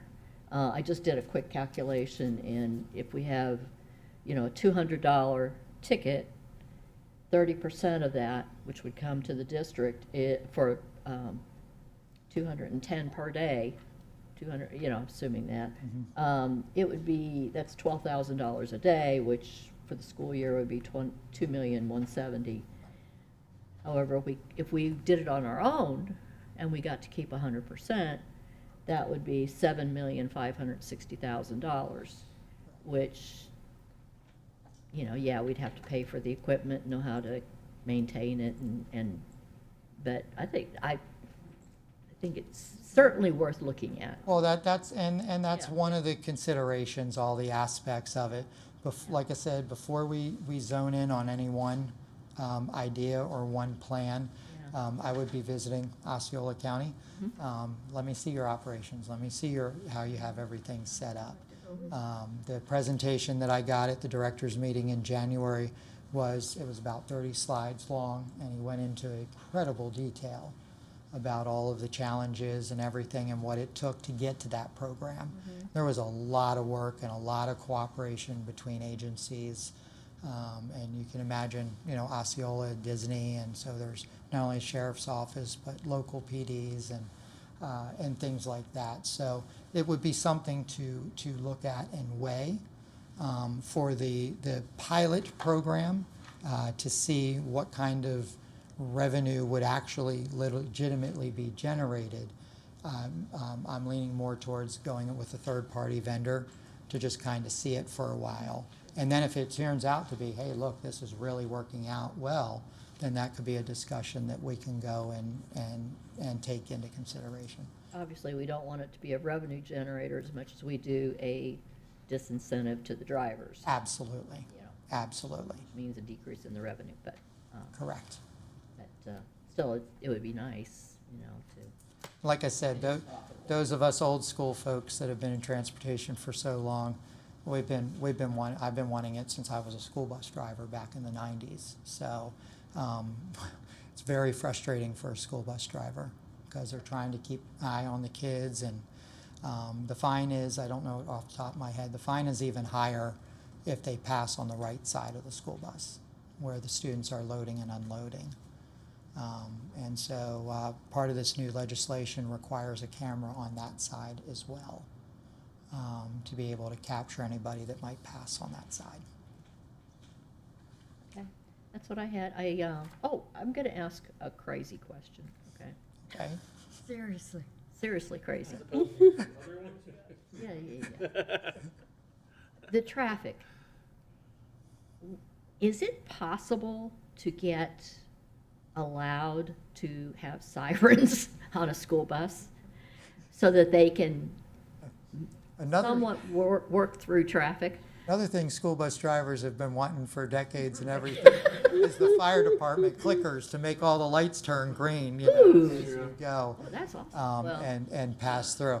I will tell you, a couple weeks ago, I went to, they're going to be doing some work on the Longboat Key Bridge that goes between the two sections of the island. And so I went down on the lower part of it, Longboat, to DOT was having a workshop on the proposed, and I wanted to see how it was going to affect our buses. So I went all the way down there. Big mistake. Found out, you know, they're going to build the new bridge much like they're doing on I-75 now while still having the old bridge open. And so it's not going to really affect us. But to get from the church where they were holding it back to Cortez, okay, was 2 hours and 5 minutes. Yep. I didn't get home until 9:45 that night. And I was like, I can't believe my bus drivers are having to deal with this to transport these kids from King Middle School all the way down to Longboat Key, and no wonder they can't get back in time. Because the traffic, it was just, we weren't moving anywhere. And I'm sitting, I'm calling my wife. I'm like, go ahead and eat dinner. I mean, I don't know. I've moved 10 feet in half an hour. It was really difficult. That would be ideal. It'd be wonderful. Yeah. You know, put Not strobe to lights do on it anything and just. there, but a siren, yeah. But Like just playing one on throwing a that bus out there. lane. Yes, ma'am. And then in our data, do we keep data on how late our buses are? Yes. So like 10 minutes is, you know, one thing, but a half an hour, Correct. we need to know that. So this is something that we have worked with the vendor while we were preparing to put all this data together for you. And so they've created a couple of additional, they're in the process of creating a couple of additional reports that give us a little bit of flexibility to pick those apart. It's not typical normal stuff that the vendor would do, but because of the uniqueness, they were able to split up. I said, I need to know how many buses were there 10 minutes before the bell time versus how many were there at the bell time. And so that's how we were able to generate that. And then in our routing system, when we design the routes, any bus that is scheduled to come in 1 to 9 minutes prior to the bell is considered late internally, because our goal is to get them there at least 10 minutes early so they can have breakfast, they can get to their lockers and things like that. So that's an internal parameter that is set within the system that is our main target. So while some of the data may show that the bus was late, it might not have been late per se. It may have just come within that 1 to 9 minute threshold. But 5 prior minutes to late it. is very different than 30 minutes Yes. late. And I have Yes. seen in middle schools the pickup time Yes, that buses are so late. correct. And Again, timing wise, middle schools, and this is across the country, middle schools are typically at the tail end of rush hour in the morning yeah, when we're picking up middle school kids, and they're at the peak of rush hour in the afternoons when we're taking kids home. So if you have, typically the high schools, there's really not much of an issue, but if you get that one bus that has to take that elementary child back to school, well, now that may have taken 20 minutes off the route, so now they're automatically 20 minutes late into their next school. And we're not always able to find somebody to cover that middle school for them. So it's just a constant flowing, juggling act. With the goal is, our goal is clear the school as quickly as we can, and whatever it takes to do that. And I've had office staff out in our little vans to go and say, hey, look, we need to go take the Longboat kids out of King. That bus is getting tied up. So we're going to probably, for the remainder of the year, much like we did last year, we're going to take those 3 students. We drop off all the other kids before they go out to the island, but we're looking at taking those 3 students and putting them in a van and letting the van do that so we don't get a bus stuck out on the island. thank you very much, and I love the tie. You're welcome. Oh, thank you. 1996. I unfortunately have a significant amount of interest items too, so do we want to I do too. break I'll or go.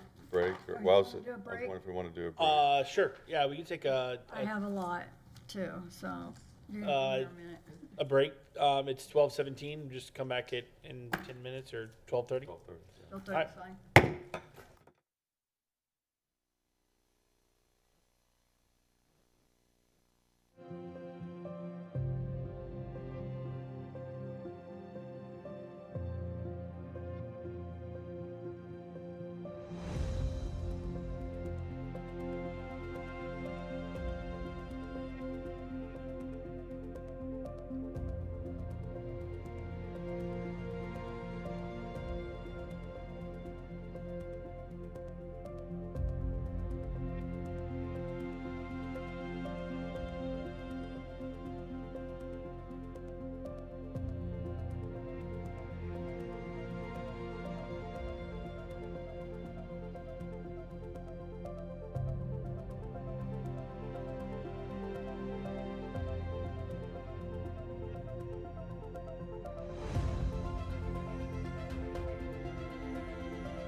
Welcome back to workshop. I don't know, Miss Spray or Mr. Tatum. You guys are either one. Ladies first, you want to go? Oh, Okay, great. yeah. Welcome back, everybody. On the staffing slide, you said that there are 97 bus drivers now, minus 5 that are currently on LOA. Is that correct? And you have that includes 3 that are in training. Yes, ma'am. So we could take 8 people off of that 97. Yes, and Okay. that's why I wanted to point that out. Okay. That, while they're active there, because when they go into training, they are employees, they are hired employees. Okay, and then you have 9 that are actively pursuing a career in driving for us, plus 11 attendants in waiting is what I have. These are the staff people you have in waiting right now. Yes, ma'am. Okay, so if we got those 9 bus drivers up into the active, will be pretty good. That's quite the decrease from 1819, from 142 down to trying to maintain 100 drivers is kind of hard. And to Mr. Choate's point, we may need to look at that in the next couple of years or so, or even sooner.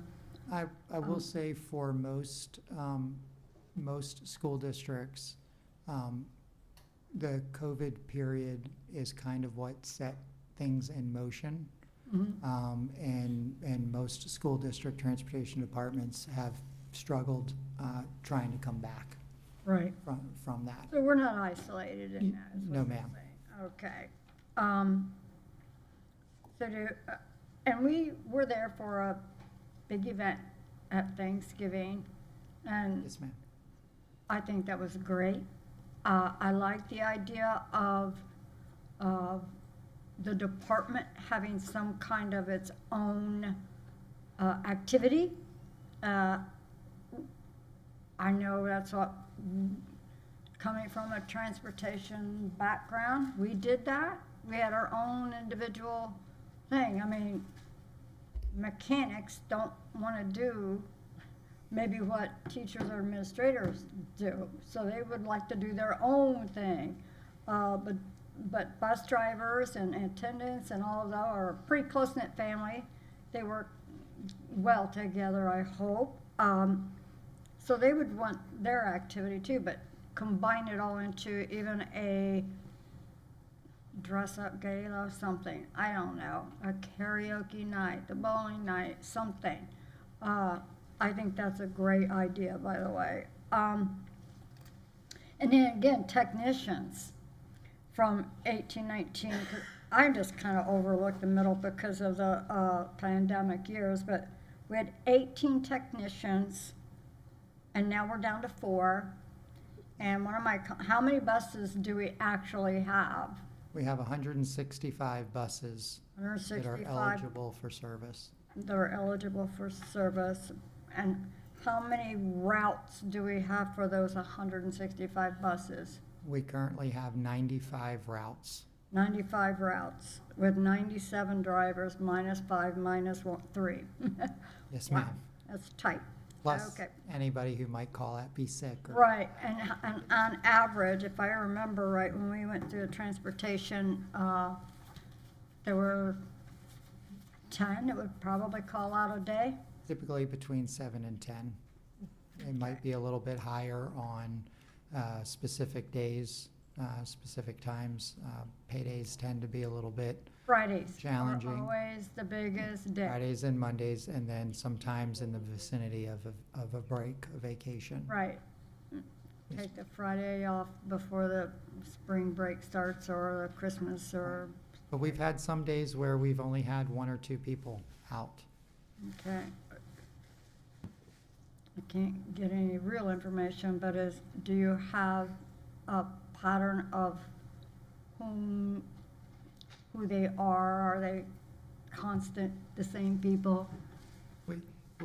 I'm just, you don't have, I know you can't, but Yes, we may. it is, all right, okay. Well, I would say to them that puts us in a real strain. Yes, ma'am. So, okay.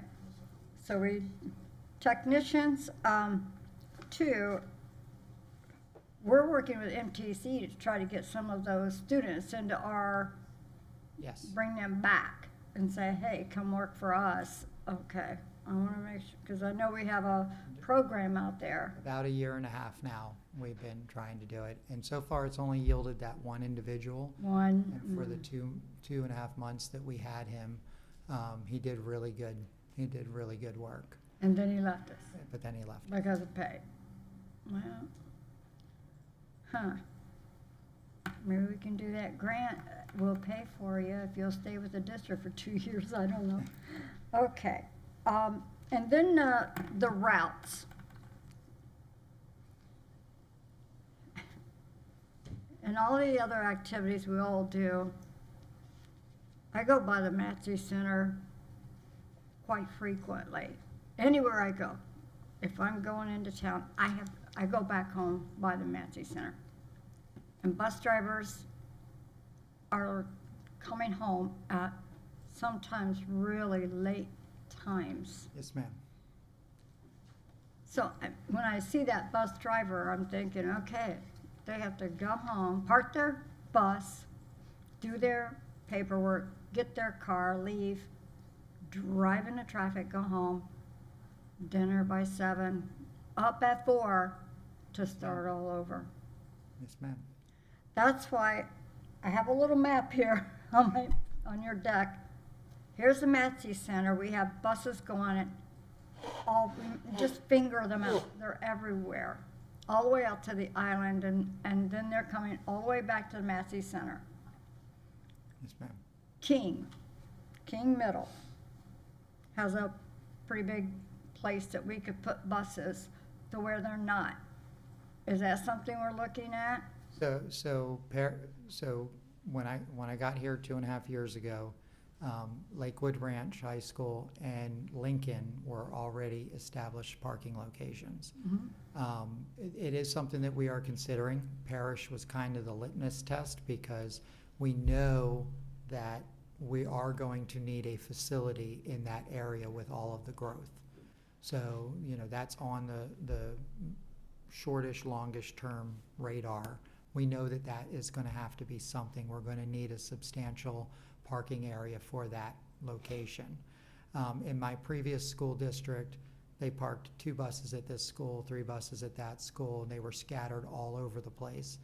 The problem with doing that is when that individual is absent, there weren't necessarily always enough buses at the main transportation facility to be able to cover that route. So now you had to put an employee in a van or in my SUV, which I would do repeatedly, and drive them out to wherever that bus was parked so that they could be driving that bus for the route that they were going to be covering. So it's definitely something to be considered, and Mr. Rinaldi and I have had discussions about that. Right, that will have to be very strategic. Yes. I mean, because we have 165 buses. Yes. And we know that community out east is building faster than anyone can keep up. 30,000 homes is what's being predicted. So all the way out east to Manatee is a lot of miles, a lot of traffic. So anything that we can do to create a hub at our district site, to me, is going to be the biggest solution. You have a east driver pool, and you have a central driving pool, and you have a west driving pool. That's kind of the way I see this. Maybe I'm wrong, but I think that would, I'm sure not all the bus drivers live within a 5-mile radius of Manatee. So I think that having that kind of a mindset is something we need to do. It's basically, in my opinion, long overdue for that kind of thinking. And then,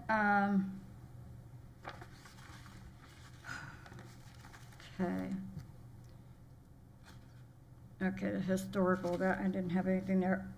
When you talked about high wind advisory up to 30 miles an hour, was there any buses that had to be stopped yesterday? Just driving here yesterday, there was 2 trees blown over. Yes.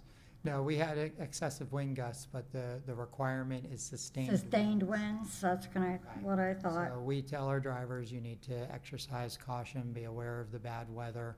Mr. D'Amico is very good about any alerts or anything, letting us know, and then we communicate it out. On days when we know it's going to be very severe, I have a tracker up on my monitor that monitors every 5 minutes the sustained wind speeds at the airport. And so a couple of bad storms ago, I did delay my buses leaving Manatee for about 20 minutes because the sustained winds were hovering right around 32, 33 miles an hour sustained. And we're not supposed to be moving at 35. So if we're encroaching up there, I have to have time to be able to get the buses either back or to a location where they can be secured. So we worked with Dr. Weissong, who worked with all the principals, and it worked like a charm. Everything went fine. We had a plan in place, and that was the model that we've kind of used since then. Okay. So I've only had to do it one time. But safety is paramount, not only for the students, but for my staff and our assets as well. So we do watch we do watch it. When Mr. D'Amico sends his alert, then that's the cue to pull up the website. I just want to add that one time that happened this year, there was no forecast expectation for sustained winds even above 30. And so we got one hit right at 35, and Mr. Warrington did the right thing. And we had no children on buses at that point. It was about 1:15. And then we kind of waited until we got several more readings that were well under the 35. What was interesting about that afternoon, because the weather was inclement and our principals did a great job, managing all of that. But we had sent out an advisory to parents because we thought perhaps buses might be hours late. And actually, we had one of our highest on-time performance days. Oh my goodness. Because there was so little traffic on the road because the weather was inclement, which is a great reminder that the routing software does a good job and our drivers do a good job, but there's a lot of externality. So when there was less traffic on the road that inclement weather afternoon, we pretty much ran on time. The drivers did a great job. So it's just a reminder of how unpredictable the traffic is and how that's impacting us. Okay. Okay, and also you said that there are, through Project Heart, we have students that are homeless from Sarasota coming to Manatee County schools, correct? But in this situation, it's vice versa. Okay. They're Manatee County students, and they went homeless in Manatee County, but they took up residence either at a shelter or with family Right, so the family lives in Sarasota, but Correct. the student still goes to Manatee District. And so people understand, we tried to keep those students into their home school, as not to disrupt their unfortunate Yes. situation. So hopefully their situation will improve by the end of the year. And that student would then, the following year, would go to their address. No, ma'am. They would come back to us.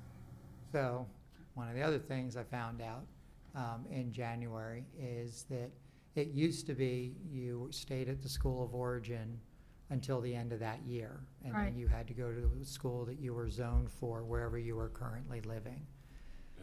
That changed back apparently in 2018 to where, okay, now they can go and finish out their academic career.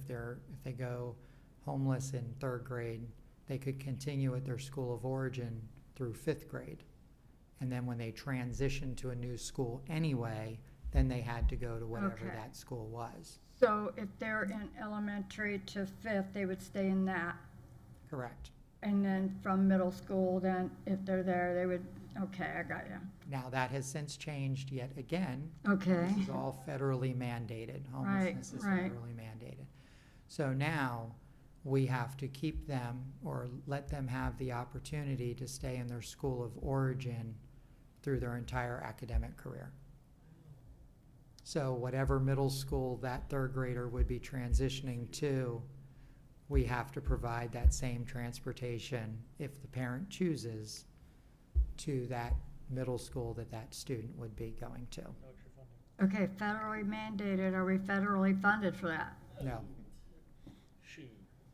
Are you kidding? They make federal mandates and they don't fund us. Well, we need to Imagine that. lobby for that, don't we really? Yes. Okay, Yes. all right, so, yeah, I intend to. And of course, we want to do what's best for that, Well, right. for that child's situation. Exactly. And everything, but it is an incredible hardship It as is. those numbers Well, it's not only a hardship for financially for the district, it's a hardship for that student. We want to do the right thing for that student. Correct. So if they want to mandate that, any mandate they make should have dollar attached to it when it comes to education and transportation, in my opinion. I guess I got everybody up here saying yeah. Yes, ma'am. So, we have to work on that a little bit.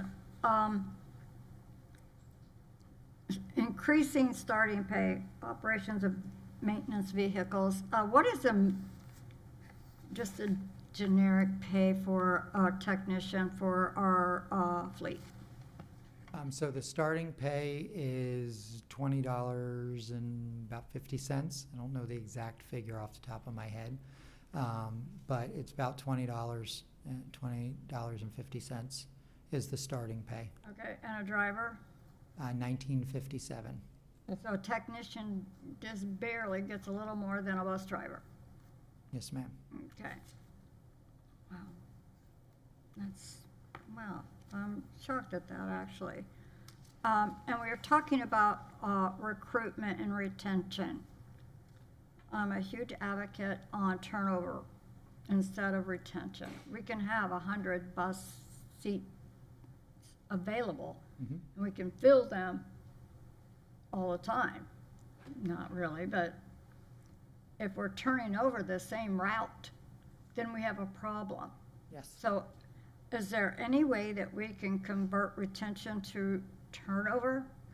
Route 1055 has had 5 different bus drivers at it in the last 2 years.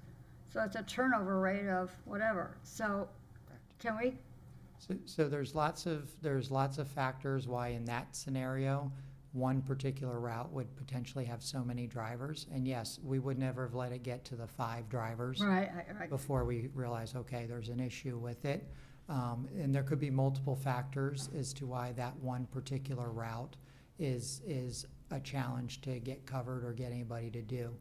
Some cases, it's the geographical and the amount of driving involved and the areas in which it goes to. Some of it is the behavior of the students on board, okay? And so that's a reality of it, but transportation is very limited as to what we can do in terms of discipline. Under law, we only have the authority to assign student seats.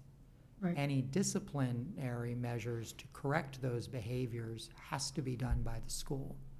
Therefore, the drivers go and write referrals to the school, and then it's up to the school to administer whatever discipline that administrator feels is appropriate. That would be my Sometimes next that can be question. effective. Do bus drivers do referrals? Yes, ma'am. So they have the capability to say, Correct. student A did this.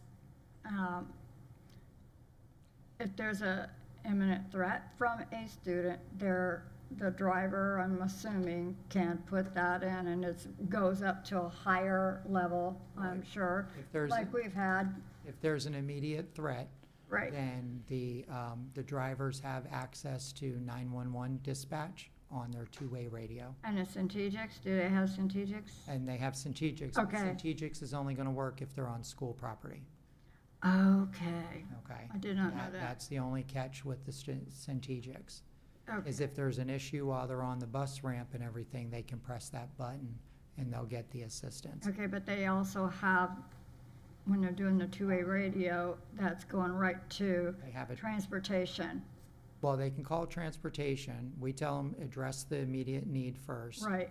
So you pull the bus over, there's a button that they can do that does the video and everything. But to contact law enforcement, if there's a student with a weapon or something like that, you switch the channel, contact 911 on the radio. Okay.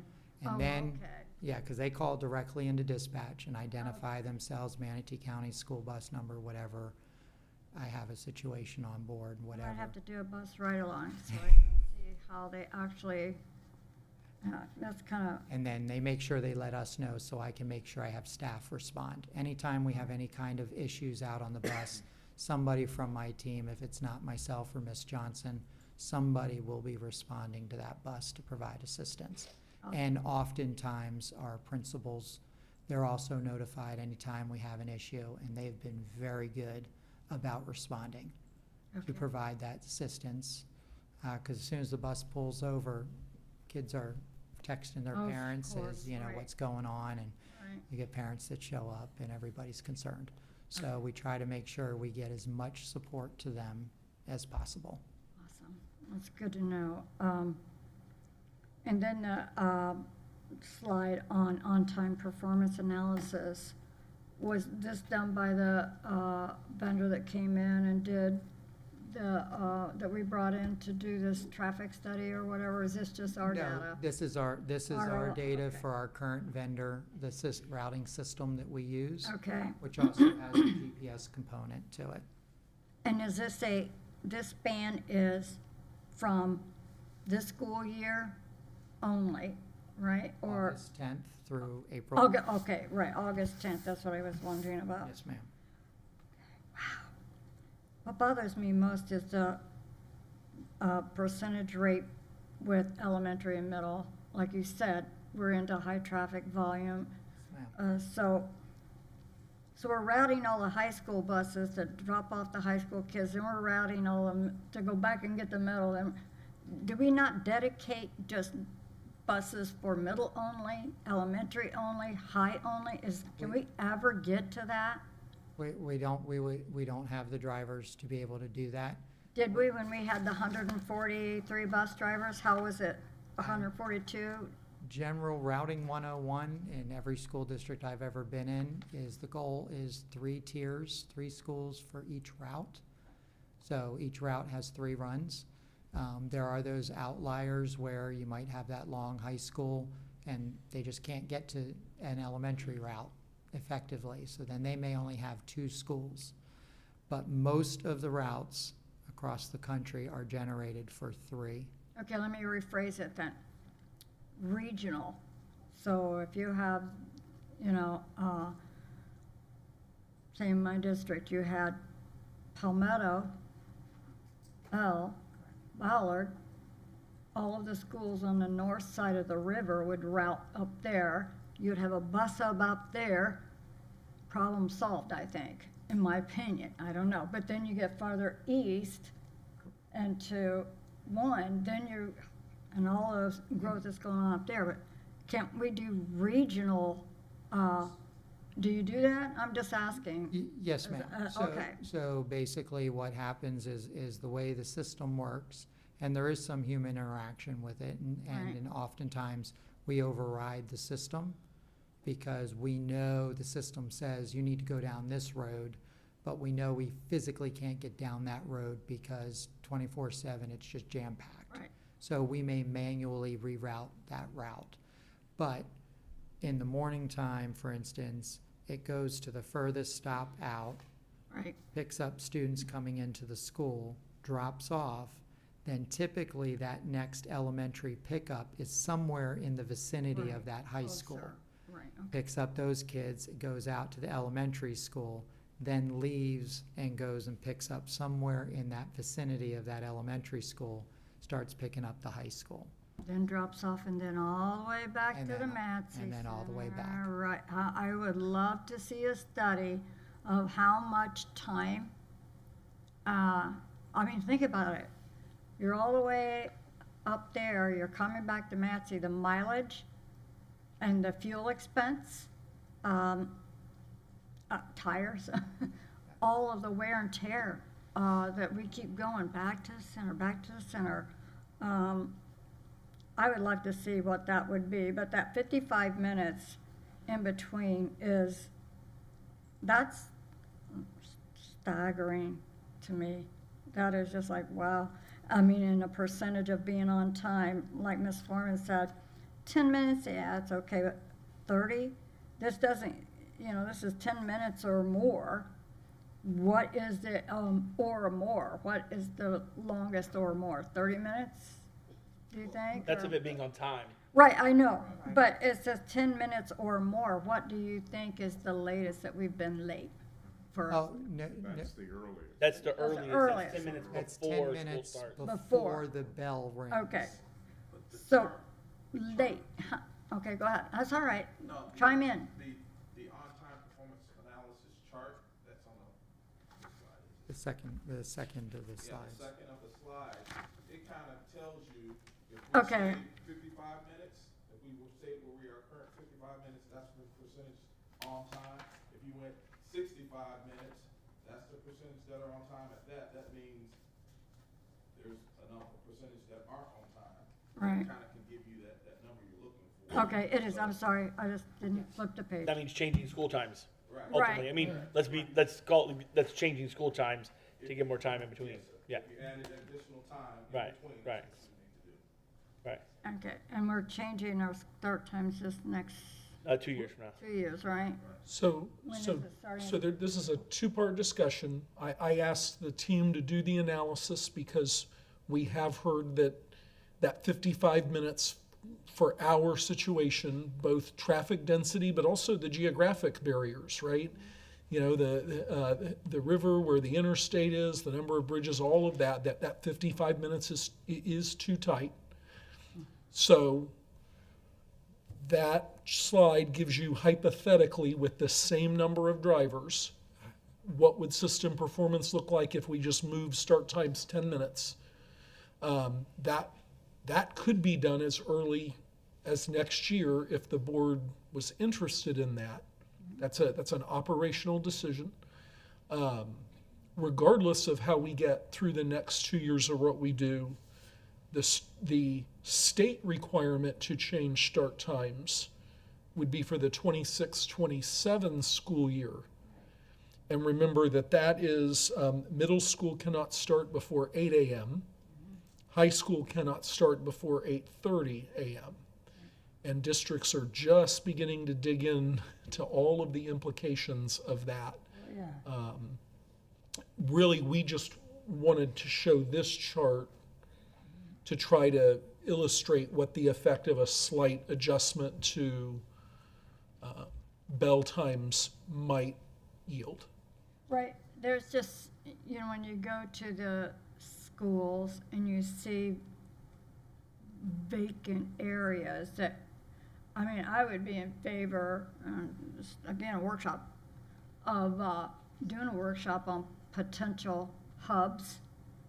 I'm saying mini Manatee centers, one mechanic, whatever, somebody manning the office and you have a fuel and parking station, all of those little mini hubs. And Mr. Tatum and I probably are on the same page with that, on having little hubs. We've talked about that up here, instead of everyone coming back to the same spot at the end of the day after a long day.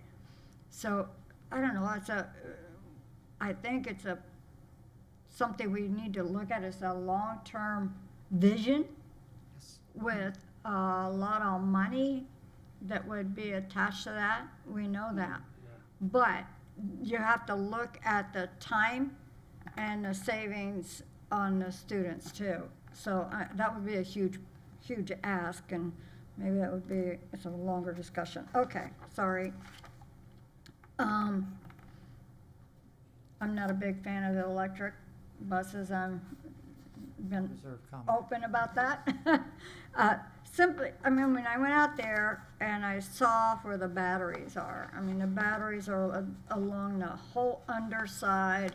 If there was an issue, you know, and you're driving in the middle of the interstate or in the middle of traffic and something happened, my biggest fear is, I don't even want to go there, but yeah, that's bad. That's why we put them on routes that are close to home. Right, right, and like you said, the concern on how many miles you can go per charge, so that's gonna be a And challenge. we even with the charging stations, we even pushed FP&L to install 60 kilowatt charging stations instead of the standard 30 kilowatt, so that we could be able to charge the buses in between the morning and afternoon runs. And it would At be a 30 faster. kilowatt, we were afraid we would only get a morning run out of it, and so now I would need 2 electric buses for 1 route.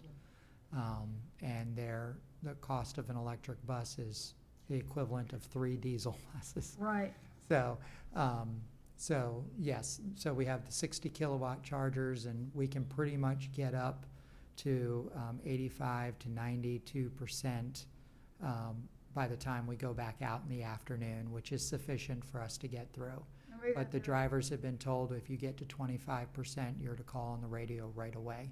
right. And we're gonna figure out what we need to do to get them back in. That was a grant that we got for those buses and the charging and all of that, right? And this is the pilot to me on those, and, Correct. yeah, okay. When the previous director pursued the grant, and everything for the buses, this was part of giving it a try. Right, The charging stations was not a grant, specifically to the district. It was a grant that was given to FP&L to support the efforts. Duke Energy had something similar, however, the school district, for instance, in Pinellas County, they had to pay for theirs up front. They had to pay for all their charging stations, whereas Manatee County, FP&L did not. did not. It was covered under their arrangement as part of the partnership with the grant that we received to purchase the buses. Right, but that's where I always fear, we get the grant here, there you go. Deal with it after it's done, you know, that's the kind of thing Our that vendors have happens. been wonderful and very supportive of it. Okay. Like I said, the training was very, very intensive. Mhm. But I did ask about the batteries being underneath. I said, what Yeah. happens sitting in a puddle I and just- whatever else? And they're not that low to the ground, and so both manufacturers told me they've been tested and designed to be submerged for 2 hours and 30 minutes without any leakage into the battery.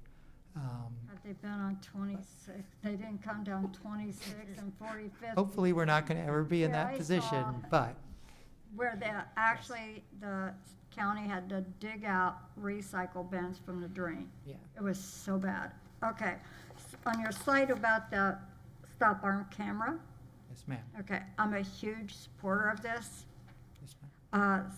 I've been to Onico, and how many times I've saw people whoosh right by, and I cannot believe the state took the speed zone away from 4 lanes.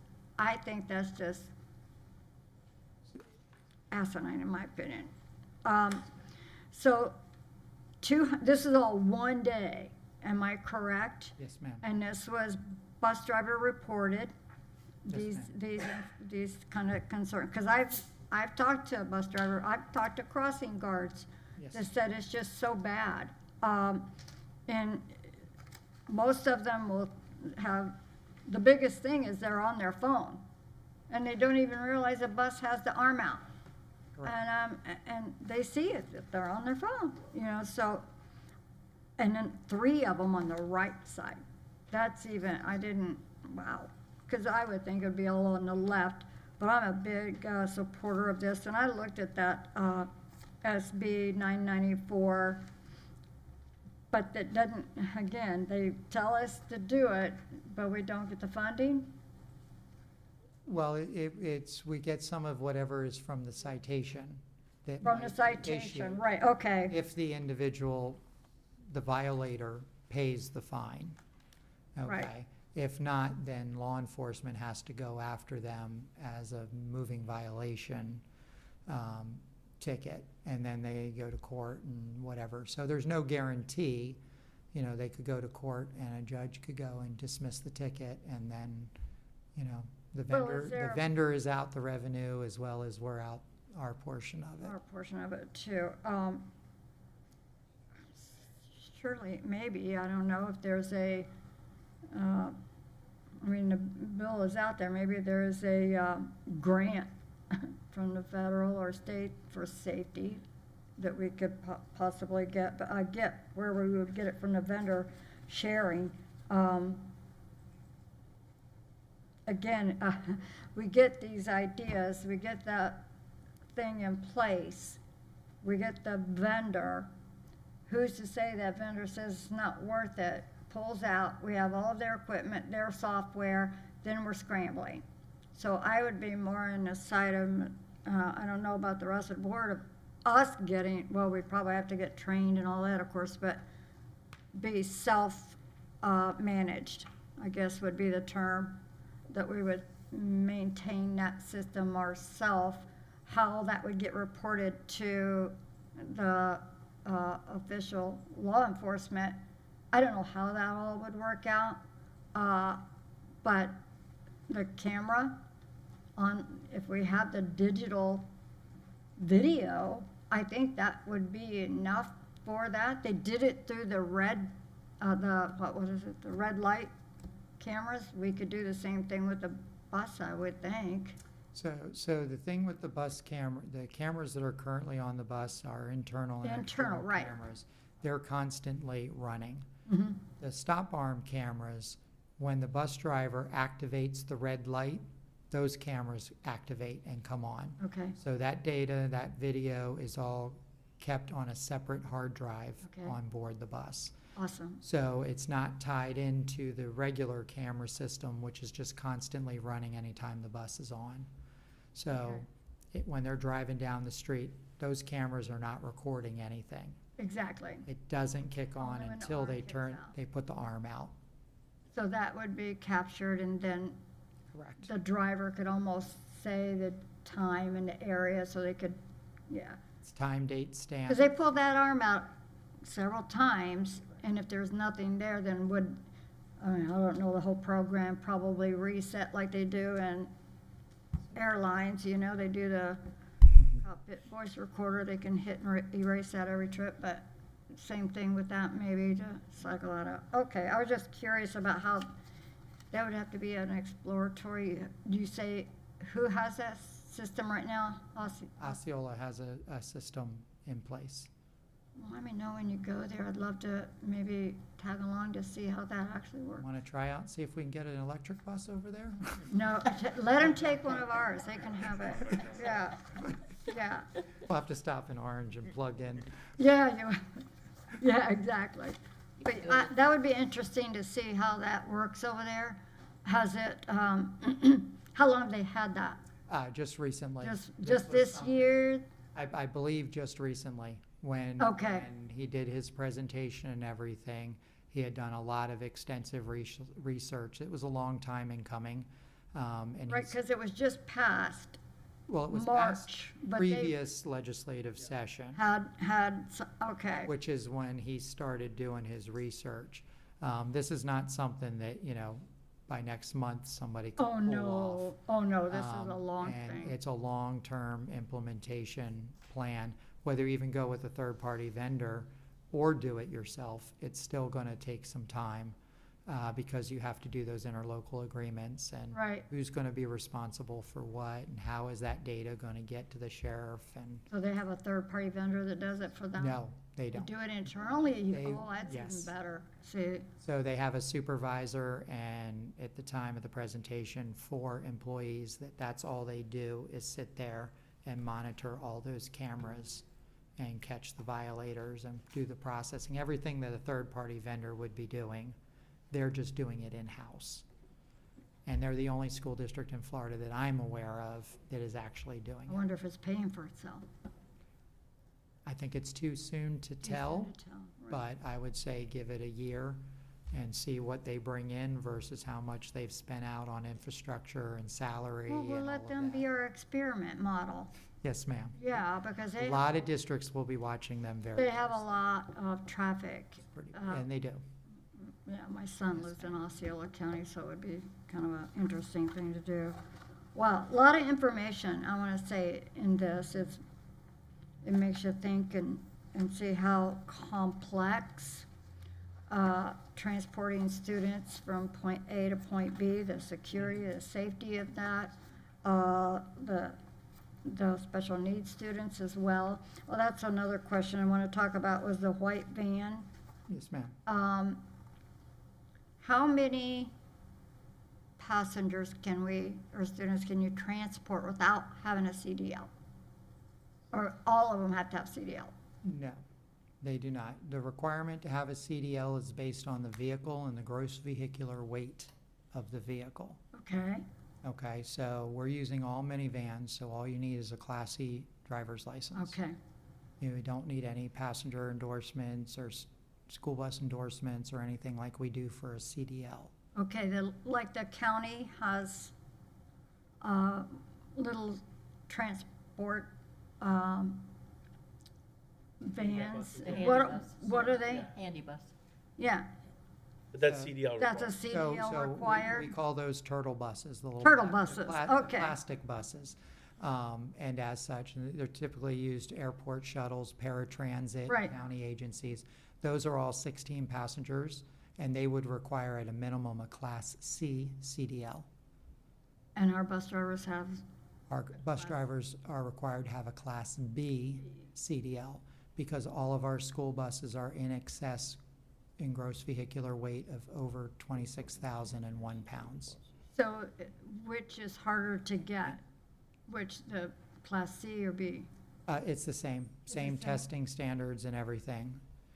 But unfortunately, we're prohibited from getting those turtle buses Because of this federal. because they're not built to school bus standards. So we would have to go and purchase a Class A school bus, which is the short bus, Right, which is roughly about the same cost as a full-size bus. So most school districts in Florida and a lot of states don't do that because it's not cost-effective. You're gonna spend $155,000 for a 77-passenger bus like we do, whereas you're gonna spend $140,000 on a bus that only transport 16 or 29 students. You still gotta pay the driver the same salary, you still gotta use the same fuel. Places like New York City and high-intensity urban areas, you need those little buses to be able to get into all those tight spaces. of course, yeah. But you will find very few of them in Florida. Most school districts won't use the little buses. Okay, because if it would cut down that 55, or that, being late thing, okay.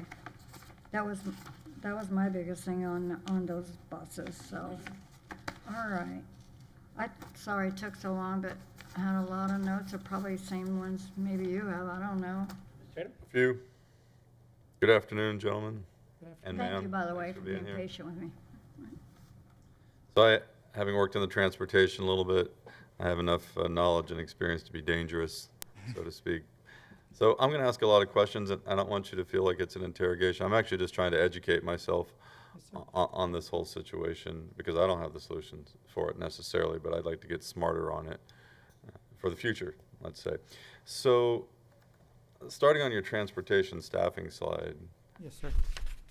So you said we have 95 routes, and one day I believe maybe Mr. Naldi said, or you said, how many bus drivers would we like to have on a daily basis? Was it 106 or something like that, or what was the daily we'd like? No, well, our target to be comfortable would be 125. 125, okay. Okay, assuming that if we ever got to that point, that we would be able to go and start adding a few more routes. Okay. We know our routes are very heavy, and we did that intentionally to try to cut down on the need for drivers. Right. But as we get more drivers, the anticipation is we start kind of putting those buses back together, but do it in a smart way to where we're getting maximum efficiency out of them. So I would anticipate maybe going from 95 routes up to potentially 105 routes, but still have enough of a surplus of drivers that when somebody calls out sick or goes out on a leave of absence, we have a full body that can go cover that route without having to break it up and inconvenience students and schools. So 105 routes with 125 drivers in your perfect world would be what would work? I think we could be pretty good and to where we're not packed so tight. Good. And we're gonna have some more schools, so you'd have to add a few more routes and a few more drivers. If we only have 100 and we're looking at an optimal, at least for our current school system, without adding any more schools, 105 routes, why do we need 165 buses? Or do they rotate through like a maintenance cycle where you have to pull them offline for a while? Or So the industry standard is that you reserve 10% of your fleet to be utilized as spare buses. spares, right? Okay. So we are top heavy on buses. And Mr. Crozera has done a very good job over at Matsky on the maintenance side. We have what we call the graveyard, and that's where all the scrap vehicles, auction vehicles, and everything go. We've really gone through and been trying to clean up our older buses, get them off the books, get them auctioned off. A couple of years ago, we donated several of them to charter schools to be able to use. They may not be pretty looking, but mechanically they're sound because the state has very stringent inspection and mechanical standards for school buses. So mechanically they're very sound. And so we've disposed of a lot of our school buses. We know there's more, and we're systematically going through that, primarily based on the year of the vehicle, but also the mileage. We have some buses that are technically still on the books, part of that 165, that may have 300,000 miles on them and everything. So I know we don't need all of those vehicles, but we also don't want to cripple ourselves so much that we get to a point where now I don't have enough spares, and we're trying to come to you all to say we need an extra $1 million to be able to go and buy 10 more buses. Because even that is, there's still a build time, you know, it takes several months to be able to get buses. So, yes, in an ideal world, I would anticipate things could be pretty comfortable currently with our population now and everything. 105, you know, an additional 10 routes and stuff would prevent us from having so many routes that are so long. And to do that, you would, to have 10% of your buses in reserve or as spares, you would need how many buses approximately? So we would probably need, we would keep to be comfortable, you know, 20 to 25 buses, I would say. 10% is just the industry threshold. Okay. You know, if we only have 105 routes, there's no need to have, you know, 180 buses. Right. Hopefully we'll never have that many buses go down at one time to where we would need that many. But when I got here, we had 210 school buses. Yeah. Well. So there was a lot of buses. So you think we're a little top heavy, but we're kind of whittling them down? Yes, sir. Yeah. It's just a process. We're trying to be very meticulous. And my fleet staff, they're very good about weighing. It's the same year bus, but this one needs to go to auction. This one mechanically is a little bit better. It's given us less issues. This one's going to need an engine in a couple of months. Well, an engine for a school bus is $40,000. Yeah. So we don't want to spend the money to put an engine in a bus that's, you know, 15 years old. So, And plus, we're gonna grow a little bit here in the next Yes, sir, few we years. So if we have some buses that we can still use, even though they're not quote unquote pretty, we probably want to keep them around rather than buying new ones, right? yes, sir. Yeah, that would be cost effective, right? So let's see. How many on any given Friday, so to speak, what percentage of bus drivers and bus aides call off sick on any given Friday? Again, I mean, maybe 8-10%. 8 or 10%. You know, the standard typically seems to be somewhere between 7 and 10 drivers. Sometimes it's a little bit heavier on the attendants and not so much the drivers. But again, we can compensate because legally not every school bus has to have an attendant on it. So we have a little bit of flexibility when it comes to that. Then there are some days where, you know, we're up to 17, 18, 19 drivers off. And those are the days when I'm communicating with Mr. Clark and Mr. Rinaldi to say, we're going to be we expect a bad day. And then we do what internally we declare an all hands on deck. And that's basically everybody in the office that has a CDL and maintains their training certifications and stuff like that. They all stop what they're doing and they go get on buses and they go out and cover runs. This happens on Mondays too sometimes. Every now and then, Yeah, especially after the Super Bowl. Yeah, I was gonna say. Oh, my goodness. The Friday prior to the Super Bowl, the That needs to be Monday a after the national Super holiday Bowl. It- Yeah. I'm 100% in agreement with you, sir. I can remember sitting as an airline pilot on reserve and sitting on Super Bowl Sunday. 3 captains called off. I was a co-pilot at the time on Super Bowl Sunday, and they actually ended up canceling the flight after waiting there for 6 hours. So, Wow. yeah. Anyway, so didn't we have or do we not have an attendance incentive program that was funded by a grant or something like that? We do. It's currently active Okay. for this second semester, but that will stop at the end. It's not an ongoing.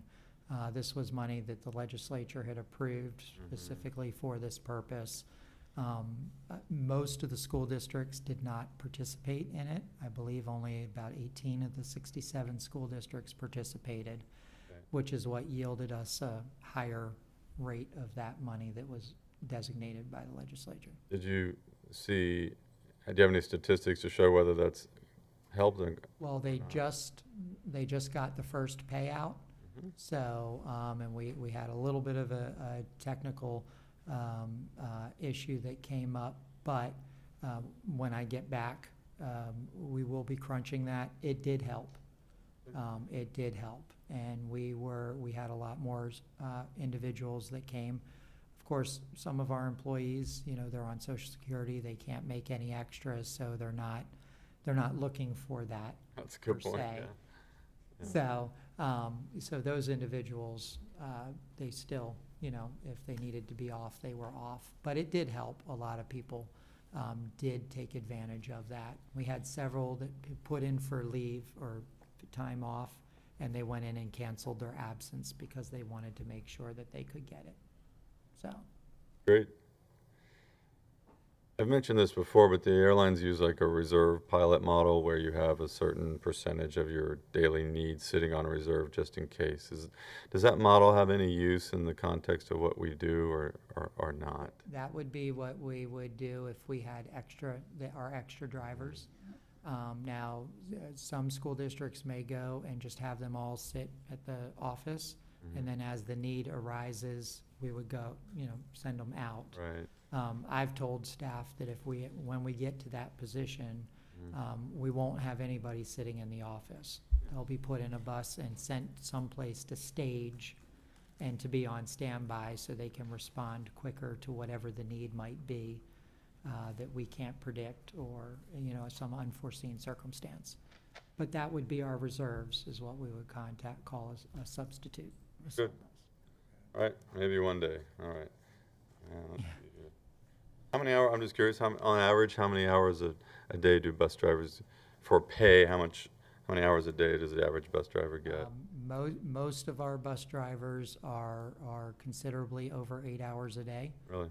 and the attendance, with several of them being upwards of 12 or 13 hours a day. Wow. Because they're all the way out east. Yeah. They've got the 7 kids that's going to take 2.5 hours to drop them off. I was driving down 301 coming back from Tampa the other day about 2 o'clock in the afternoon. And so it's a 2-lane road. It's 60 miles an hour each way. And all of a sudden this bus just flips on its lights and everyone's like, comes a screeching halt. And he drops off one little boy and he runs to his house. And it's like having a chauffeur service right to his house, you know. And they probably drove 20 minutes to get Yeah. just to get to that one stop. And that's the law though, right? I mean, if it's outside the 2-mile ring, We are obligated to no transport. matter if it's 20 miles, 30 miles, as far as it goes, we have to get them there. The understanding is to their assigned 2 miles to their assigned school, Right. where they're geographically zoned. If you pull them out voluntarily and send them to an IB program or something of that nature, technically the district does not, that Right. 2-mile thing doesn't, we can make them go more than 1.5 miles to a bus stop, et cetera. All that doesn't apply. But if they're over 2 miles from their school, they are entitled to school transportation in Florida. What if there was a bill that proposed that said something like, okay, outside of 2, but we're not going any farther than 10? Is that, what would you think about if that was like the general idea of a proposed bill that said, well, you know, we're not going to go, if you choose to live 18 miles from a school, that's great, you're out in the woods and the kids are growing up with the animals on the farm, good for you, but, you know, it's unreasonable to ask us to drive 30 minutes out to get your child. Anyway, what do you think about it? Correct. Yeah, I can totally see where that would be beneficial. So in my first school district, Palm Beach, we did that with our magnet programs. We provided transportation from 2 to 8 miles from that magnet program. If you lived outside of that magnet program, it was your responsibility to get to one of those bus stops within that geographical area. But that's only possible in a magnet situation or something? Why is it not possible for every school? Well, if it's a zone, no, I'm saying, yes, that would be a legislative action that would have to be done to put that restriction. Because right now, if you're zoned for Harvey and you live more than 2 miles, it doesn't matter whether you live 2 miles, 2.5, or 10 miles, we're on the hook to provide. But did you say that in a previous county that there was a situation where you were able to limit the distance? In the magnet program. In the magnet program, there's something. That was voluntary, kind of choice program. Okay. They called it magnet there. What would be the downside to having a 2-mile ring and then a 10-mile ring and saying you're responsible to get your child at least within 10 miles of the school?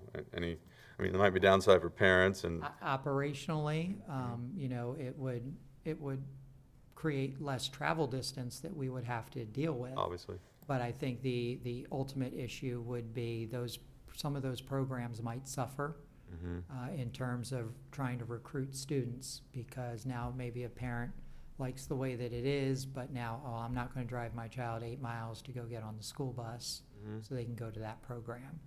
So I think it would make those programs at those schools difficult for recruiting unless those students lived within that parameter that was set up.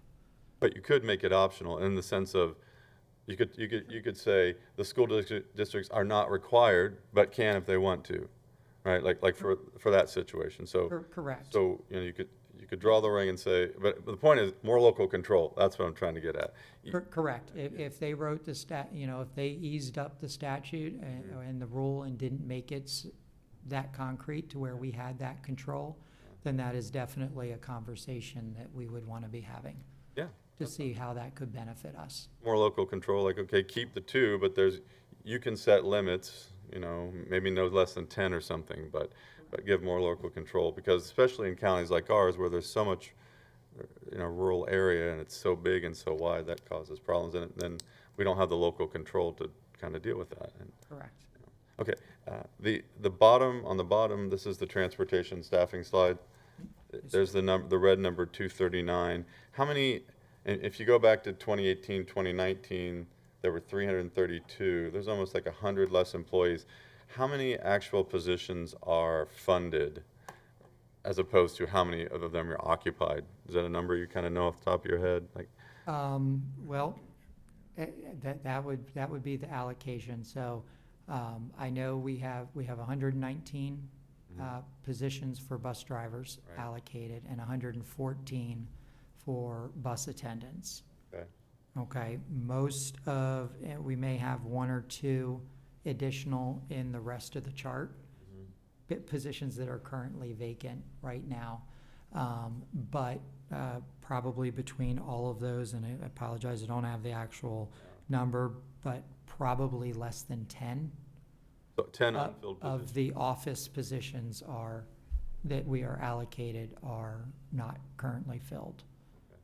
As far as technicians go, then, if you go up to the technician line, what's the mission failure number there? Because it seems like you're down to four technicians and 4 lead positions. When does it get to mission failure? What are we close to that number? We're there. So we do have currently, we have one full-time outside mechanic that we have we contract to come in from Matthews Buses. And he comes over every day. And then we just had to take on a second one 3 days a week to come in to be able to help keep us up with our inspection schedule so that we don't fall too far behind. We're still running, we're able to keep up with our inspections. However, we do have a lot more spare buses on the road, as some of those other buses that need repairs. In the past, we've never really had them back up like that. Now we're starting to see them back up. So How many funded technician positions do you have? currently, we're supposed to have 16 Oh, wow. plus 5 lead positions. Yeah, so you have 25% of your allocated, Are vacant. and you believe it's a pay and benefits issue? I believe that's the bulk of why they're leaving. And we make it a point, those that are willing to share with us, we ask them on the exit, Yeah. what is it about? What's driving you to do this? Some of those, 2 of the people that we've lost in the last 2 years, mechanics, they moved to take care of family. But all the other ones that I'm aware of, it is because 100% they can make more money outside of the district. Well, there's no mystery there. Even I can figure that out. Yes, sir. We need to pay them more. Yes, sir. That's why they elected me to the school board. I'm really bright like that. Okay, turning the page to the next page. Transportation historical trends.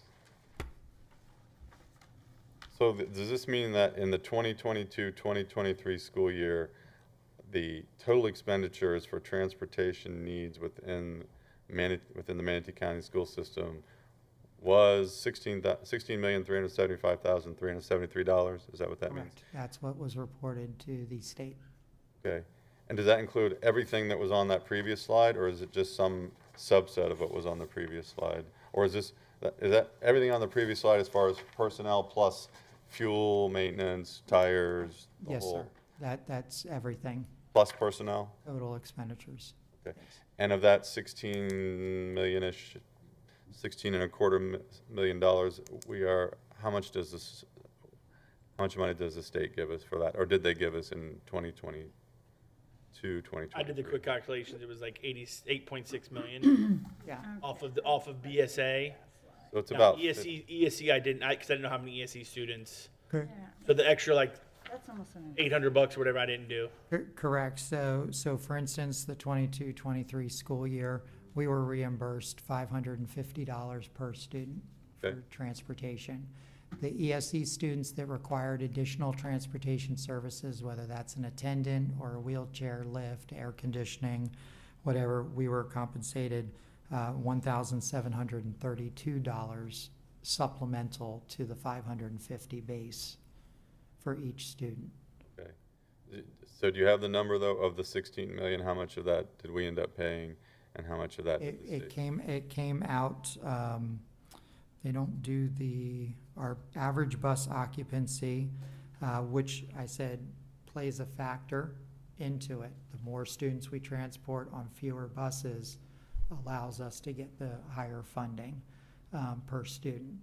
Okay, so our ABO was 98.43, all right, which was really, really good in terms of that, which is probably why we went from $550 last year up from the $488 per student we were getting the year before.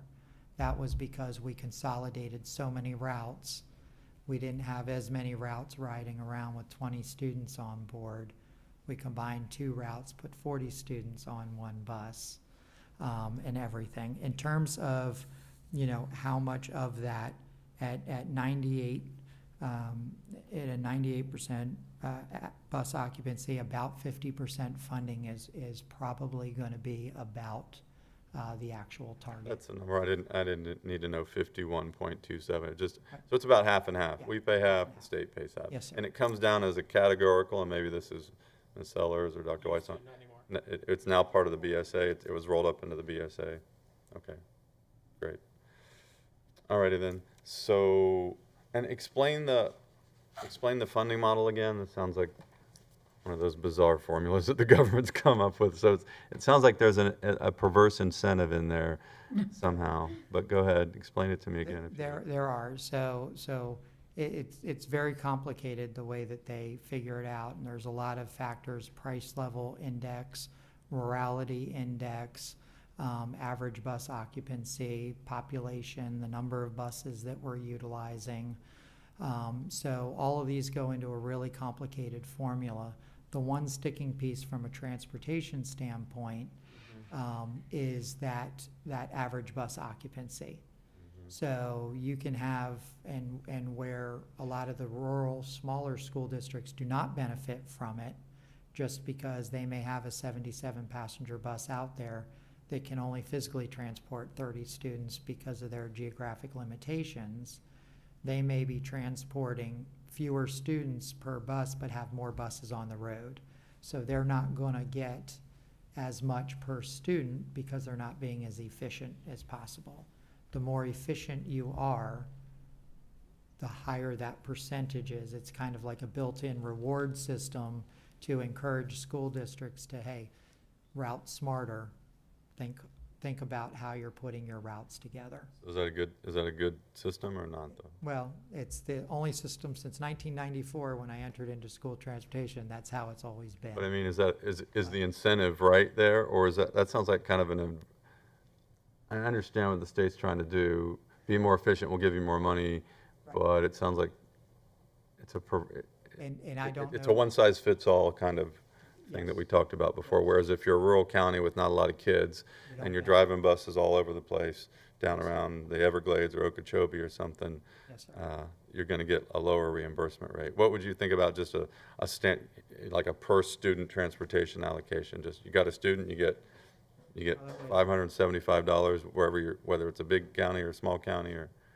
It's something that could happen, but somebody will find an issue with that, saying that, well, I transport a whole bunch more kids and I'm still getting the same amount of money as the little guy who isn't. So there's an argument on both sides for that. Okay. But the bottom line is it's about 50% we get reimbursed Yes, sir. for our total transportation. Yes, sir. And so that money just comes out of the general, again, maybe Ms. Sellers, comes out of the general fund, whatever money we get from the tax revenue. Is it capital money or is it? As we vote into the ad, Mm-hmm. we can pay for some of the costs of the bus drivers and Right. and some of that out of the capital fund. Mm-hmm. Still, since it's part of the FEFE calculation, Mm-hmm. part of that money comes into the BSA, which goes to the general. Right, but the other 50%, we have to come up with it. It's not part of the BSA that comes from the state, right? So we'll take it from both places since we have it in our ad. Mhm. Partial capital, partial general. So it could come from the 0.5 cent, half a cent, 1.5 mil capital tax. Okay, and then some of it could come from the millage too, right? Can we? No, not the referendum, not the one. Okay. Not the current one. You're talking, so, Current one. not the current, so the 1.5? 1.5, because we have it written in that ad where you can pay for some of the bus driver costs. Okay. So it would come from a half-cent sales tax and the 1.5 mil. Right, got that, yep. And then general fund, because it's also funding in the BSA, which is the. Ah, I get it. Money in BSA goes into the general fund, right? See, that's why I'm going to this To add finance some- conference next week. To add some complication to that, though, when it comes to the millage, with the bus drivers' hourly rate, they receive this year an additional $2 that does come from the millage. So there is a little bit of millage money as well. So it's. But we are paying the bus drivers out of capital funds right now, though, right? Except Yeah, for that. A portion of it, yeah, out of capital. More to learn. All right. Recruitment, so maybe we could turn to the page on recruitment and retention.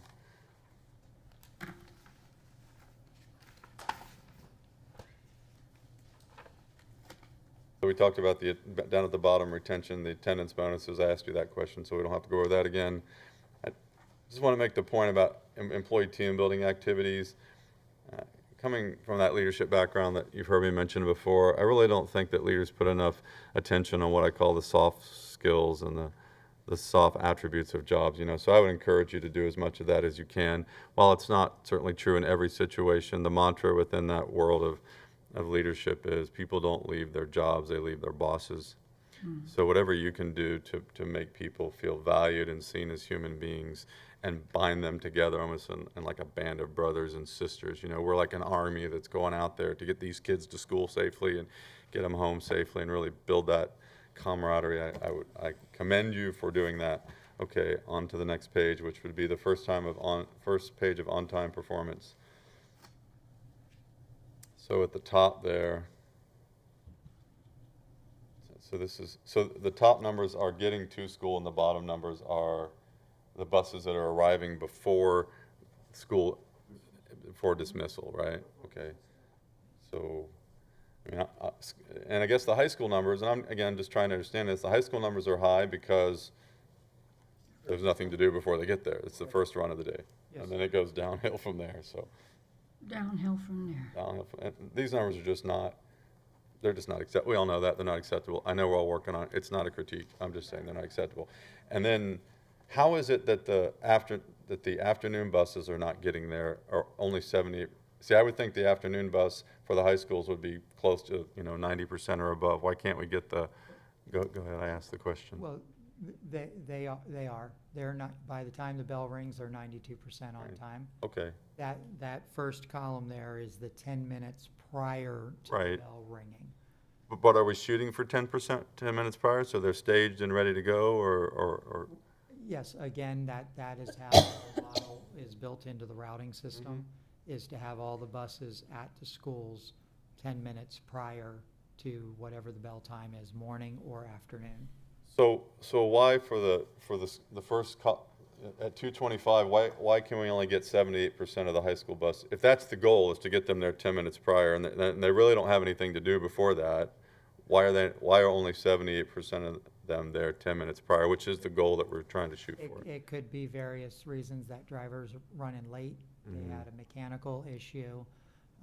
There was a last-minute route change, and they're waiting for their updated route sheet as to where they're going to be going. Okay. It could be any number of things, a breakdown. Sometimes it's just they drove slower than the posted speed limit. Okay. I think keeping in mind that 10 minutes or more early in the morning is more important than 10 minutes or early in the afternoon, right? Because the other piece is when the bell rings to dismiss, you've still got a 5 to 10 minute window before kids are loaded up and ready to go. And so notice that 10 minutes or more at 78 gets to 92 at the point the bell rings. And so that's really the more important metric for the afternoon run, is that second column. I mean, in a perfect world, being there 10 minutes early is great, but there's really no difference on the back end between 10 minutes early and right on time. So I'm on that PM, that second column is much more important than the first column. And one of the other things that we have to take into consideration too is depending on the design of the school and the traffic pattern around the school, if you have parents that are lined up for car pickup, sometimes our buses get stuck in that line and they can't get past them until they get up to wherever it is the parents are turning in to be able to get around to where the buses load. Okay. So it could be any number of things. Okay, and then but the next two numbers, the 16 and the 12 and the 40 and the 24, they just speak for themselves. I don't even know what else to say about that, which then would go on to the next page of the on-time performance analysis. I mean, and again, this is maybe a question for you, for Dr. Weissong, whoever wants to chime in. What are the big disadvantages to increasing to the 75 minutes? Because the traffic's only going to get worse and worse around here, and if we can really improve these numbers significantly by adding 20 minutes more from the 55-minute gap, and work times for parents and stuff, but I don't know. Have you seen, Dr. Weissong, I think I'll throw this one your way. What are the pros and the cons? I do want to just say one thing, because we may get into school start times and finish times, which is not something that we necessarily advertised about, talking about changing, because that's all this portion, that's what this is. This is talking about changing high school from 7:30 to 7:15, right? I mean, that's the reality of it. So that's a conversation that is different than just the transportation part, you know what I mean? So I'll refer back to the attorney, I guess. I just don't want to start talking about something that we didn't advertise, which is school start time. We have to anticipate that coming up, though.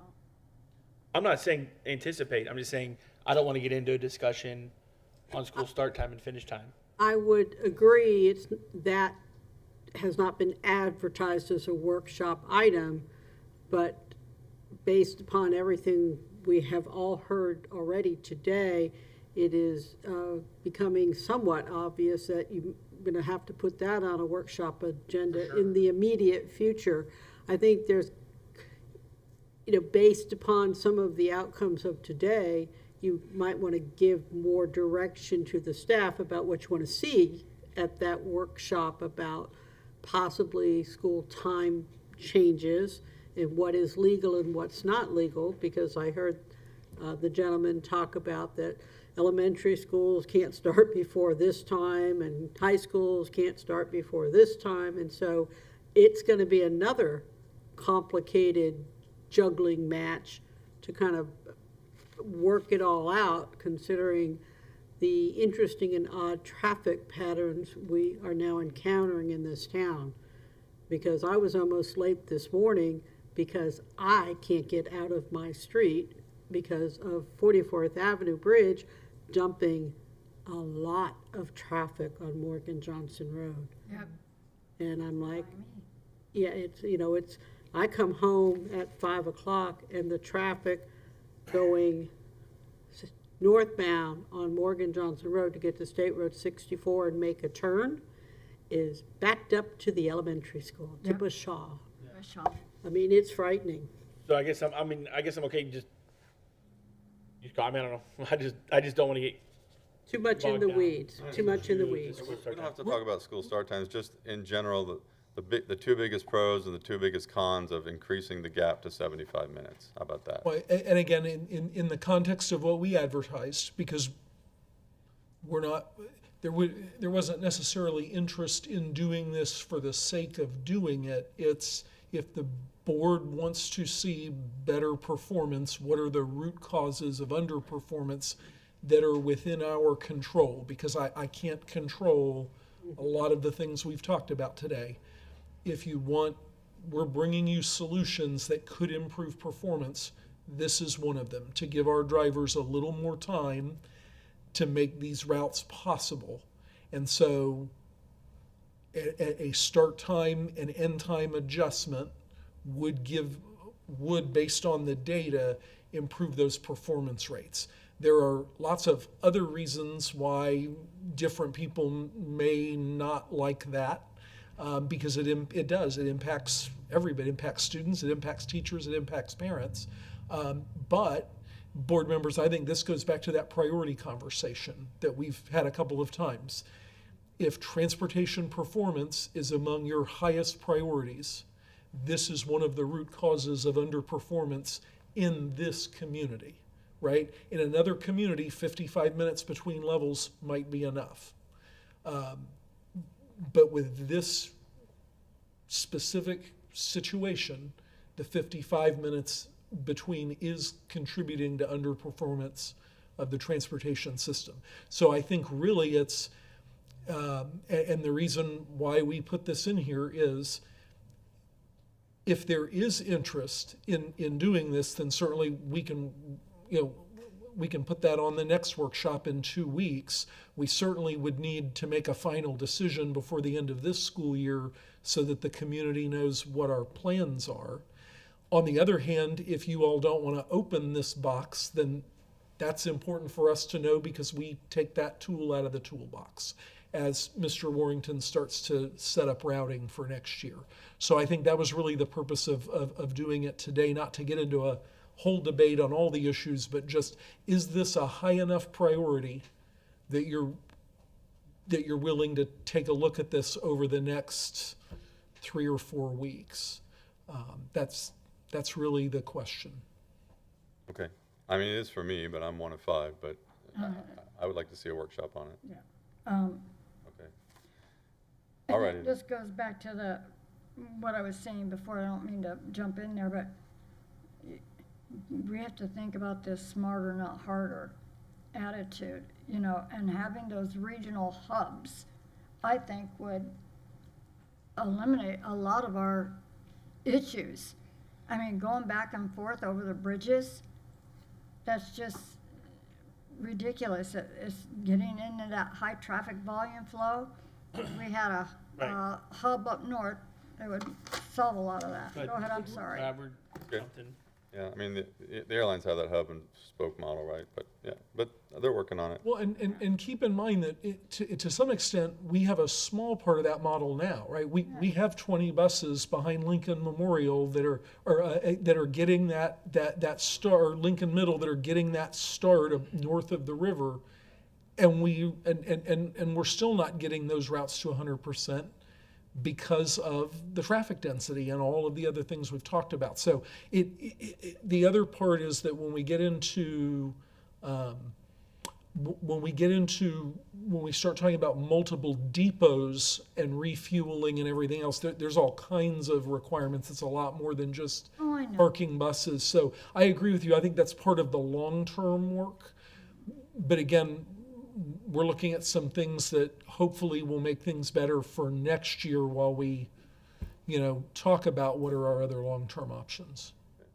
Great. So I'll try to move along here quickly. But that was good, Dr. Weston. We're looking, that's maybe a 3-year plan or something, but what can we do starting to the 10th of August of 2024 to make these buses run on time better? Okay. To the on-time performance analysis, this page here, reduction and consolidation of number of bus stops. The second bullet there where it says, or it talks about, the hazardous stops less than 2 miles. Did I hear you say that we don't get funding for that, though, for those? Okay. Correct, under Florida statute 1006.32, which is the hazardous walking matrix, certain criteria have to be met in order for us to be able to do an elementary student in grades kindergarten through 6th grade. That authorizes us to be able to claim funding to transport that student who would normally not be eligible because they were under 2 miles. There's never been any hazardous walking funding for middle school or high school students there. But right now, those 712 students that we've identified, they're being transported because of a district, for lack of a better word, a district hazard, but they don't qualify, they don't meet the state statute for hazardous walking. So we're transporting them, but I can't get funding from the state for that. So the safety funding only comes for elementary kids when it's determined. Yes, sir. And that statute only applies to them. But we internally have decided, but even this 7th grader is in a dangerous situation, so we're going to transport them. But at some point along the line, people thought that particular area was too dangerous for students to walk, and so they started providing transportation. Okay. down to the bullet where it says athletic directors, Yes. I didn't understand why athletic directors, why not custodians, or, I mean, why athletic directors? Well, again, we've only had one initial discussion with athletic directors about it, as a potential because of the field trip implication. However, it would roll out ultimately to, hey, if we had a custodian and they could meet all of the requirements to become a bus driver, we could consider that. The problem is that as we wean down the numbers of buses that we have sitting around and everything, if that custodian is like, oh yeah, I'll help bring in, I'm a custodian at the high school and I'll bring in the high school kids. Well, okay, but now that bus is sitting at that high school and it can only do that one run. That custodian has a job to do and he can't help us with any of the other runs. So we thought, let's see how it goes with the athletic directors, and if there was I think that's great. I'd love to be able to drive my own basketball team to a game. Yeah, perhaps athletic directors is misleading. We were talking coaches. Coaches. Yes. Okay. I'm Well, that helps because sorry. Yes. like, why athletic directors? Why not custodians or food service workers? The meeting we had was with athletic directors as to what they thought about having their staff do it. Yes. Yes. Next question, do we pay any parents to drive like a per mile basis to drive their kids to and from school? I believe last school year we had 2 parents that we were paying them mileage because they were entitled to transportation. They were ESE students, and we could not physically get a bus and didn't have the staff to get a vehicle to them. So the parents said, well, I'm willing to transport, and then statute allows us to go ahead and compensate mileage to that parent, 2 round trips, round trip morning and round trip afternoon. This year, I do not believe that we have any of those parents where we're compensating them for. I'm just curious, by statute, is that funding available to any parent or just ESE parents? Typically, it would just be ESE parents, but that is not any special funding. That just comes out of the regular. But we're allowed to do it, but we couldn't, if someone lived on a farm 20 miles out and we said, hey, you want to drive your kid to Lakewood Ranch and make $20 a day, and we could do that or not do that? The school district could do that. Could do that, okay. The school district could do that. Okay, interesting option, you never know, if push comes to shove. And then, are we allowed to transport, I assume we can use school buses to transport students to athletic events out of the county? Are we allowed to do that or not? And we do. Okay, and we do. Do we have enough because I know there was some concerns about charter buses being used for sport transportations and band and stuff. So, and was that a bus driver limitation problem? If we had your nice 125 bus drivers, could we do more of that? Or? The reason of the charter buses and everything is typically that school needs to depart during school hours. And so when we use our school buses, we have set time definitions. So in between, we will not pick up any field trip before 9:45, I believe. And then they have to be back at school by 1:15, 1:30. And we have those parameters set because we don't want a bus on a field trip and now we have to cover that person's route. But based on all those extra buses, if you had your ideal number of bus drivers, we could probably do more transportation like that with our own buses rather than having to do charter buses. Would that be a correct statement? Potentially. Potentially, okay. That would cut down costs. Okay, to the transportation technology page, moving along quickly. The vehicle-based GPS, where it says ties directly into the parent app. I think I heard you mention this. I had not a lot, but I had a number of parent complaints that this doggone thing ain't working. The app says my kid's bus is here, but it's not there, or it came early and my kid was at the bus stop. And is it working better, or is it? It does seem, at least the messages that I'm getting and phone calls, I have not had any of those recently. We did make that one change with the vendor to where when the child scans on the bus, that's the bus that the parents are supposed to be seeing. Okay. We had one instance with one parent where each day their bus stop on the map was showing differently on their app, and that was an anomaly. Okay. We worked with the vendor to correct that. Okay, and then down where it says route scheduling with safeguards, what does that mean? Okay, again? so those safeguards are in there to where if the routers are designing a route or adding a bus stop on, if it's gonna push them into that 10-minute prior to the bell or afterwards, we get a violation warning.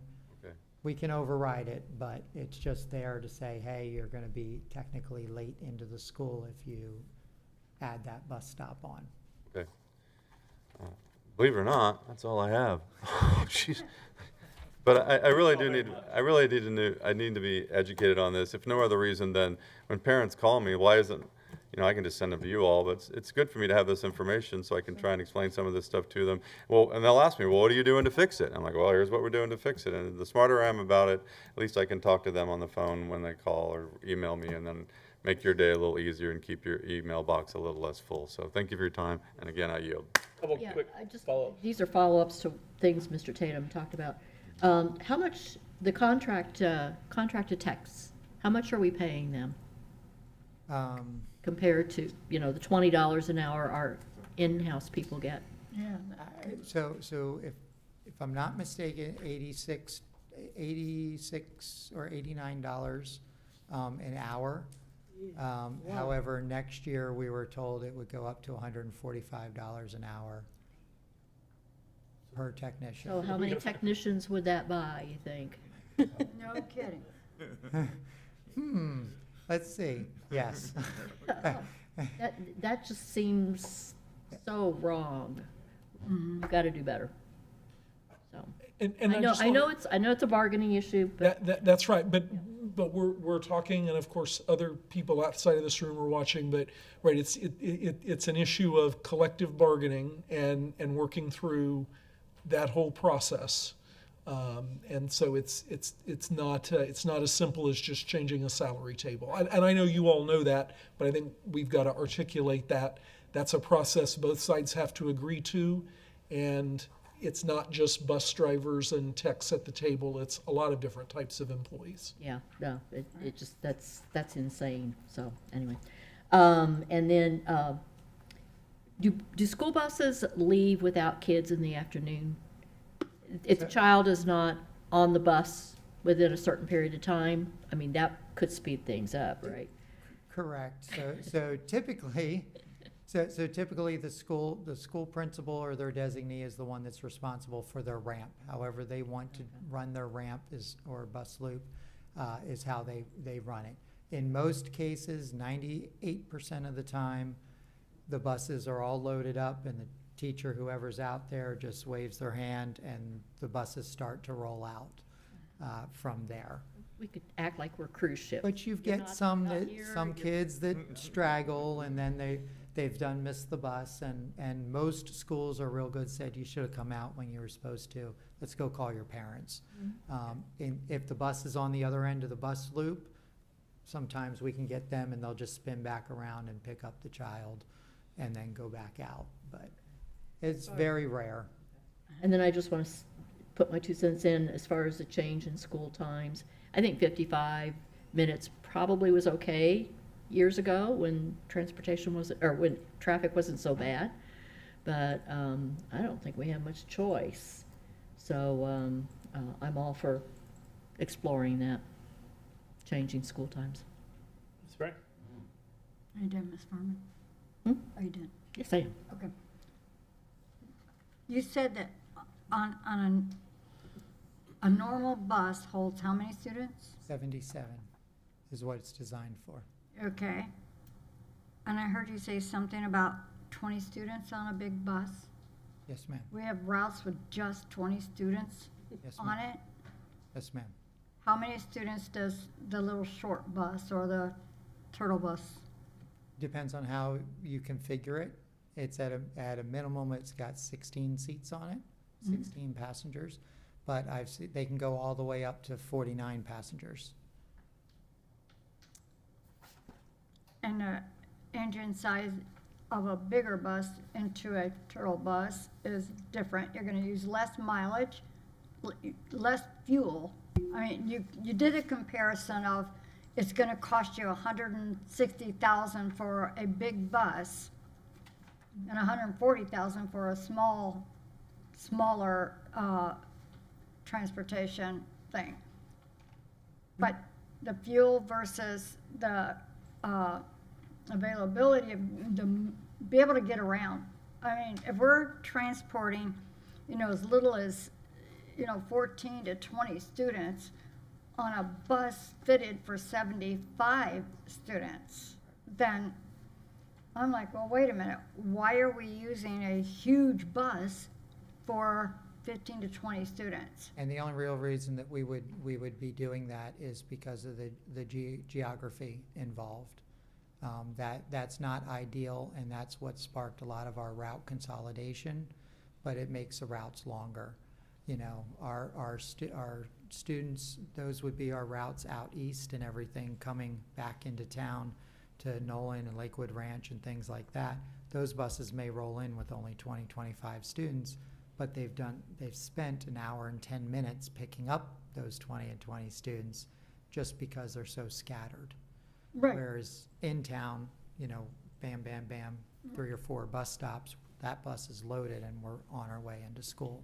And keep in mind that we're 3-tier. So one of those tiers may be 25, but the subsequent tier could easily be 55 to 60. And your fixed cost is your driver salary and your attendant's salary. So rather than trying to manipulate the route so that we have the smaller buses, the short loading of the bus perhaps only happens on one tier as opposed to I'm just the think other two outside the tiers. box. But now you're, too, so- correct, but now you're restricted with that particular bus. Right, I for the understand next that, run. but if you have that Yeah, route that exactly. goes out to, I don't know, the island or whatever, and I know that at Palmasola, how many students do they bus in? Not But then very it turns many. around, that same bus turns around. I understand, but if you have that, Not more than 60. if you had that bus stationed there to do just that route, or maybe the other little small capacity route, I'm just thinking, yeah, okay. I just know that in transportation, you can use a big truck to deliver a few items, or a little truck to deliver a lot of items. I mean, it's just, you can, again, smarter, not harder, so that's, okay. I'm just curious about that. All right. Thank y'all very much. Thank you Good. so much. I was very long. Go get your breakfast and your lunch. Get a chance? Did you have, she did at the beginning. Did you have Oh, you did at the anything else? beginning? for Oh, okay. that? Nope. I forgot about it. Yeah, she started It it. was so long ago, I forgot. It was a long topic, though. All right, so the next topic is superintendent evaluation. Obviously, we've already picked evaluation form, but Dr. Wysong, you gave us a timeline on what you thought would be a good timeline for the evaluation to go forward. Did you want to say anything about the timeline? I know you want us to say, hey, are we good with this timeline, but. Yeah, Chairman, and we put this on there because the timeline that's in my contract with the board is a little different maybe from prior superintendents. So we just wanted to be sure everybody was on the same page. So the contract says that my evaluation takes place each June. And so we just worked backward. And if this timeline works for all of you, it's your decision, of course. I would give you a self-evaluation, which is part of the process we've agreed to, on Friday, May 24th, which is the last day of school for students. We have a workshop that day, so you all will be in the building anyway. You would return your form to Mrs. Cox by Wednesday, June 11th. That would give staff a little bit of time to create this summary.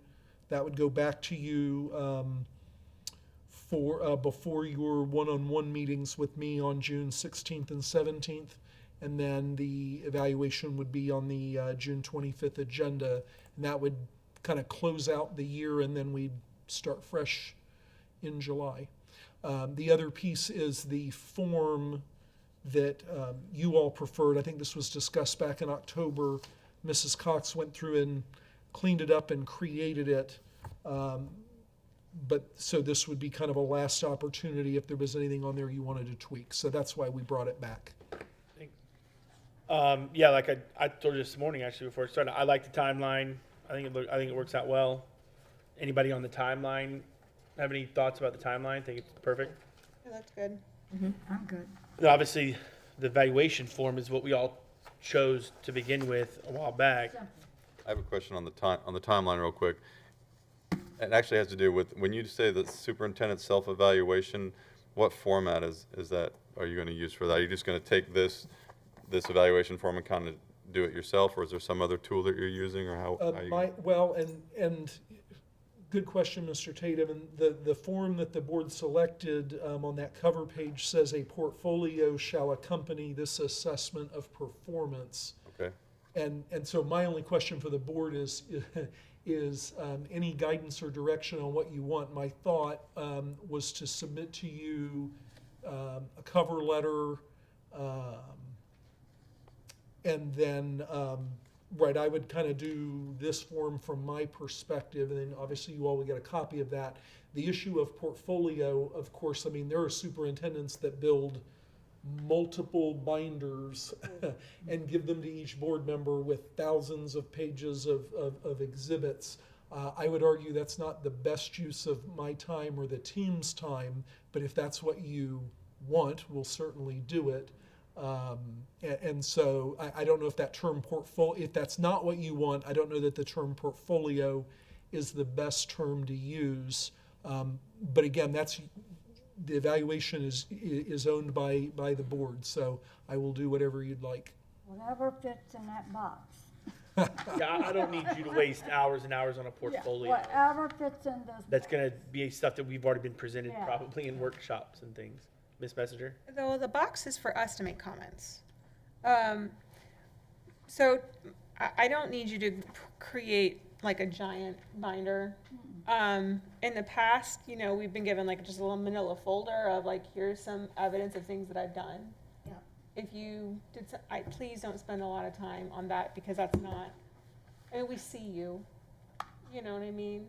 But if there's things that you feel like, oh, maybe they don't know I did this, or, oh, do you remember I did this, because, we just spent nearly 4 hours talking about transportation, and they didn't remember I spoke, right? They didn't even know that I spoke. So if they can't remember that, there might be things that you've done that we go, oh, did he do that? Like, but it doesn't need to be lengthy. It doesn't, you know what I mean? Even if it's just like a bullet point, I did this, I did that, it doesn't need to, please don't spend a huge amount of time doing that. I don't want a binder. Like I said, whatever this would be ours, but you simply changing the title, self-performance, and they could use the same box. You could do the same. So, okay. Did that answer? Yeah, maybe just almost like a one-page summary of each. Yeah. Right. Of each area. Like this is my evidence on one page, and you only have to do it once, and then all 5 of us get that, and that would be just some format, so it's not, dear school board members, I think I'm the greatest superintendent in the world, and I did a really good job. You can start that way. It's fine.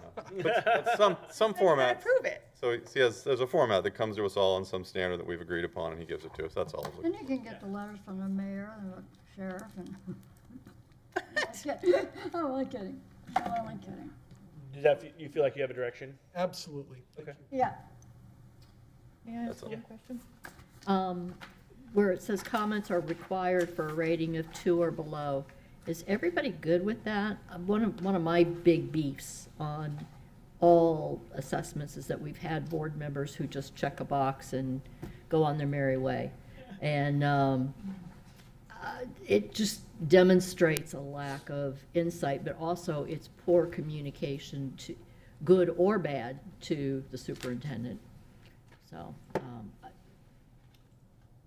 I mean, I don't carry the weight, to be honest with you. I mean, I would imagine that if I would hope any of the communication, me personally, I'd rather communicate face to face as we're talking about this rather than writing.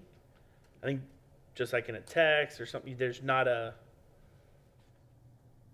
not saying don't write any comments, But if there are some, like a 2 or below, that means there's a major issue, right? Like, to me, we'd be like, see me after class type comment from a teacher, right? Like, dude, like that's how, like, if a 2, like that's how bad it is. I would rather say we need to talk and really, maybe I don't understand or whatever, rather than have some paragraph about how awful you are. And because a 2 is pretty bad. But the Can we make it comment could 3 or simply, below, at least. I was gonna say, the comment could simply say, We'll discuss this, I guess. Yeah. Yeah, I mean, True. if you really True. felt like there needs to be a comment, because I agree with you. I'm always the kind of person that likes to leave a comment, but only because, well, anyways, I'm a believer in leaving comments. I do agree with you on that, but I've done it multiple different ways sitting here because of my mentality about things have changed as I've sat here. But I will say that if you don't feel comfortable doing that, that's okay too. Like, as long as you are communicating. Not really, because there is no way to discuss it among board members. I've never If- seen if the you- board actually really thoroughly ever discuss an No, evaluation. but we of read them. superintendent. We I read guess, them. And that's if one true. board member thinks that for this particular goal it's a 2 and everybody else thinks it's a 5, I want to hear from the 5 and the 2. You know, I want to know what they're seeing, what their perception is, and as opposed to sitting down verbally with the superintendent. But it always comes before the board for approval. Like, right? Like, once we've all done our evaluation, it's always then averaged together, and then it always comes before the board Do for we approval. really want to talk about it at the dais as opposed to at least, we can read the comments and then if somebody wants under public record, they can request it.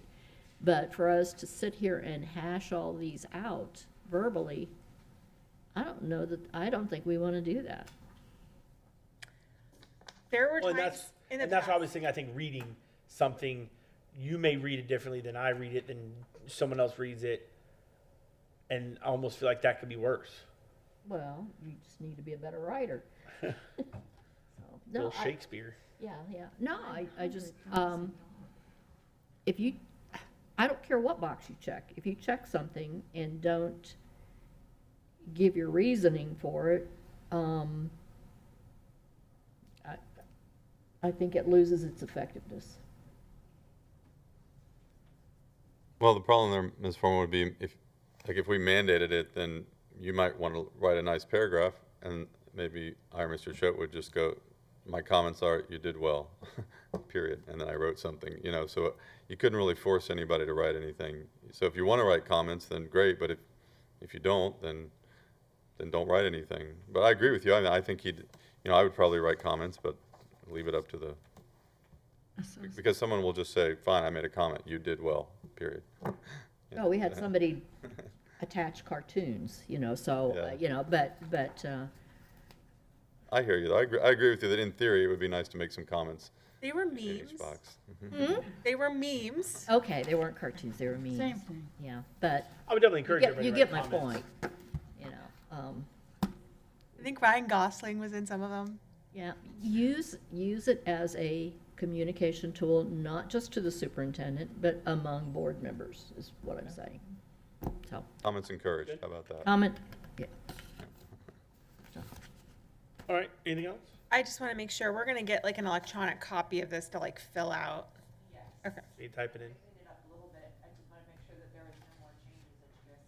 Okay. Okay. So are you changing the comments at all? No. No, we're just agreeing up here as each other that comments are encouraged. And then for the portfolio on the front, do you just want the word evidence instead of a portfolio? I would just say evidence instead of portfolio. Yeah. I would say evidence, I would say almost examples. Evidence sounds criminal. It is evidence. Am I right? It sounds legal. Okay, legal. So I just want to say that Mrs. Foreman's point is that it says comments are required, and you're saying you don't want that sentence there. No, I'm okay with the required. She said for 2.